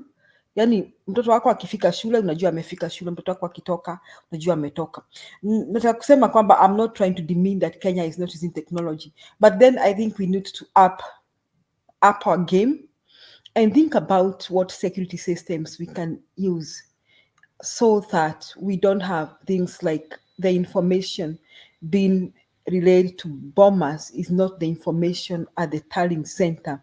And that can only happen if we have ways of scanning the ballots, and then that information is released to the press, so that it is released to the press right from the tallying center. So that now we don't have people like waiting at Matu na Julia pale kwa tallying center at Mutumu Primary School. Mimi na Matu tunakubaliana tusome Raila ngapi na Ruto ngapi. We first agree. How many votes do we read for Raila Odinga, and how many votes do you read for Ruto? So hapo tuko mbali, but that takes a lot of investment, and I hope that one of these fine days will get there.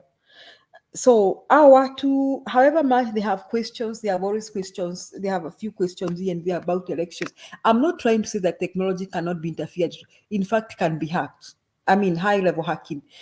A few years ago here in the US, somebody hacked their systems and was asking for ransom money to mpaka tungekosa mafuta, and that I was surprised that I think that person was paid. Some hackers, I don't know whether they were from Russia, they were paid. So I'm not trying to say that system cannot be hacked and the numbers changed and flipped.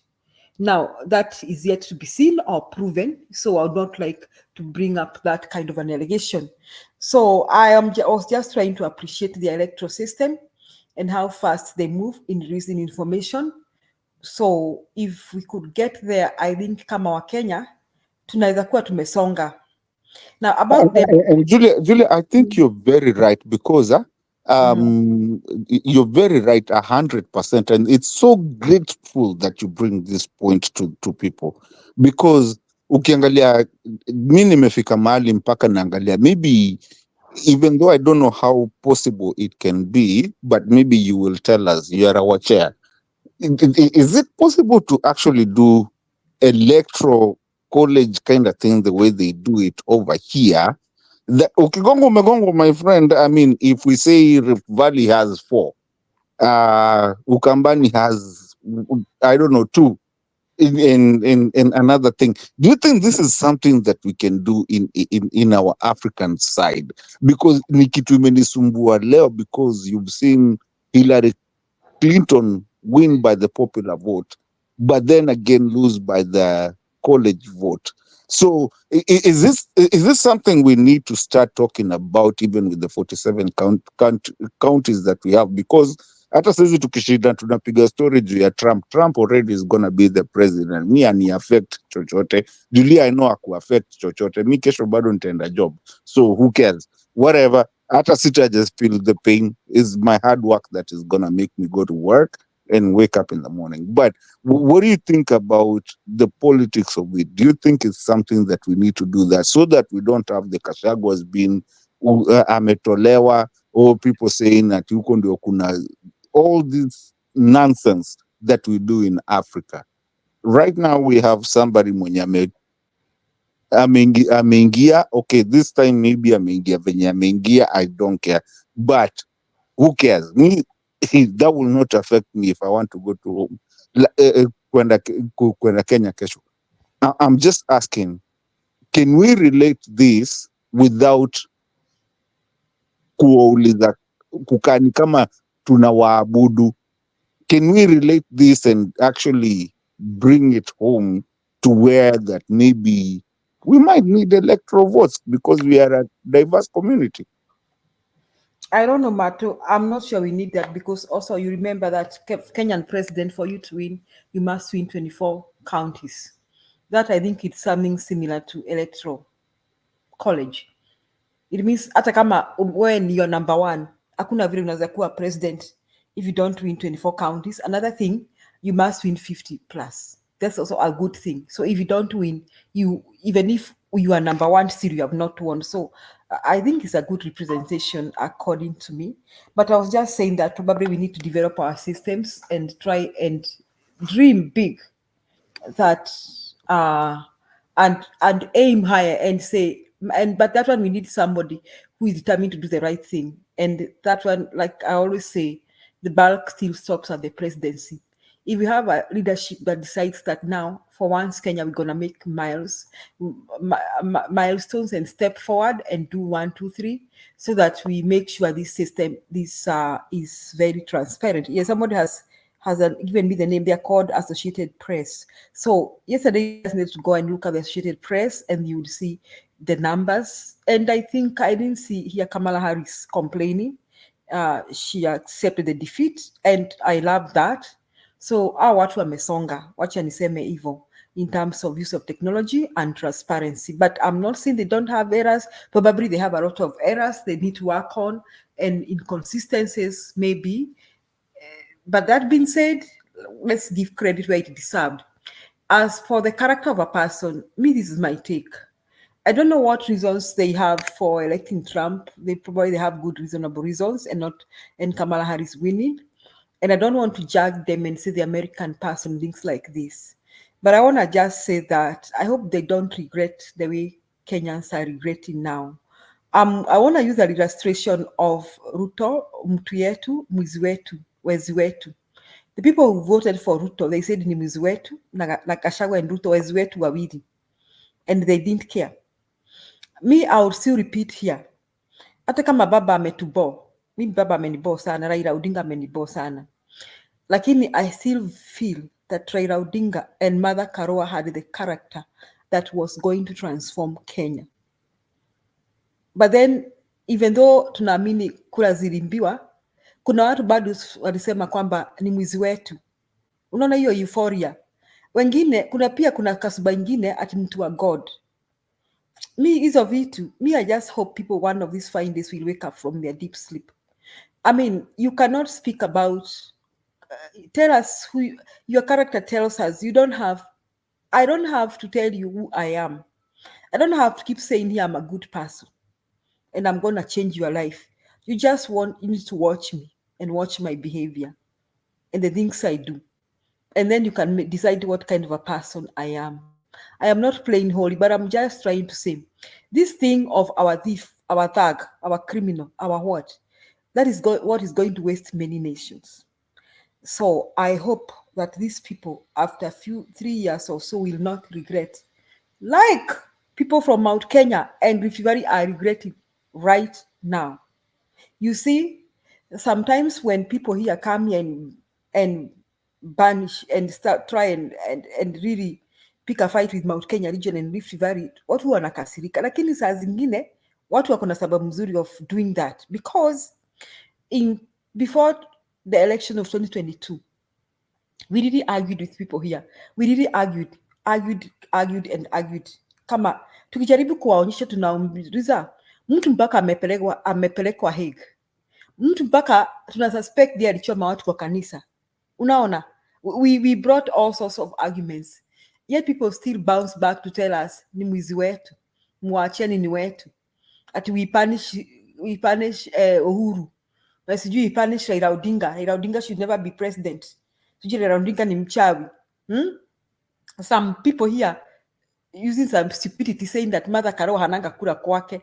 Let me tell you guys, whether you say Mother Karua is a Kikuyu, Mother Karua, for your information, Mother Karua can be one of the best presidents in Kenya. Hata mwenye mnachukia wa Kikuyu hapa. Up to now, Mother Karua has not been incriminated for stealing anything that belongs to anybody. Actually, Julia, Mother Karua is not a Kikuyu.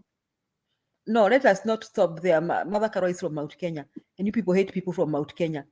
Not No, you. we don't hate People. anyone from Mount Kenya. Not in Kenya. Some people here will come here and just yap. We don't want to hear people from Mount Kenya. That is stupidity. I'm telling you. Mother Karua has not been incriminated for anything. Now, some people here before 2022 were here yapping. And some people in Mount Kenya region could say Raila Odinga ni mchawi. Let me say this. I still believe that if Raila Odinga and Mother Karua had the presidency even today, Wakenya hawangekuwa wanalia saa hizi. I am telling you. Either they could have maintained the Uhuru status quo or they would have made Kenya better. I will say that without fear of contradiction. Now, my point is that I hope Americans haven't made the kind of choice that people from Rift Valley and Mount Kenya and others made in the year 2022. So No, they have. Don't hope. They have. No, I'm just saying hope. So that they may have made these decisions out of spite and also out of a lot of reasons that are not reasonable. Just say it, racism and gender issue. That's what it is. I don't know what they made reasons out of. See me, I know. I work with them every day of my life. I know, Julia. Acha kudanganya. Even you work with them. I won't put my words into anybody's mouth. But I'm just saying this. Times come when nations look back and wonder, tulikuwa tumerogwa ama ni nini? Hivi sasa ukiuliza watu wenye walikuwa wanaimba Ruto ati hasla, mimi ni hasla. Saizi, if you ask them, in fact, I am sorry to say that I will not be surprised that the people from Kenya who are in the US, when they are arguing like that, they are the same ones who are calling themselves hustlers before 2022. Because there are people who have this thing. Kwanza, I'm sorry, mimi ni mtu wa kanisa, but mimi squeeze mitu nimeboeka tu na this level of hypocrisy. Show me who you are, and I tell you who. I mean, I just see your behavior. Kama unachapa bibi yako every day, you can't just tell me how born again and say, kama wewe you are promiscuous, you are messing around with every. I was about to say something, let me not say. You are messing around with everybody around here, and then umeokoka wapi na hujaokoka mwili. Umeokoka wapi na wewe unaibia watu? Je, ni kuokoka what is salvation, by the way? What is Christianity, by the way, guys? Those who are watching. Your behavior is what we can call godliness. I'm not so godly, but I'm just trying to say that I just hope that one of these fine days we will not be saying, hey, kweni jana kuliendaje. Unajua ile song inasemanga kweni jana kuliendaje. So to cut my long story short, when all that is said and done, the advantage America has over other countries like Kenya that make terrible decisions in their elections is that this country has systems that run close to effectively, or with a lot of effectiveness. And because the systems run here, if you break the law, whether you are a Republican or a Democrat, you'll still be taken to court. So it doesn't matter which side of the political alignment you are, bado utapelekwa kotini. So that's a good thing. And still, they will try to implement their law very much and follow the law to the letter. So that is a good thing too, and we need to appreciate. So if we put our systems in Kenya right, don't you think we may also come to one of these fine days where it really doesn't matter so much who becomes president if our systems are working? For example, if our judiciary is working, okay? Yes, there you got it. Because for me, Julia, I don't care. I don't care who has become the president, who has not become the president, just for the virtue of I live in the US. But lakini Kenya hatuna hiyo kitu, because kitu saa zingine nashindangwa talking about the US too much, I think is nonsense. Okay, forgive me. Let me retract. What? Yes, so I was just trying to say in Kenya, if so that I give Sunday a chance to something, if our judiciary is working, and today atusikie Martha Koome akisema hotea, the next year analia ati judiciary wanaingiliwa, then before long tunasikia ametembea State House, then again she's back and forth. Okay, if we have a judiciary that is working, and then you see, even here in America, I know the police force has so many challenges. Julia, if you allow me, please, I don't mean to interrupt. Yes, go ahead. Mato, you have nothing to retract. We shouldn't be even discussing so much of American politics. We are just visitors in Jerusalem. We are passing through. We are here because our economy did let us down.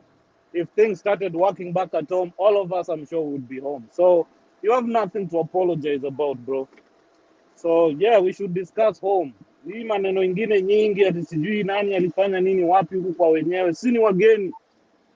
Yeah, that's all I wanted kuongezea hapo kiasi. So yeah, I'm listening. Thanks, guys.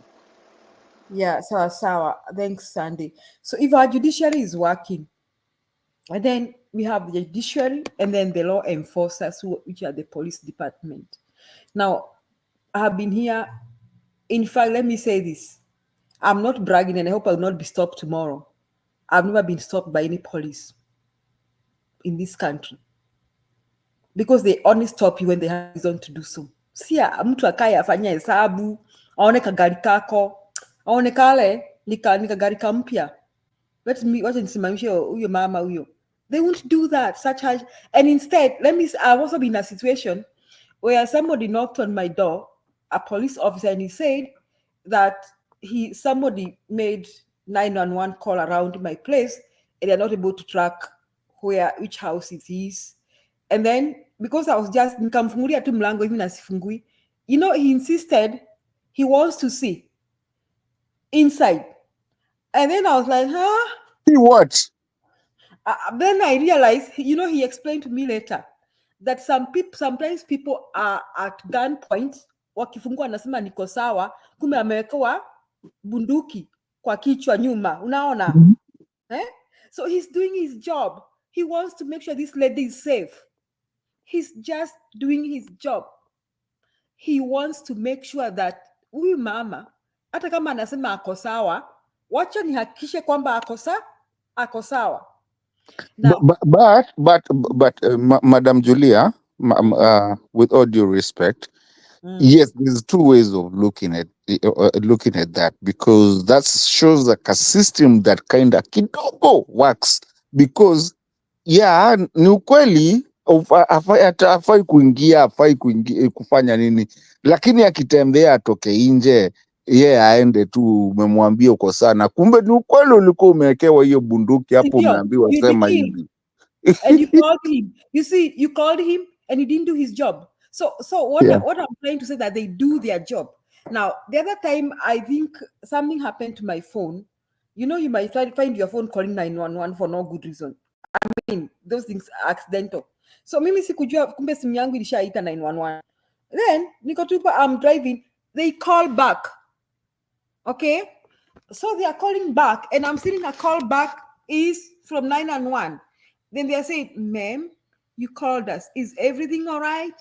Is everything ni Mkenya mgani polisi atakupigia simu akuulize is everything all right? Who cares?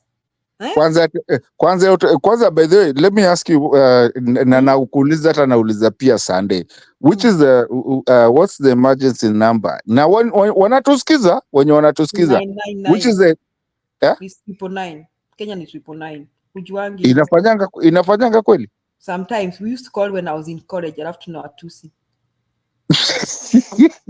Akijulia wewe. Kwa booth. You know, they used to, let me just make you laugh.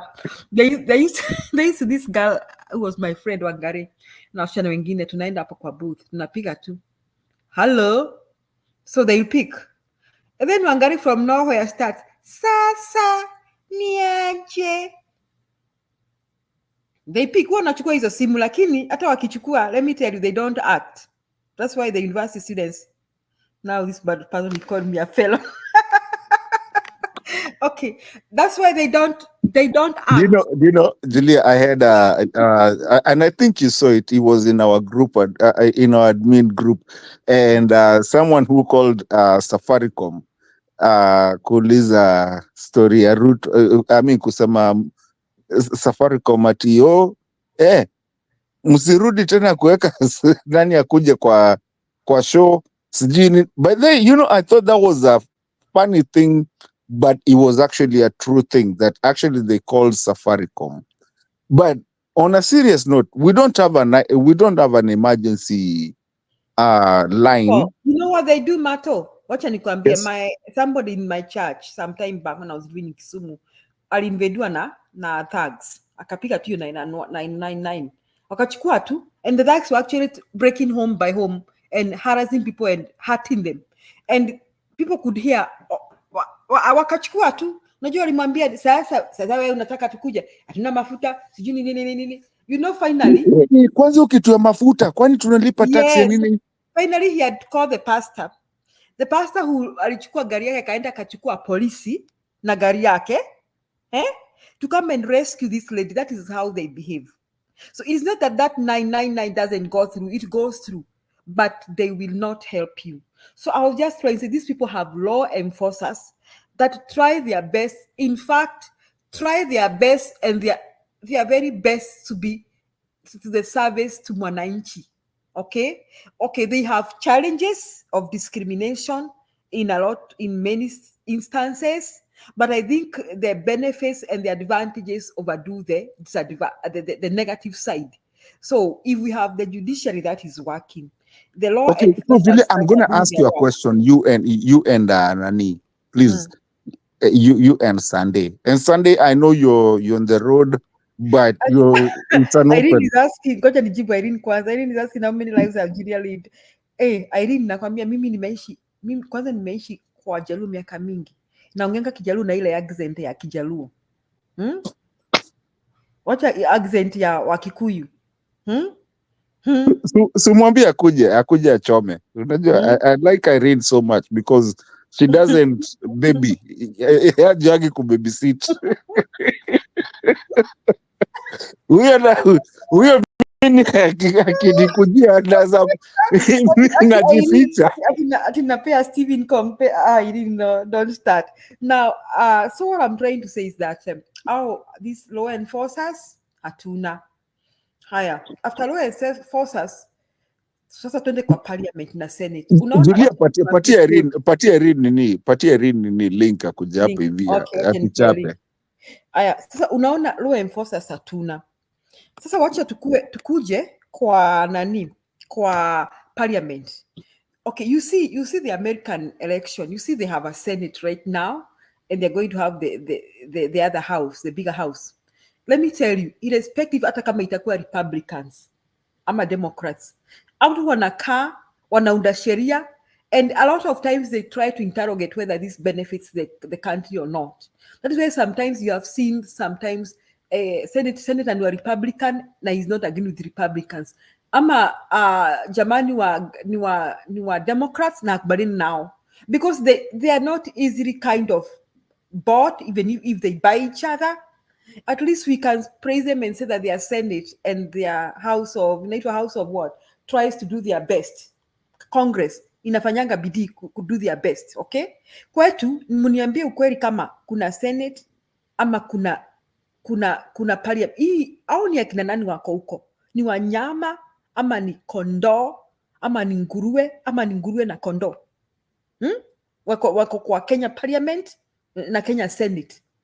Because wakiambiwa na Ruto tuende hii, wanaenda. Now one of these things are going to start leaking Ruto something else. Let me not say. But I think they're already leaking it. Because they are something else. They're an embarrassment to the country. They cannot help Kenya. So until a time like when we have those three institutions I've mentioned are working independently and are focused on serving the people of Kenya, then bado tuko mbali sana. That's what I wanted to say. But you see, Julia, you see, on a serious note, because then you are too wengi, so I know you will allow me to say something, and just have a conversation, and people are listening, and I think this is something that people need to listen.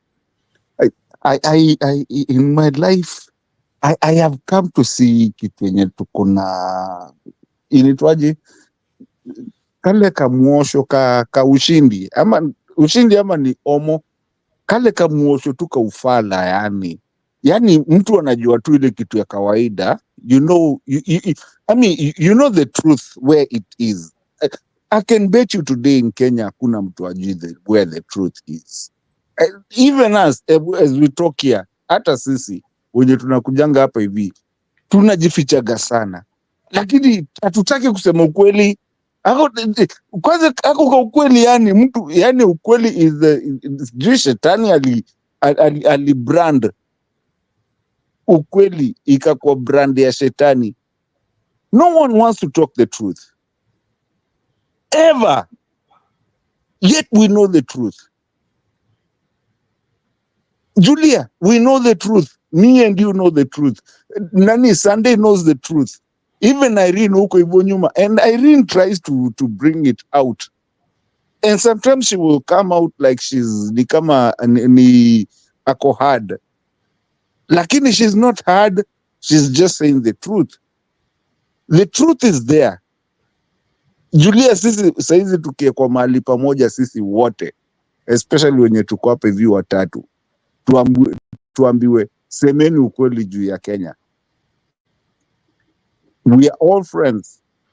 Of course hatutapigana, but I can bet you zile ukweli zitatoka, zile vitu zenye ziko kwa roho, vitu zenye ziko kwa roho yako Julia, politically, socially na kila kitu, na vitu zenye ziko ndani yangu na zenye ziko kwa Sunday. I will bet you watu watashtuka. Na si and the funny, okay, let me retract that. Si watu hawatashtuka because ni kitu already wanajua, ni venye hatutakagi kusema. Na hiyo ndio kitu waga inanigonga sana, because kuna vitu naweza kuja nikikuja kwa hii channel, it's hard for me to talk about some things because at the norm ufai kuongea hivi. So Julia, where do you think we need to get at that point? Ifike mali kaanguke kila mtu aseme venye anafaa kusema, nini ndio tukubaliane mali tunafaa kurudi tukubaliane. We don't care about American politics, au achana nao, hiyo ni yao, we don't care about them.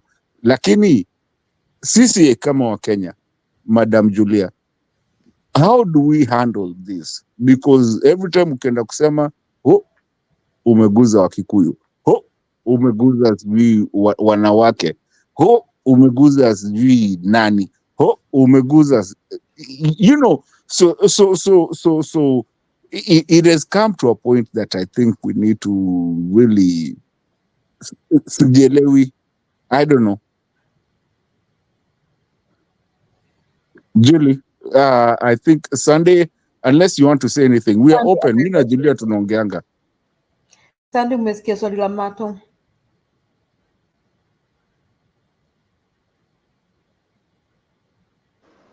Nimesikia swali ya Mato. Mato, unajua like umesema, sote tunajua shida iko wapi.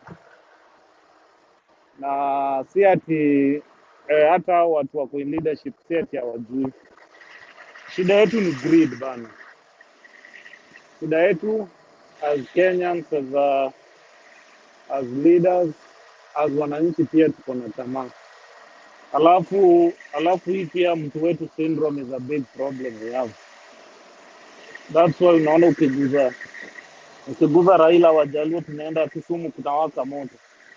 So it's our mtu wetu syndrome. Tunaona like when Gachagua was in the frying pan, tunaona Mount Kenya ilianza kuongea in one voice for the most part. So hizo ndo shida zetu. Shida zetu, we are so tribal. Then we are tuko na hii worship watu, we worship individuals. History ya ukingpin. Alafu the other thing is poverty. Because unajua there is a principle of make them poor, then we take their voice from them. Because mtu akiwa na njaa, they'll do anything. Unaona, kwa ukimpaka 50, somebody can kill for 50 shillings kwa sababu ya njaa.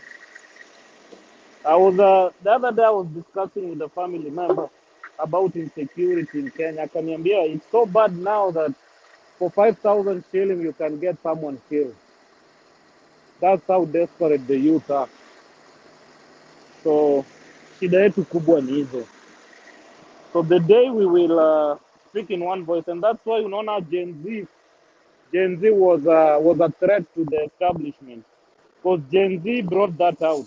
They showed the establishment that actually there is a group of people who can unite against along issues. And that was the biggest threat to the establishment that has ever been recorded. And that's all you saw the establishment regrouping. Because that's a narrative hawataki to take root. They are used to dividing us. They are used to making sure. I remember that Matoni Mkamba no matter what. And if I want to do something in Kambaland, lazima nijue namba ya simu ya Kalonzo, and that's on a light note matter. So if the day we will beat those odds, then tutakuwa sawa.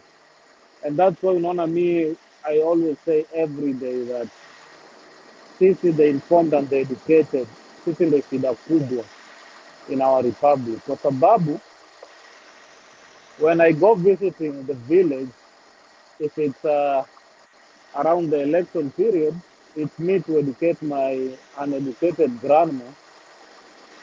My cousins in the villages, niwaambie bana, hii 200 mnapewa, hii sukari mnapewa, it's not gonna do you any good.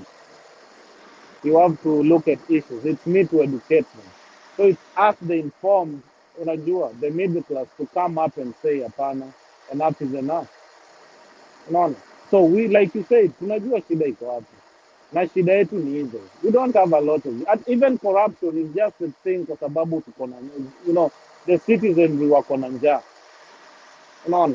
Imagine you go to an hospital and you need treatment na daktari anataka 200 aende akunywe, so aende lunch alafu ndio akuandikie madawa. Would you choose to suffer ama utampea hiyo 200? So you're forced because of the situation you are in. The same if you're in traffic, unajua.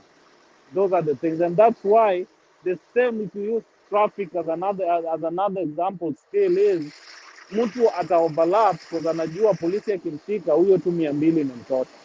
But the moment we pay our police officers well, we house them well, then they will have a voice to make sure majority of us are law-abiding citizens. No. If you pay the teachers well, you give them good allowance, they'll make sure our kids wanasoma poa. They'll make sure watoto wanaperform. No. So it's just poverty is our biggest enemy, and together with tribalism, and this is what our leaders are banking on. So, like you say, tunajua where the solution is, and mimi from my side, Sema, you can never at one point blame the electorate. Kwa sababu the electorate is so poor that survive anything they can get to survive on. Bro, nilikuwa nataka kukuacha hapo hivyo, lakini unamaanisha nini hatuwezi blame the elected? Na naona Julia, sorry. So this is what I mean nikisema you can't blame the electorate, right? Majority of those who vote ni watu are struggling. Unaona? And because they are struggling, they are both. Mtu is willing to kupeana ID yake iende itumiwe kuvote against their will kwa sababu ya 500. Unaona? Somebody is willing kuleta fracas na kudisrupt an election vijana kwa sababu ya 50-50 100. And why is that? Because they are struggling. So we've pushed poverty has pushed the electorate to a point where they have to survive. So they will sell their vote for a meal. Unaona? And on the same ground, wewe who is a middle class na mimi, we don't see the need to go to vote. We are comfortable in our air-conditioned houses to watch TV as we watch the election go by, because you don't want to go line up na ordinary mwananchi because you're too big to do that. I don't, you know what I mean. So in the long run, the middle class wamewachia, I don't want to use the word the poor, but unaona, that role. So does that answer your question? So that's why when I say you can't blame them, it's the situation that they've been put in that is making them have to make the decisions they make. Umejibiwa?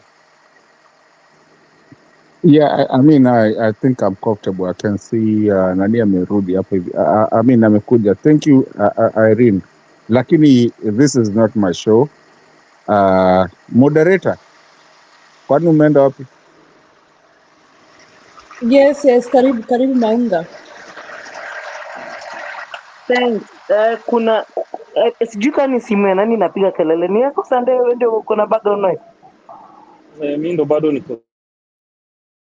Yeah, so nice to see you, all of you Americans engaging. Leo tulikuwa tumeachia studio mulie ama mteke ama Slow down, my dear sister. Nilijua utakuja ukiwa na ubaya. Sasa umetuita Americans, kwani sisi tulizaliwa Amerika?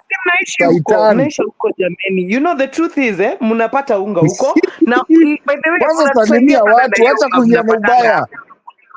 By the way, you know I know you very well. Hiyo kazi mnafanyanga na ile pesa mnatuletea inatusaidia sana. Na in fact that is I want to pick up from where Sunday has left off. Sunday, when we talk about solutions, because this story about poverty has been said over time. Now that is what especially the guy at the helm right now, the demon himself, Ruto, the only thing that he ever thinks of doing is impoverishing Kenyans more. In fact, anakasirika sana. That is why saizi wanataka kwenda kwa Monga hata sungengi ukisalimia watu tafadhali woye. Nimesalimiana, imagine nimewasalimia, si nimesalimia Amerika wenye kwa studio ama mujanisikia. Kwani ulikuwa ukireactia nini? Unaona, you're just defensive today. Sijui kwa nini. Mimi actually, I'm so uninvolved in what is going on in that country of yours. I am more concerned about you people and how we can address our poverty things, because nyi mumeenda huku kututoa kwa umaskini anyway. That is why you guys are there. But otherwise, you'd have preferred to be home right now. Tunahurumianga saa zingine, lakini tunafurahia pesa zenu. So unaona, we have a symbiotic relationship. So what I was saying is, tuko na shetani yule ambaye anataka saizi, yani he can't believe there's some Kenyans who still have money in their pockets na yeye hana enough. Zile mabilioni alikuwa kiimagine atakuwa kiiba kila siku, anashindwa kwa nini azipati. So saizi anataka kuingia mpaka kwa saizi simu zetu, wanataka kuregister maemia za simu zetu, wanataka kuingia kwa accessing pesa zetu. Yani lazima tu tukue sasa sisi tuko at his mercy. That is the one thing he's trying. So whatever we can do at our own level. Sunday, you bring about a very, very pertinent issue. The thing that someone says anaweza lipo 5,000 to take you out, they can even be paid less. The other day I saw some footage of a maid having brought in her boyfriend, wakaua her employer and stole her money, a walalo lady. Sijui ni spirit gani inaendelea huko Isili anyway, but somehow Kenya is at a level where it is shocking. But as a, like as a management professional, and I'm sure most of you people probably have that experience, you'd know that we pluck on the low-hanging fruits and run away with it, even as we sort out a much bigger problem that is now fixing the leadership and everything. We must first start with addressing this poverty issue, and we start it from our point of interaction, which is just your next door neighbor. We've got to make sure that with the people we're interacting with, the Kenyans we're interacting with, because the truth is, hii land yenye mko, mnajua kama ni maumbwa na mapaka ndio na wanyama ndio wangepatikana ile siku kwa Kware kwa magunia, do you know there would have been an uproar? The whole of the West ingelipuka. Kwa nini Kenya tunadhuru wanyama hivyo? Kwa nini tuna pollute environment? But because they're just bloody Africans, none of them cared. So those guys care for animals more than they care about us. So saizi, it is about us deciding that we care about each other enough. So the policy we should have for each other is as follows. Saizi kila mtu, okay, me as a way forward for us, especially in this forum, I would suggest this. I don't know how many of you are going to come home for Christmas, or at least for this festive season. I don't know how many summer bunnies are coming home, either to celebrate or to mourn with us. Me, I'll be there, like I'll be running away from you. Yeah. So now this is what we want. I don't even want you guys around me. I don't like kind people around me, especially niliwaambia kwanza mabwana za watu wenye mko kind mkae mbali na mimi kwa sababu it's normally a turn on that I usually prefer to stay away from. I digress. So now what I was saying is I need for all of us to come up with a program to say that this holiday, these are the number of people I have sponsored, either for Christmas, either I have shopped for them for this month, either I have picked one child to take to school, either we are like, let us start on initiatives that immediately tell us that within our community, what is it that we have directly involved ourselves in. After that, we now then work towards a bigger project of ensuring that we have a pool of young people who we are mentoring, guys. These young people, we can eventually go on to supporting them towards attending conferences so that they are being exposed. We can come up, akina mwalimu here, we can come up with programs where now the civic education, to the extent where these young people are empowered, and therefore they know that they have a country that loves them, and they have the people within and without their borders who actually care about them, knowing that they are our tomorrow, and we're equipping our tomorrow with the right values, and we're especially instilling in them love that they can carry on. Dear sister, and just hold that thought with all due respect. Madam Julia, our chair, are you there? Yes, so you got nani amaliza. No. There's something kuna kitu moja, and I know Maunga very well, and we're very good, and she's brought up a very, very, very important point.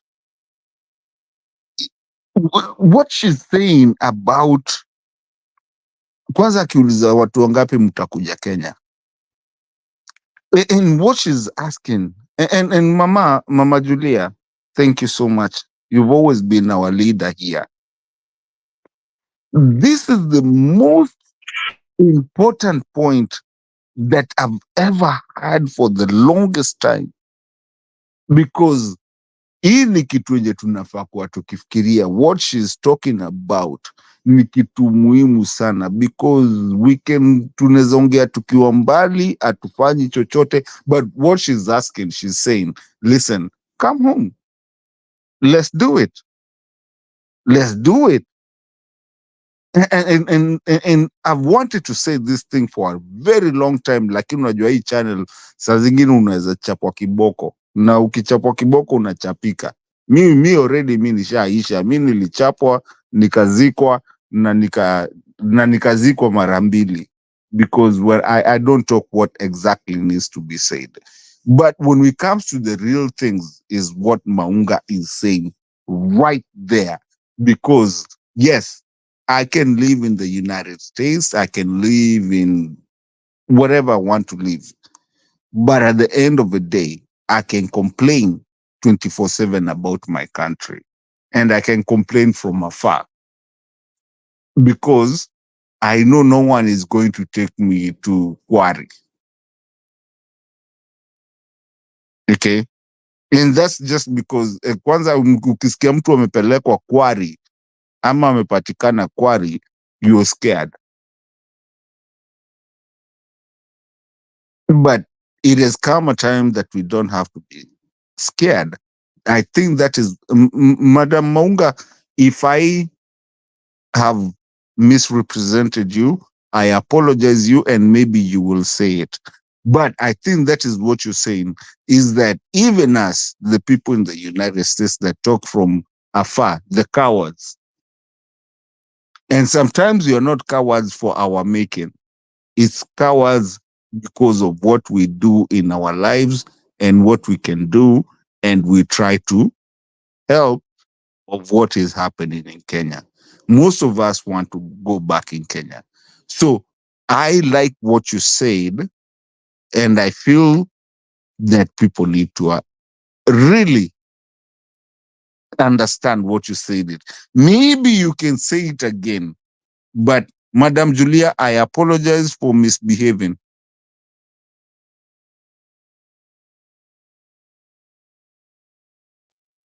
Back to you, Madam Maunga. Yeah, so as I was saying, each one of us can come with a scorecard. It's almost as if, okay, it's like we're building a community individually, because we don't have an organized structure yet. But as I said, we're starting by plucking the low-hanging fruit, so that we do not allow for bureaucracy to now give us bottlenecks and give this undue processes that would take too much time than is necessary. We have the festive season coming up. So what we need to do, identify a child or two or even 10, whichever your capacity is. Make sure that in festive season, kama ni nguo ya Christmas umewanunulia, kama ni, like, do something for them that they can remember that there's an adult who's come into my life and affected it positively. And then identify the young people in your community and look at them keenly and pay attention to them, interact with them in a manner that they can recognize that you're actually part of them and that you're part of that community. Try and ascertain. You can even call just your immediate neighbors. Have a sitting with them, muchome kanyama. So have a conversation. Ask them what's going on. So do a SWOT with them. Yeah, and it doesn't have to be a big crowd. All I'm saying is, when we have small pockets of young children and young people who actually feel a responsibility towards their country, and they consider you an authority, because not so much of what you have, but because of the love you have for them, because we have left that gap. And basically the world abhors vacuums, and we have created it. That is a vacuum where now politicians find. That is a vacuum where now even criminality finds our children who were not previously criminals, but they find it now. They now take it up, not because it is something that they want to do, but because tumbo inanguruma, and at the same time they discover that it's an easy way of making money, but it is detrimental in many ways. Because trust me, guys, as you advance in age, you realize that for every young person you lose, we potentially lose a good leader. So we lose them to crime. Eventually, crime leads to their death, and they go with others on their way, along their way. And somehow we are responsible for it. So we will say it is poverty. Yes, it is poverty. So some of us have been given an opportunity to fix poverty from our own level. Why should it be that we want everybody to regard us as the only successful people around? What is it that your prosperity, or at least opportunity to earn a little, is helping to influence your next immediate environment? So let us be so deliberate that literally the community will feel that they belong to another class of life other than just being beggars who will probably just eventually end up as nobody, because nobody is trying to identify what it is that they have that is good in them that they can build on. Trust me, guys, we have an opportunity in young children. We have an opportunity in our young people. Inasemekana kwamba samaki tunamkunja akiwa mdogo. We cannot teach all dogs new tricks. Now let us focus on the ones that are coming after us. Because guys, even as we talk about coming to retire home and everything else, what kind of a country are we retiring to? We need to come and retire in a country of young people who have grown up into an environment where they feel a sense of ownership towards it. They feel a sense of attachment and love towards it. How? Because the people around them who went ahead of them actually came and demonstrated that it is useful that as you walk your journey, carry some along with you so that your tomorrow is safer. And our tomorrow can only be safe if we eradicate that poverty. Guys, it's not even so expensive. It is that one little gesture you will do of, giving a pair of shoes, giving whatever, giving a shirt, giving a trouser, like buying a set of uniform, buying a set of books, like mobilizing guys, paying fees for, like 3 to 5 children in the entire community. At least, like you organize yourselves around the people who can. It doesn't have to be you personally, because it can be draining. It is just about us deciding to be very deliberate about if our government is not going to do it for us. We are a government unto ourselves within the fact that we know that we come from a community. Let us be responsible for those communities, even as those communities kind of brought us up in a way.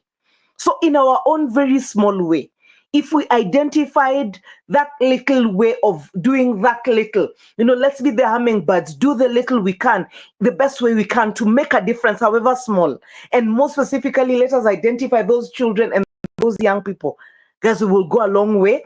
Let us make sure that 50 bob is not being used to facilitate a child who would have been a leader to become a thief or a murderer or a criminal just because they were hungry.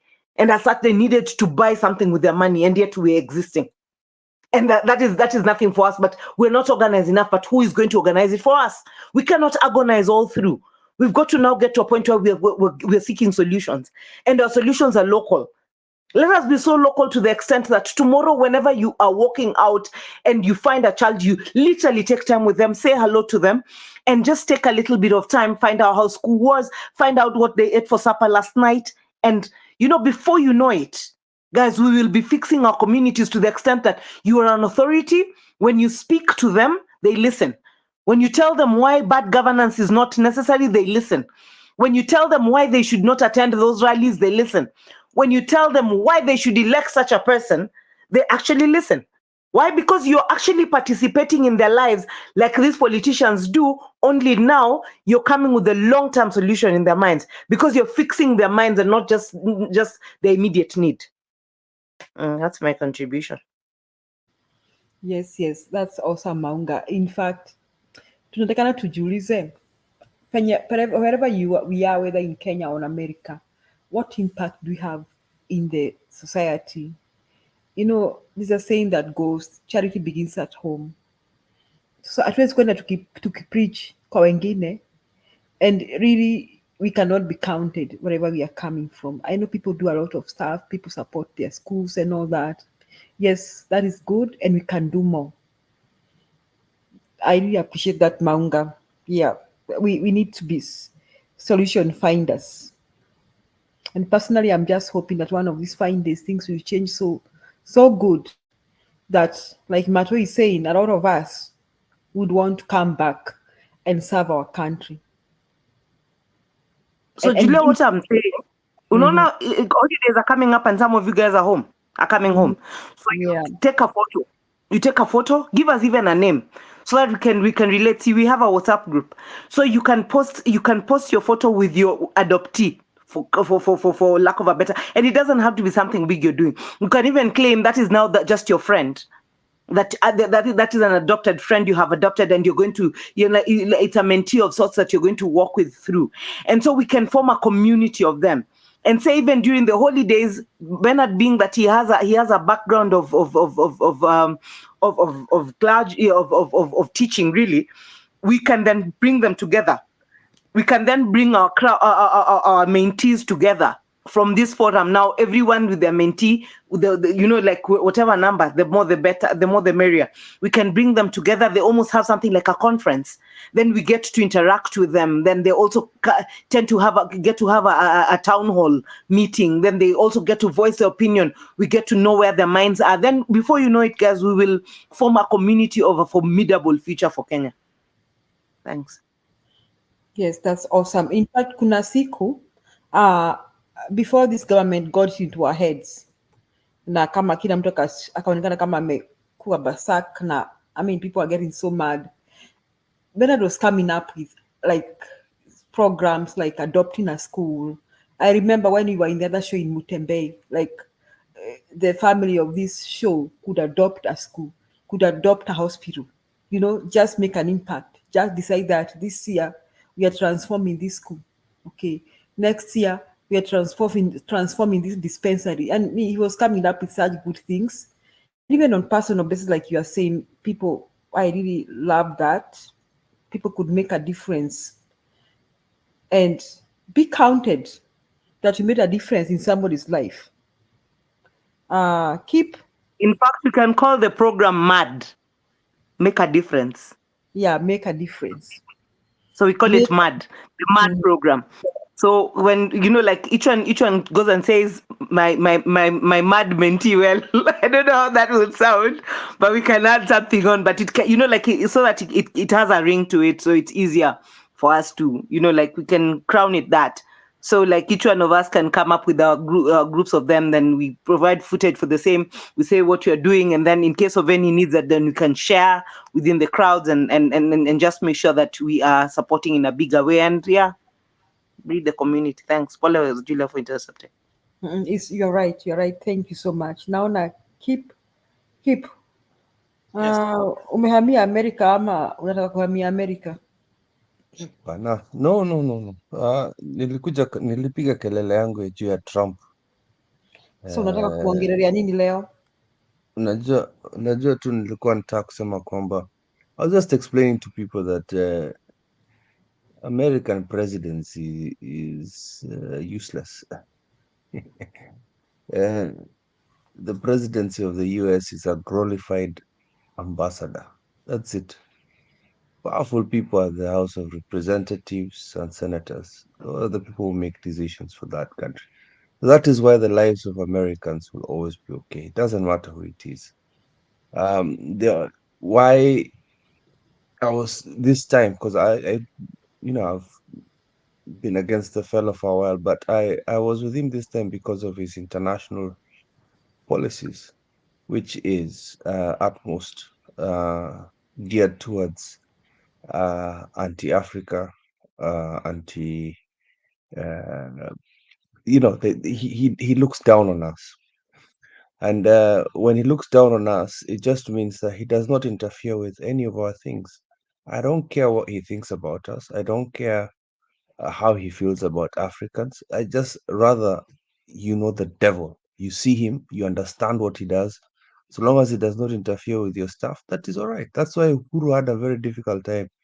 Because I know Julia, you like Uhuru, but Uhuru alikuwa amenyimwa pesa mingi during that period because of Trump. Trump hated sending money outside UK, outside US. It's always, that motion of his for make America great again. He stands by it. He might be the most uncouth person. I know Njeru likes him kabisa, but me, I have that specific reason that he cares about affairs of America na inakaa America, asitusumbui. Occasionally ataenda kusumbuana na Middle East huko, asumbuane na North Korea, but it never affects us as Africans. And that is what I like. Sisi juzi tumepatia vitu za Sodoma na Gomora. Tunapatia vitu za LGBTQ kwa sababu Ruto amelambwa pesa kidogo hapo. And those are the things I don't think Trump will bring here. And that is it. Hata hatujuagi kupronounce LGBTQ. Hatujuagi kupronounce hiyo ki. LGBTQ. We are yet to get the pronunciation. The alphabet brothers. Muite LGTB. We are yet to get the pronunciation. Sijui spell, sijui ni kuna plus, sijui LGBTQ plus. Yani wako queer na everything else that is out of the norm. Na wamechukua flag yote, wamechukua colors yote. Yani the most beautiful, wamechukua rainbow but imagine. They didn't just take one color, wamechukua yote. Imagine anyway, your story to make you guys laugh. Your story of rainbow imefanya my daughter does not wear anything that has rainbow on it. Like she just anything that has a rainbow in it, she'll tell you, no, I'm not. Don't even get that. They've spoiled the rainbow thing on us. Sunday, wacha rainbow. Mimi hapa, hey, aki Maunga, wacha nikwambie hiyo story. Hapa ni vile nimekuwa Amerika. Maunga, ukikuja hapa utakuwa tu so careful. Utaona mademu wanakukatia. Na utakuwa unajua wanakukatia.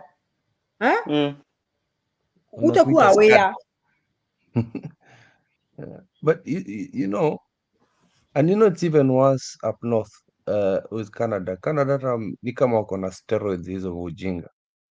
And they wana force kufundisha watoto wenu hizo vitu. We don't want those things hapa.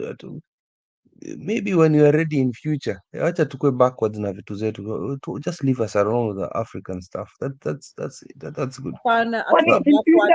In future. No, I was just saying it. Wanaume watakuwa kizana, wanawake watakuwa kizalisha. In future wanaume watakuwa kizana, wanawake watakuwa kizalisha.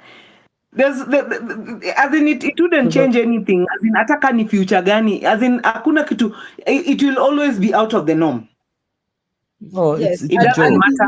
And it's not like the word is backward. It's like our culture is beautiful. Yeah, it's for them. I'm just saying derogative. I'm saying retract, usilete hiyo joke. No, it was rhetorical because I am of the subscription of Museveni.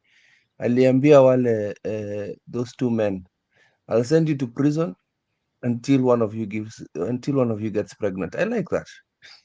Yeah. When the prison until one of you gets pregnant. I subscribe to that. I subscribe to the speech that Uhuru said. You know what? I was elected as president of Kenya, and as far as I'm concerned, my people don't want it. Ask me the same question, and I'm a normal citizen. Wajae muulize ya swali. Mbona wajamkujia sahi? Because they want to impose this garbage on them. Look how weak the Canadian society is. They are very weak.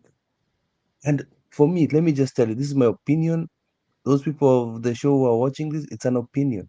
I think you're mentally ill. And it's okay. It's all right. Many people suffer from certain mental illnesses, but it doesn't mean that it's a problem. It's just ukweli hiyo kipu ukiangalia, ukikaa hapa ukiangalia, unaona kama tu ni some sickness. Unaona kama sasa nimekaa kwa school system, ninaangalia mtoto, niko confused, huyu mtoto ni msichana ama ni mvulana? Juu vile anatembea sasa, so kwanza mpaka naenda kuangalia record zake sasa, nikuwe sure nisimuaddress vile hataki. Unaona it is bad. Sasa unaenda kwa records, unaona ako pengine male lakini pameandikwa identifies as female. Unaona, so unaka kama umechanga kweli it is not si kitu poa hiyo, kitu si kitu poa, hiyo ni kitu. No, it is absolute garbage. Let me tell you, until a child is 18 years old, you make all the decisions for them.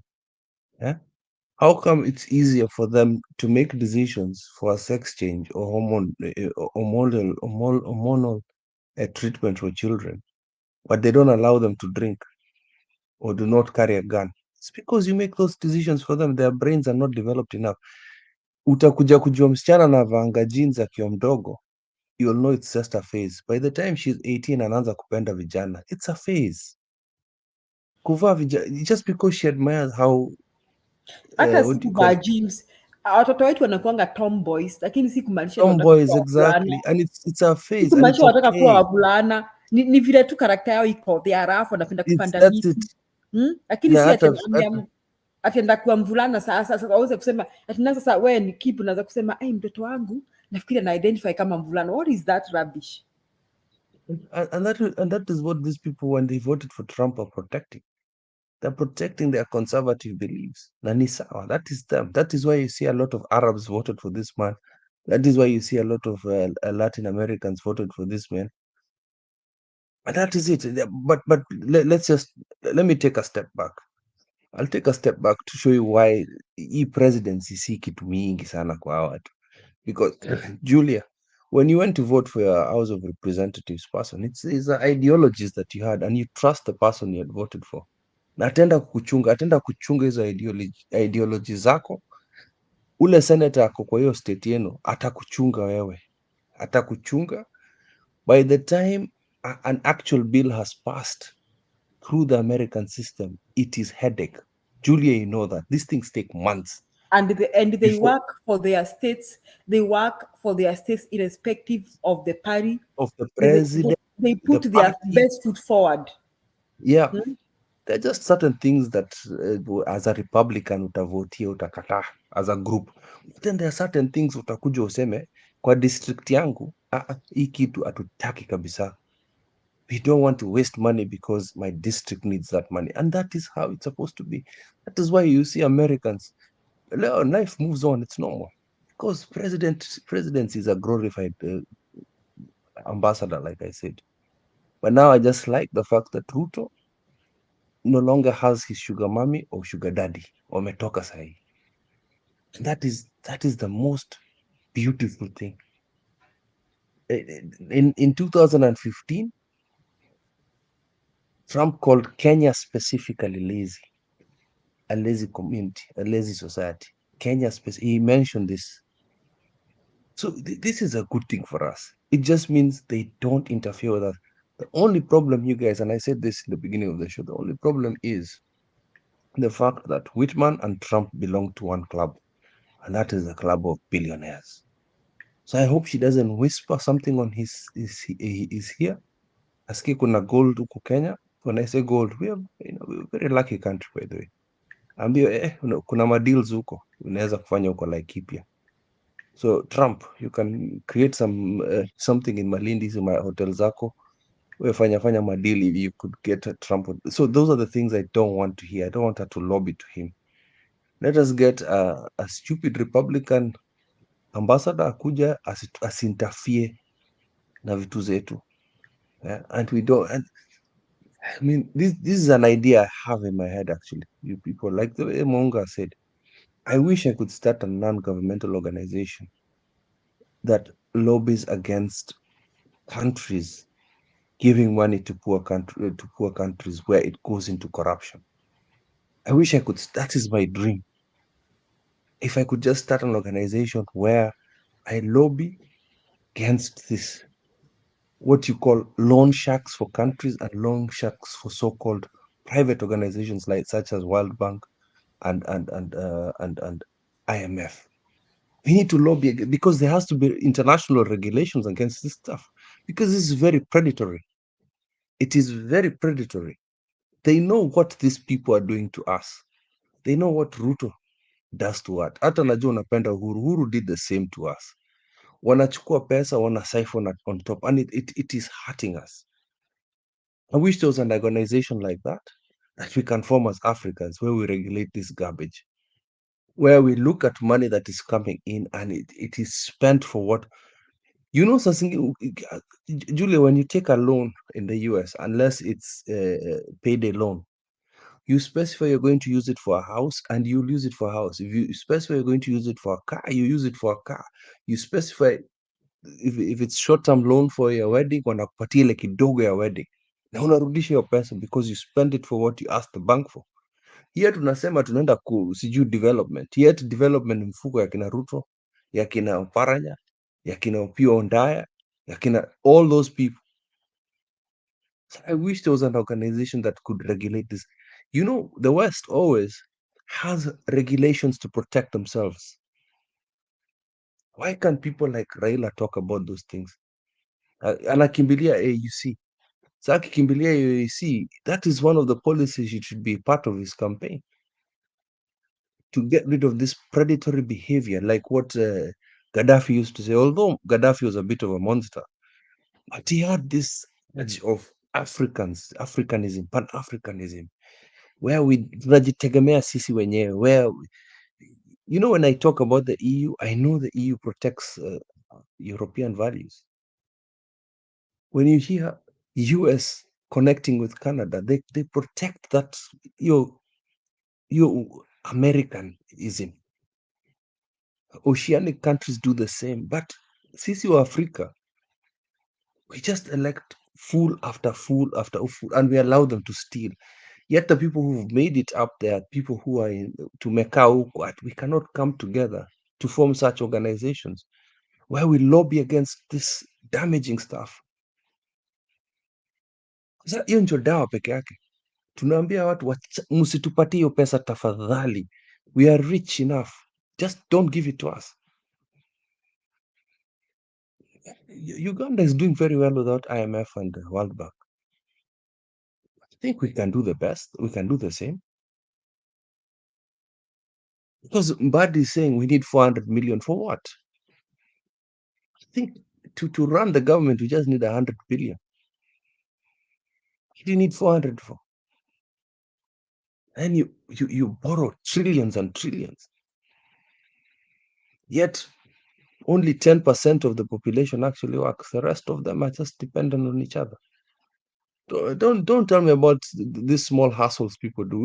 Unaweza kuja kupata hapa, kuna kazi ya kubeba maji, kesho una pesa.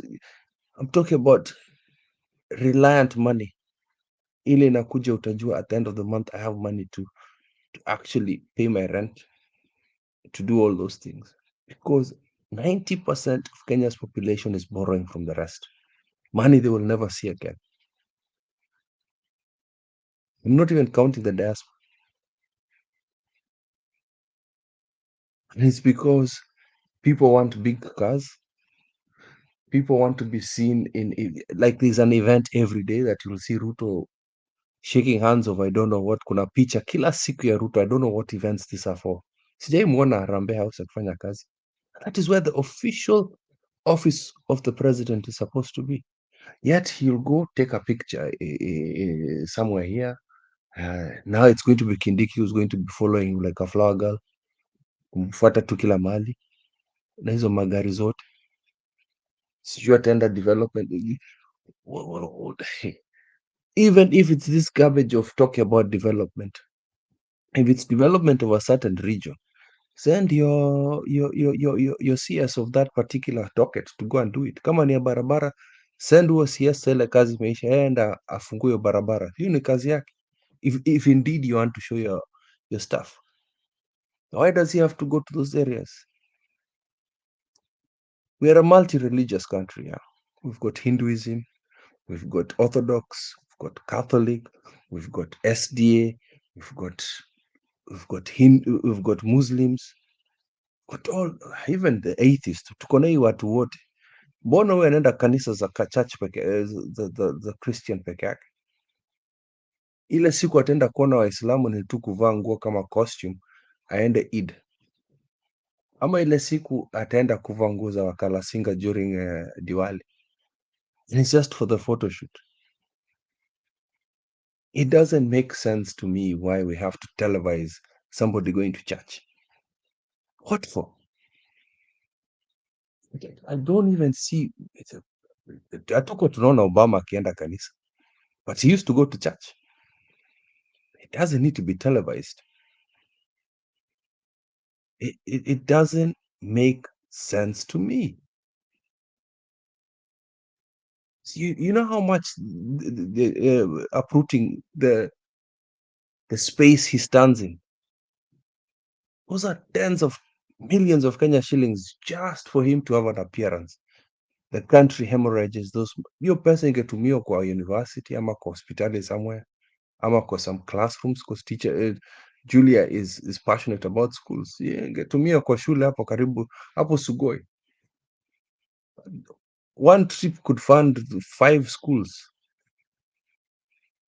Kujenga a few classes. Yet we have, let me tell you one thing. This, it's got many flaws. This constitution we have right now is very good. I love it. MPs don't understand, just like where Julia is. An MP is as powerful as a House of Representative person. They are very powerful. Julia has watched, nikuambia kitu moja, Julia knows this about US. A whole senator can bring the government down. Naitonga government shutdown. Amekataa kuvote. One senator amekataa. Hata anaweza kuwa from the party that brought that bill. Na atakataa. The whole government will be shut down because of one person. The president mwenyewe anaenda kumuomba, please bana, please we vote hii kitu bana. Na atakataa. Baka ikuwe amended to how he wants. And it has been done several times in the US.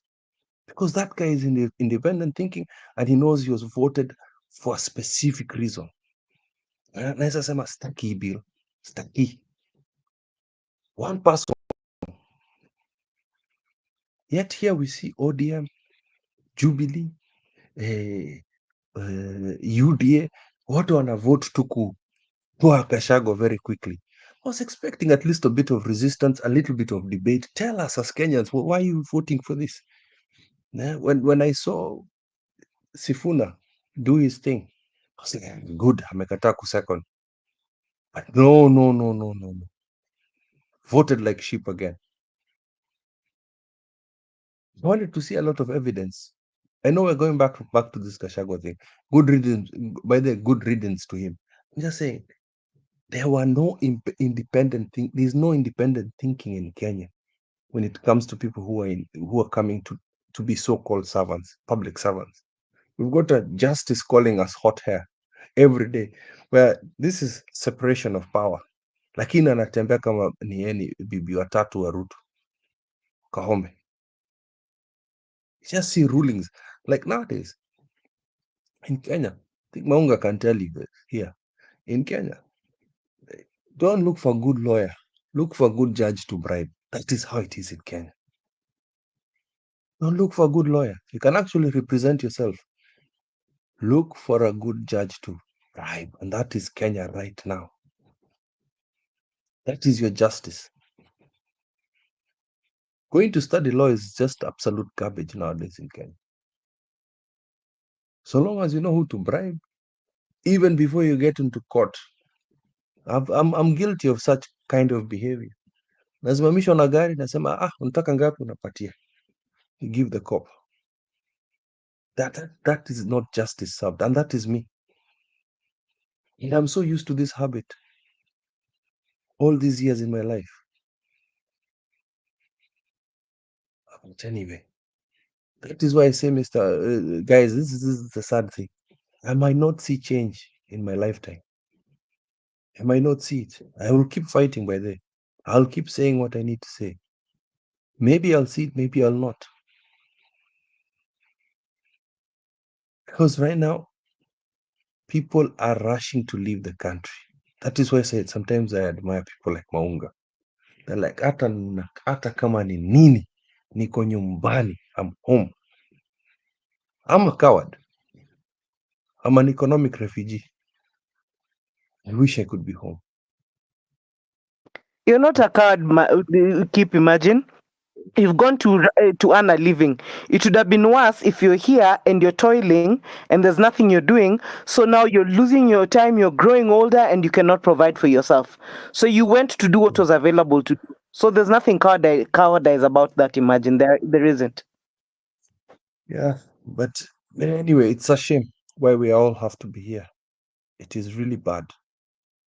because a bunch of idiots that are actually most of them are in the fourth quarter of their life, still stealing from us. Third quarter of your life, twilight times of your life. Bado unaiba, just like biwa till death. Bado unaibiwa Kenya, unaibiwa wananchi. Does not make sense to me. At least make retribution. At least change your life if you indeed believe in a higher power. At least change your life hiyo siku za mwisho, usaidie watu. Give us at least 10%. But no, we have people like Baba anapatia pesa kidogo. Hup. Yo, man. Oranya. I'm mentioning these people because these are people I admired, my friend. Hata kama unakuja na capitalistic mentality where you want to lobby for your billionaire friends, whereby somebody said a very good point and I liked it. Kama ingekuwa Trump kwa hii Adani deal, angepatia wa Kenya wenzake billionaires wachukue hiyo deal ya Adani, and then that would be fine. Those are your fellow Kenyans. Ingetoka US, ingetoka Kenya, it was Trump. Let's leave it with your fellow Kenyans.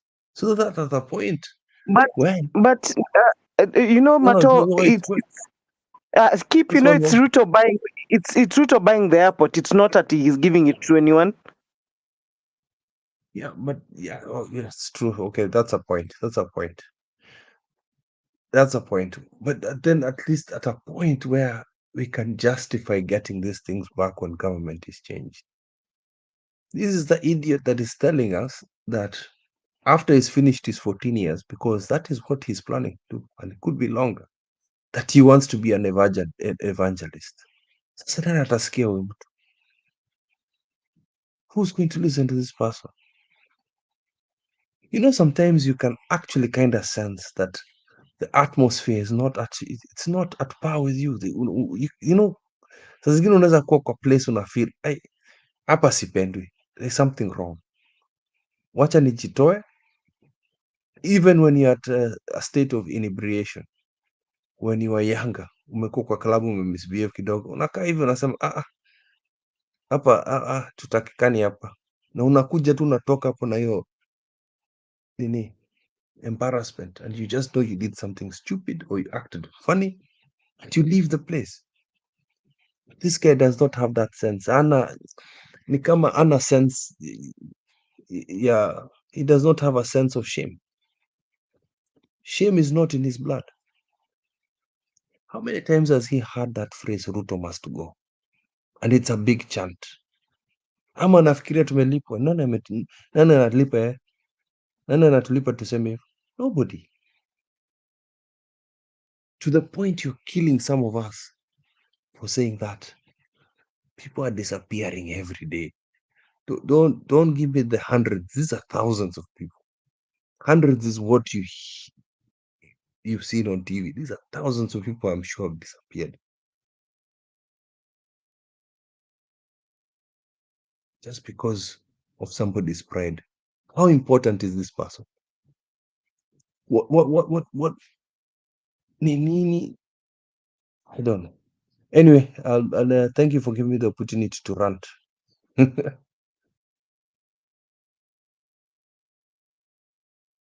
Julia. Yes. Thank you, Kip. Tunaweza malizia ni wakati wa tunaitanga ile wakati wa kulala salama. Maybe we can give our closing remarks. Thank you so much, Kip. Sunday, uko. Let us give our closing remarks. Nico, thanks, Bana. Keep Bana, asante for, we've been listening. All you've said is worth listening to. And Maunga, that's an idea and a half. Let's just put it to work. Unajua, saying is just it's just saying. So let's start somewhere. Let's do something, and that is something that actually we as a platform should sit down and come up with something, even if it's not like the way you're putting it, but any other small initiative that we can come up with as a group and we champion is worth doing. So yes, so that's a beautiful idea, and thanks for floating that. On me, I don't really have much to say. Me, all I care about is really if things can work. You know, systems can work. We can be involved in changing our nation. That's all that matters to me. And me, I don't really care what side is running the show. So long as it's a show that benefits the majority, me, I'm game. That's all that me I care about really. So if an initiative is a champion and it's a win for our people, I'm good. About America, I really personally I really don't care about America. I know I'm here. My purpose here is to do my work, you know, support myself and my people and those that I can support and do it today because my dream is tomorrow I should be home, you know. I'm not planning on staying here, you know, long until retirement. No, me, I want to be home. I want to do my stuff at home. I want a peaceful place to live in. Najua, I want to grow old around my people. I want to go to the river and take a bath like we used to. I want my kids to go play in the mud like I did. And I want to see our schools running.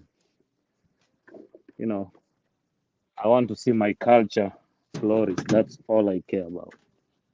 So that's why when you see me being always not talking about this place, this is a place we came to look for livelihood. This is not a place we came to establish ourselves. That's my way of looking at it. So to me, I'm passing through. So I really don't care who's president. I really don't care who wins. You know, it doesn't do me. Like if you say this place on systems protect the people. You know, the president is just a symbol. So for those who sit down and look at how things work here, that should be something that you should notice, and it shouldn't excite you who becomes. Because you all guys also remember when Barack won the presidency back then, Africa was, happy and black man celebrated. But the outcome, you guys all know. So that's part of the reasons why I really don't care. So long as I get my bread and my people are happy and I do something to raise my country, that's all I care about. And other than that, let's keep fighting. Let's educate the masses. Let's champion for what is right. Let us call evil evil. Whether if it's your brother who's doing it, let's just call evil evil. When I'm corrupt, call me out. That's all that I think we should do. Let us come up with ways to lift ourselves up and lift those around us up, and let's build country. Let's not build individuals. Let's not champion for tribe. Let's not champion for individuals. Let's debate on ideas. Let's fight on what is right. Let's not fight on what we think. Let's not, always think that we know it all. Let us be open to suggestions, ideas, and let's just love one another. Otherwise, it's always an honor, a privilege, and I love listening and learning from you people. And with that, I'll say, good night to those of us who are here, those back at home. It's almost morning. Mkuwe na siku poa. One love.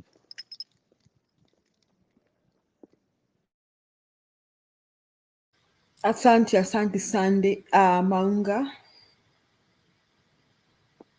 Yeah, for me, I would probably just like to echo what Sunday has said, but let me remind you all as a Kenyan who understands the contribution that the diaspora makes and has made, and I understand the sacrifices you people put. I know the number of times I've had to travel out of the country for whatever reason, and how quickly I usually run back just because I get so homesick, and the love of home. I see how difficult it is sometimes for my son to even leave the country to go back, do his work, and I know the level of sacrifice when all of you are saying you're there for livelihoods. It is understood to most of us. Of course, you've got to be aware about your environment and everything, and therefore that is why whenever things are happening, you've got to notice, because again, it goes to your well-being, it goes to your health, it goes to your wellness, it generally goes to your security, and a lot of the things that happen, especially when it comes to policy, would affect your bearing. So it makes sense that you should be aware of what's going on around you, and that it should bother you. But most importantly, I would like to echo that we really do appreciate the sacrifices you guys are making in order to be able to support us back here, and to make something for yourselves and make something for your loved ones. It's not anything we take for granted. We do not despise it at all. I take my example. I will really appreciate, because those remittances have actually sustained our country a lot during COVID. It had to be you guys to remember that you had us back here for anything to work out, because our country didn't have anything to offer for us. But because of you people and the sacrifices that you make, and the fact that you stayed away, that time you couldn't even see us, people had to be buried when you're not here. So take it from me personally, and probably those that share my sentiments, that also may understand it, that we really do appreciate the sacrifice, and the fact that you take your time also to come out here and spend time with us, when of course you guys are paid per hour, and that for every minute of your time it's valuable and expensive, and it's very tiring what you do, the number of hours you put in, but you still find time to come and sit here with us. So for that, we really do appreciate. So just know you're loved, you're honored, and you're cared for in everything that you do. Asanteni sana. Thank you Maunga, thank you so much. Rasvik, tunamalizia, pengine tutatoa maoni yako kama ya kusalimiana, maybe in brief. Karibu Rasvik. Asante sana Julia, habari ya Sunday. Keep na Maunga na kila mtu kwa comment section. I know right now the hot topic has been the re-election of Mr. Donald Trump. Part of what really contributed for Donald Trump coming back ni ile chuki wazungu wako nayo, ile time Biden aliingia, Trump supporters bado walikuwa nafikiria election itakuwa overturned. Hawakuamini Trump alishindwa. So this election they were like ready. And Trump amekuwa anaongea lugha ya wazungu. Hiyo hatred Trump anasema hiyo ndio lugha wazungu wanapenda. Behind the scene, if you happen to hang out with them, that's exactly what they feel about the rest of the world. Kila mtu anaonanga ni kama adui. Wanatakanga ule mtu tu anasema vile Trump alikuwa anasema. Hiyo ndio kwa sababu Trump was not even caring about being presidential. And what costed Kamala na Biden regime niyo kufikiria inchi zingine. Hawa watu wa hapa hivi America, they don't care about the rest of the world. They just care about themselves. Na hivyo ndo vile wali make sure this time around wametoka kwa fujo na wakachagua Trump. Ile kitu hawaelewi Trump ana solution. Trump hatawasaidia. Walivote tu kama vile Kenya walivote the last time. People were pissed off by Uhuru Kenyatta supporting Raila, and waka end up out of hasira wakachagua mwizi, na hawa watu pia wamechagua tu mwizi, actually a convict, a felon. Na when you elect a felon, it comes with repercussion. Ukiangalia first time ya Donald Trump, hebu mtu aniambie kitu moja huyu jamaa alifanya apart from kujifikiria. Matenda za serikali alikuwa anajipatia tu na familia yake, madeals tu. Hizo ndio vitu bado anashinda kotini kwa sababu ya biashara dealings chafu alikuwa anafanya. Yeye na Ruto, what they share in common ni hakuna deal yote ya serikali inaweza fanyika bila Donald Trump ama Ruto ajui nani anapewa hiyo tenda.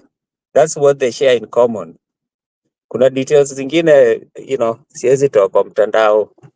Alafu ile kitu imefanyika mzuri peke yake ni Donald Trump, hiyo harakati yake ya kufikiria Amerika peke yake, ile pesa ya ujinga ile Amerika utoa, alafu imeenda kwa nchi zingine kunyanyasa watu. Ile wakina Ruto walikuwa na floss nayo, wakinunua sijui mkanda ya 1000 ngapi. Saa hiyo pesa watakuwa napata. Trump ata make sure amekanyagia hizo funding za ujinga kama hizo, ati sijui watu wanaenda Haiti. Haiti sio priority ya wazungu hapa. Hawa watu wa Haiti itabidi wajipange. So there are some good things that will happen in terms of ile pesa ilikuwa mwagwa nchi zingine alafu haisaidii hizo nchi, pesa kama hizo zitakatwa. But on the other hand, in terms of kuimprove economy, huyu jamaa sioni. Alafu kitu kingine tena imekanyagia Kamala na Biden ni hii time border ilikuwa imebreak loose. Hiyo time border ilikuwa imebreak loose. Watu wameingia Amerika wengi, na vile waliingia wengi, most of them were stranded in different states, especially those states that are referred to sanctuary cities. Zile zinakaribisha refugees. So unapata vile walikuja kwa hizo cities. Right now, if you look at America, almost all cities in America, the price of rental houses has gone up and it's very expensive kwa sababu our immigrants wakikuja, kwa sababu hawana makao, hawana kazi, hizo ma states zinawapatia nyumba ya bure, accommodation, na zinawafeed.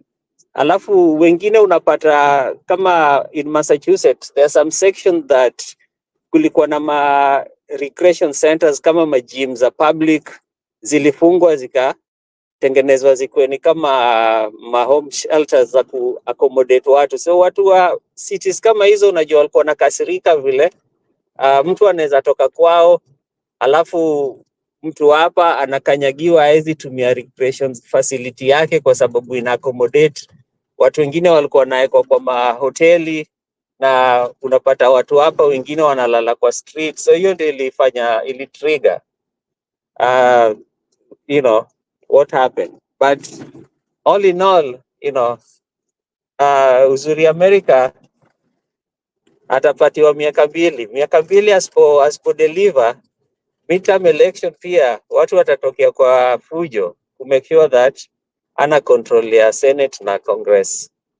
Other than that, I wish everybody a good night. Asviki, ungekuja mapema ungetuambia hiyo story juu sasa kama that was the attitude, why are Kenyan immigrants on campaigning na kutetea huyu Trump? Aisha ongeza value kwa maisha yao hata kidogo. Utashangaa sana, utashangaa kwa nini wakusoma hiyo attitude. I mean, they didn't read that. Just like I'm saying, I think I'm sorry kama wananisikiza, lakini this is my feeling. Those Kenyan immigrants, when you were feeling that that's the right candidate, they belong to the school of thought as the same people who supported Ruto because they wanted to punish Raila Odinga and Uhuru Kenyatta. Okay, they belong to the school of thought kwamba hao ni Wakristo na hao wengine si Wakristo. But I always ask myself, what is to be a Christian? To be a Christian is your action, not saying you're a Christian. That is according to me. So Razvik, you really analyze that nicely, and I love that. And really, let's wait and see what happens. And I interacted with a few people. One person, I asked them, he told me he wasn't going to vote. He's African American. He said kwa sababu anachukia watu wawili. The other one, a lady told me that she wasn't going to vote because baba yake amesema kikanisa you're not supposed to vote. Then there were a number of others that felt like what Razvik is saying. And sometimes you can analyze and try and feel them. You know, come when if you're an American and you put yourself in their shoes, and somebody is going around telling you that these people are taking your place, they are taking your jobs, they are taking your houses, how would you react? For example, how do you react about the Somalis? How are we thinking about the Somalis in Israel? Those who are doing business. Ama Somali, hata Chinese when you make a biashara Nairobi. A lot of them are there legally. And si ati kama wameibia mtu kitu. Sorry, Julian, natoka sahi, but I just wanted to just tell you one sentence. The issues are temporary. Nyinyi watu tu ni 4 years. You can walk through it. Na inaishi. Ours is 14 years. Anyway, good night. Thank you. So what I'm just trying to say, you should try and understand where they're coming from. How do we feel when we are told that Somalis are taking over Nairobi? Ama ati they are coming in large. Kwanza umesikia hiyo story ati kwamba kuna Somalis wameingia illegally Kenya na wamepewa ID legally so that they can vote. Yeah, that has been happening for long. Hiyo si kitu geni. So that is the same thing, that is the same kind of arguments that are going around. Yes. Can I just respond something to Robert? Robert is claiming that I'm lying about the immigration thing. Robert, ukienda kwa website ya uscis.gov, kuna visas wanapatia watu wa Venezuela, Haiti and some other countries kama asylees, na imekuwa extended so many times kwa hii regime ya Biden, kwa sababu Biden cares about, you know, the rest of the world. Na hizo numbers zime increase. Kuna time Texan border right before election walikuwa wamefungua. Governor wa Texas alifungua tu ile kimaksudi, na watu walikuwa wanaingia, na wakiingia wanaingizwa kwa mabasi ama ndege, wanarushwa kwa ma states kama Massachusetts, Maryland. Ilikuwa ukienda place kama Boston Logan Airport, ulikuwa unapata kuna immigrants wamekuwa airport, wamelala for days, for months, for weeks, kwa sababu washafika airport kule waende hakuna. Wakishafika kwa hizo airport, ilikuwa inakuwa responsibility ya hizo states kufigure out, kwa sababu wanajaribu kuclear airport. Walikuwa wanatafutiwa places, alafu ya accommodation, you know, wakishughulikia mambo za kufile asylum zao. So this number has really increased, and it has affected the housing market ya America. So it's not story ya jaba na kupigia. Vic, just to support your point, me, I'm in New York, and I remember there is a time the governor of Texas loaded some immigrants in buses and sent them to the mayor into this states Mayor wa New York si aliofa kuwapeleka nini huko kule Hawaii for 1 year pay. So these things really, that's why you don't have to justify to these people who keep denying the obvious. These things were all over the news. No, everyone saw these things. Governors and mayors of those states load people in buses and sending them to sanctuary states, even without giving notices. So don't justify to people who are just ignorant. They either choose to accept the facts that you're saying, or they're just not informed. these things happen. Me, I'm in New York. This thing happened. It happens now. Sai kuna immigrants who are actually even on the streets, they are doing odd jobs. So this thing, what you're saying is actually true. We are seeing it. Pakasa, it's still happening. These guys out here. There is an Yeah, hotel right behind my place that is full of them. So yeah. yes, I agree with you. You're right. So don't argue with these people who know the truth and they just choose not to accept it. Hata That's si that. tulivotia Kamala, we didn't vote for this fool. So, So hakuna kuwa na, hii ni nchi yao watu. So hakuna need ya and kukuwa na makasiriko. that's why me hata nashanga why we really fighting about these things. This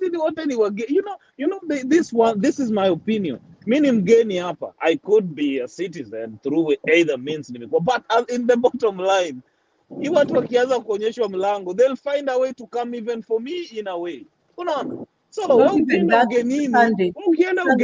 ukienda harusi ya mtu and you have invitation card, si kazi yako uanze kuangalia mlango ati nani anakula na kupewa invitation card. Unajua, let's just come on, we kula, we fanya what you're doing and move on bana. Mimi hata sijui mbona tunashikachuma feeling na hapa ni kwao wafanye mambo yao. Hata sio hivyo Sunday, kuna nini nimekuwa nikiangalia sasa how their policies change when it comes to immigration. Unajua kuna watu hapa yani vile wanateta, kuna watu tu they only benefited because our watu change their immigration policies to that favored them. Unaona? So ukikaza kujikaza kwamba sasa wewe vile sasa uko settled, uko comfortable, sasa wewe unaona kama it's okay, the rest go through what you didn't go through. Me, I find that selfishness. Alafu mimi leo nimesikia story, kuna mwalimu ameniambia kwamba mtoto amemwambia kwamba Mr. So and so, I'm so sad because you're now leaving our country. Mtoto ameambiwa huko nyumbani kwamba wanahama. Unaona? Haya, mwingine amekuja kuniambia kwamba tumeambiwa tutakuwa slaves. Sasa hizo stories zilitamba sana na zingine zilikuwa stories za jamba juu kusema he'll turn back people to slaves, that I don't believe that. Okay, because people also have structures and they follow the law. So what I'm trying to say, kuna watu mimi chenye kinanishangaza, mimi I understand kama locals vile walipiga kura and their feelings. Unaona, locals I understand wanajisikia wako invaded, resources are being zinafinywa, lakini mtu mwenye amekuja kama mimi anajifanya yeye sasa yeye ni kama mloko hiyo kitu sielewi. Ninamkompea mtu huyo kama wenye walipigia Ruto kura. That is my comparison. And I agree with you. And I agree Julia. with you 110%, Julia. Julia, hiyo kitu itawalamba. Unajua huu mjinga sasa atakuwa na control ya Senate na Congress. So akitaka kumake any radical change in immigration ata make, na akimake, some of wale watu wanapiga kifua na ni foreigners wanasahau family members wao wengine hawana makaratasi, watakuwa affected, na saa hizo ndio itawalamba. Alafu wanapiga kifua hapa wakituambia hao ni Wakristo. Kwanza wacha niwaambie hii kitu ya shetani. Hiyo kitu ya Ukristo, wacha nikwambie, when it comes to American values at LGBTQ, haikujagi kwa Ukristo, inakujaga mtu values zake. Hata haikujagi at between Democrats na Republicans. Sasa mtu kupiga hiyo blind vote at mimi wacha niwaambie, mimi nimeshangaa sana wenye wamepiga kura pande hiyo wakisema wakitetea huyu jamaa ati kwa sababu wao wana behave kama watu wenye walipigia Ruto kura. I'm telling you. Na saa hizi hao watu wanalalamika, walikuwa wanapiga kura wakisema ni mwizi wao. Saa hizi hao watu wanalalamika, they are the ones hurting most. Itawalamba hivi karibuni. Unajua 2020 ile time Trump alikuwa na run for the first term. Nilikuwa na fanya biashara ya car service, alafu nilikuwa na maclans walikuwa na support huyu jamaa sana in anticipation akiingia hata waokolea. Huyu jamaa vile aliingia hakuna mtu aliokolea, alijifikiria tu. This time around hata walikuwa wamejidistant na yeye kwa sababu wanajua fiti sana huyu mtu akishaingia kwa ofisi hakuna benefit, wata benefit. So Sai kama ulimpigia kura ashakusahau. Sasa utaanza kusikia tu akina Jared Kushner watatokea from nowhere, akina Ivanka watatokea from nowhere, au ndio watawekwa frontline. It is. We are repeating the same story we repeated here when we were in 2020. Towards the election of 2022, tulingangana sana. Watu hapa wanatuambia, hey, kuna watu tu walikuwa tu amekauka ati uri mtu wa God, sijui nini. Just because they wanted to punish Uhuru and Ruto, Uhuru and Raila. Saizi wako wapi? Ni same thing kama sahi Trump anaenda kuwasukuma ili wa make president to be. Nasema nini? Trump atawasukuma ili wa change laws, president wa US akwe immune. Na hiyo sheria same wata change to protect Trump. Siku moja itawalamba against Democrat ule atakuwa na watreat hivyo.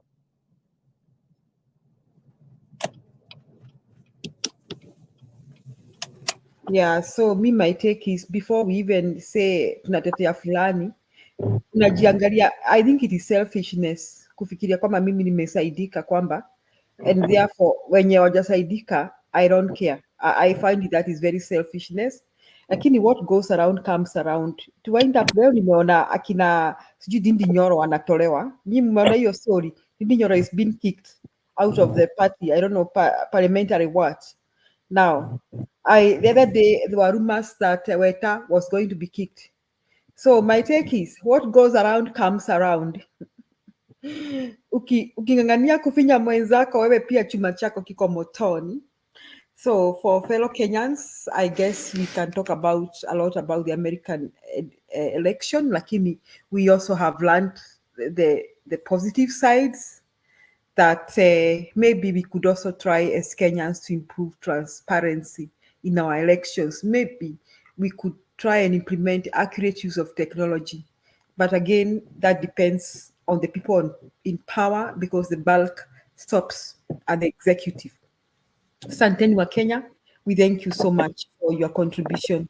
We may not have agreed here and there, we may have disagreed, but it's always good to come here and debate and agree to disagree. As we forge forward and try and find ways of which we can suggest solutions that can make our country better.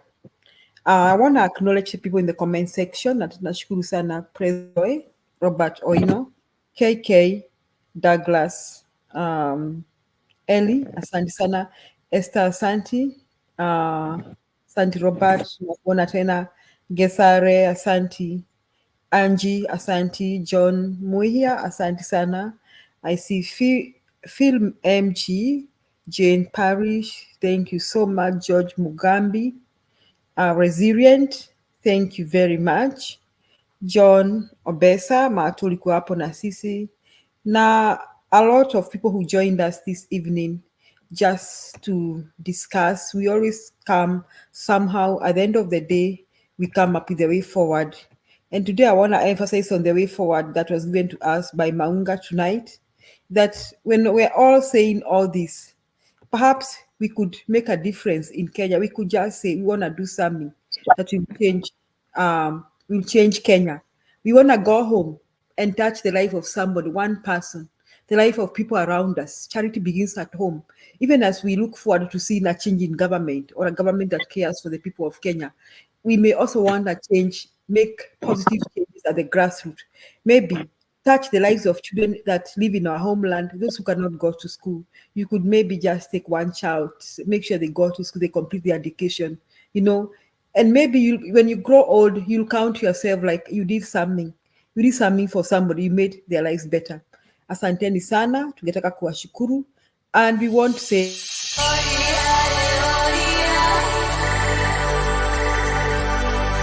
We are not going to consider anyone. We are going to start from even the head of the state. We are going to the governors.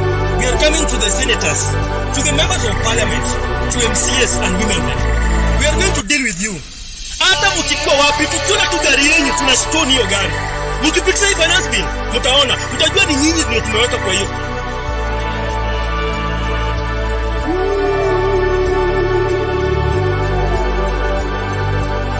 Katambe, ni nyinyi mmechoose hiyo side, hakuna mtu amewaforce.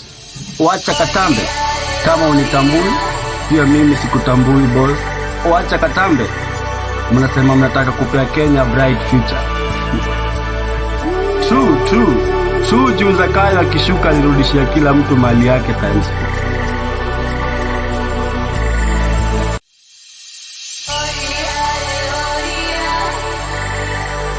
Jiulize swali wewe kama Mkenya mwenzangu.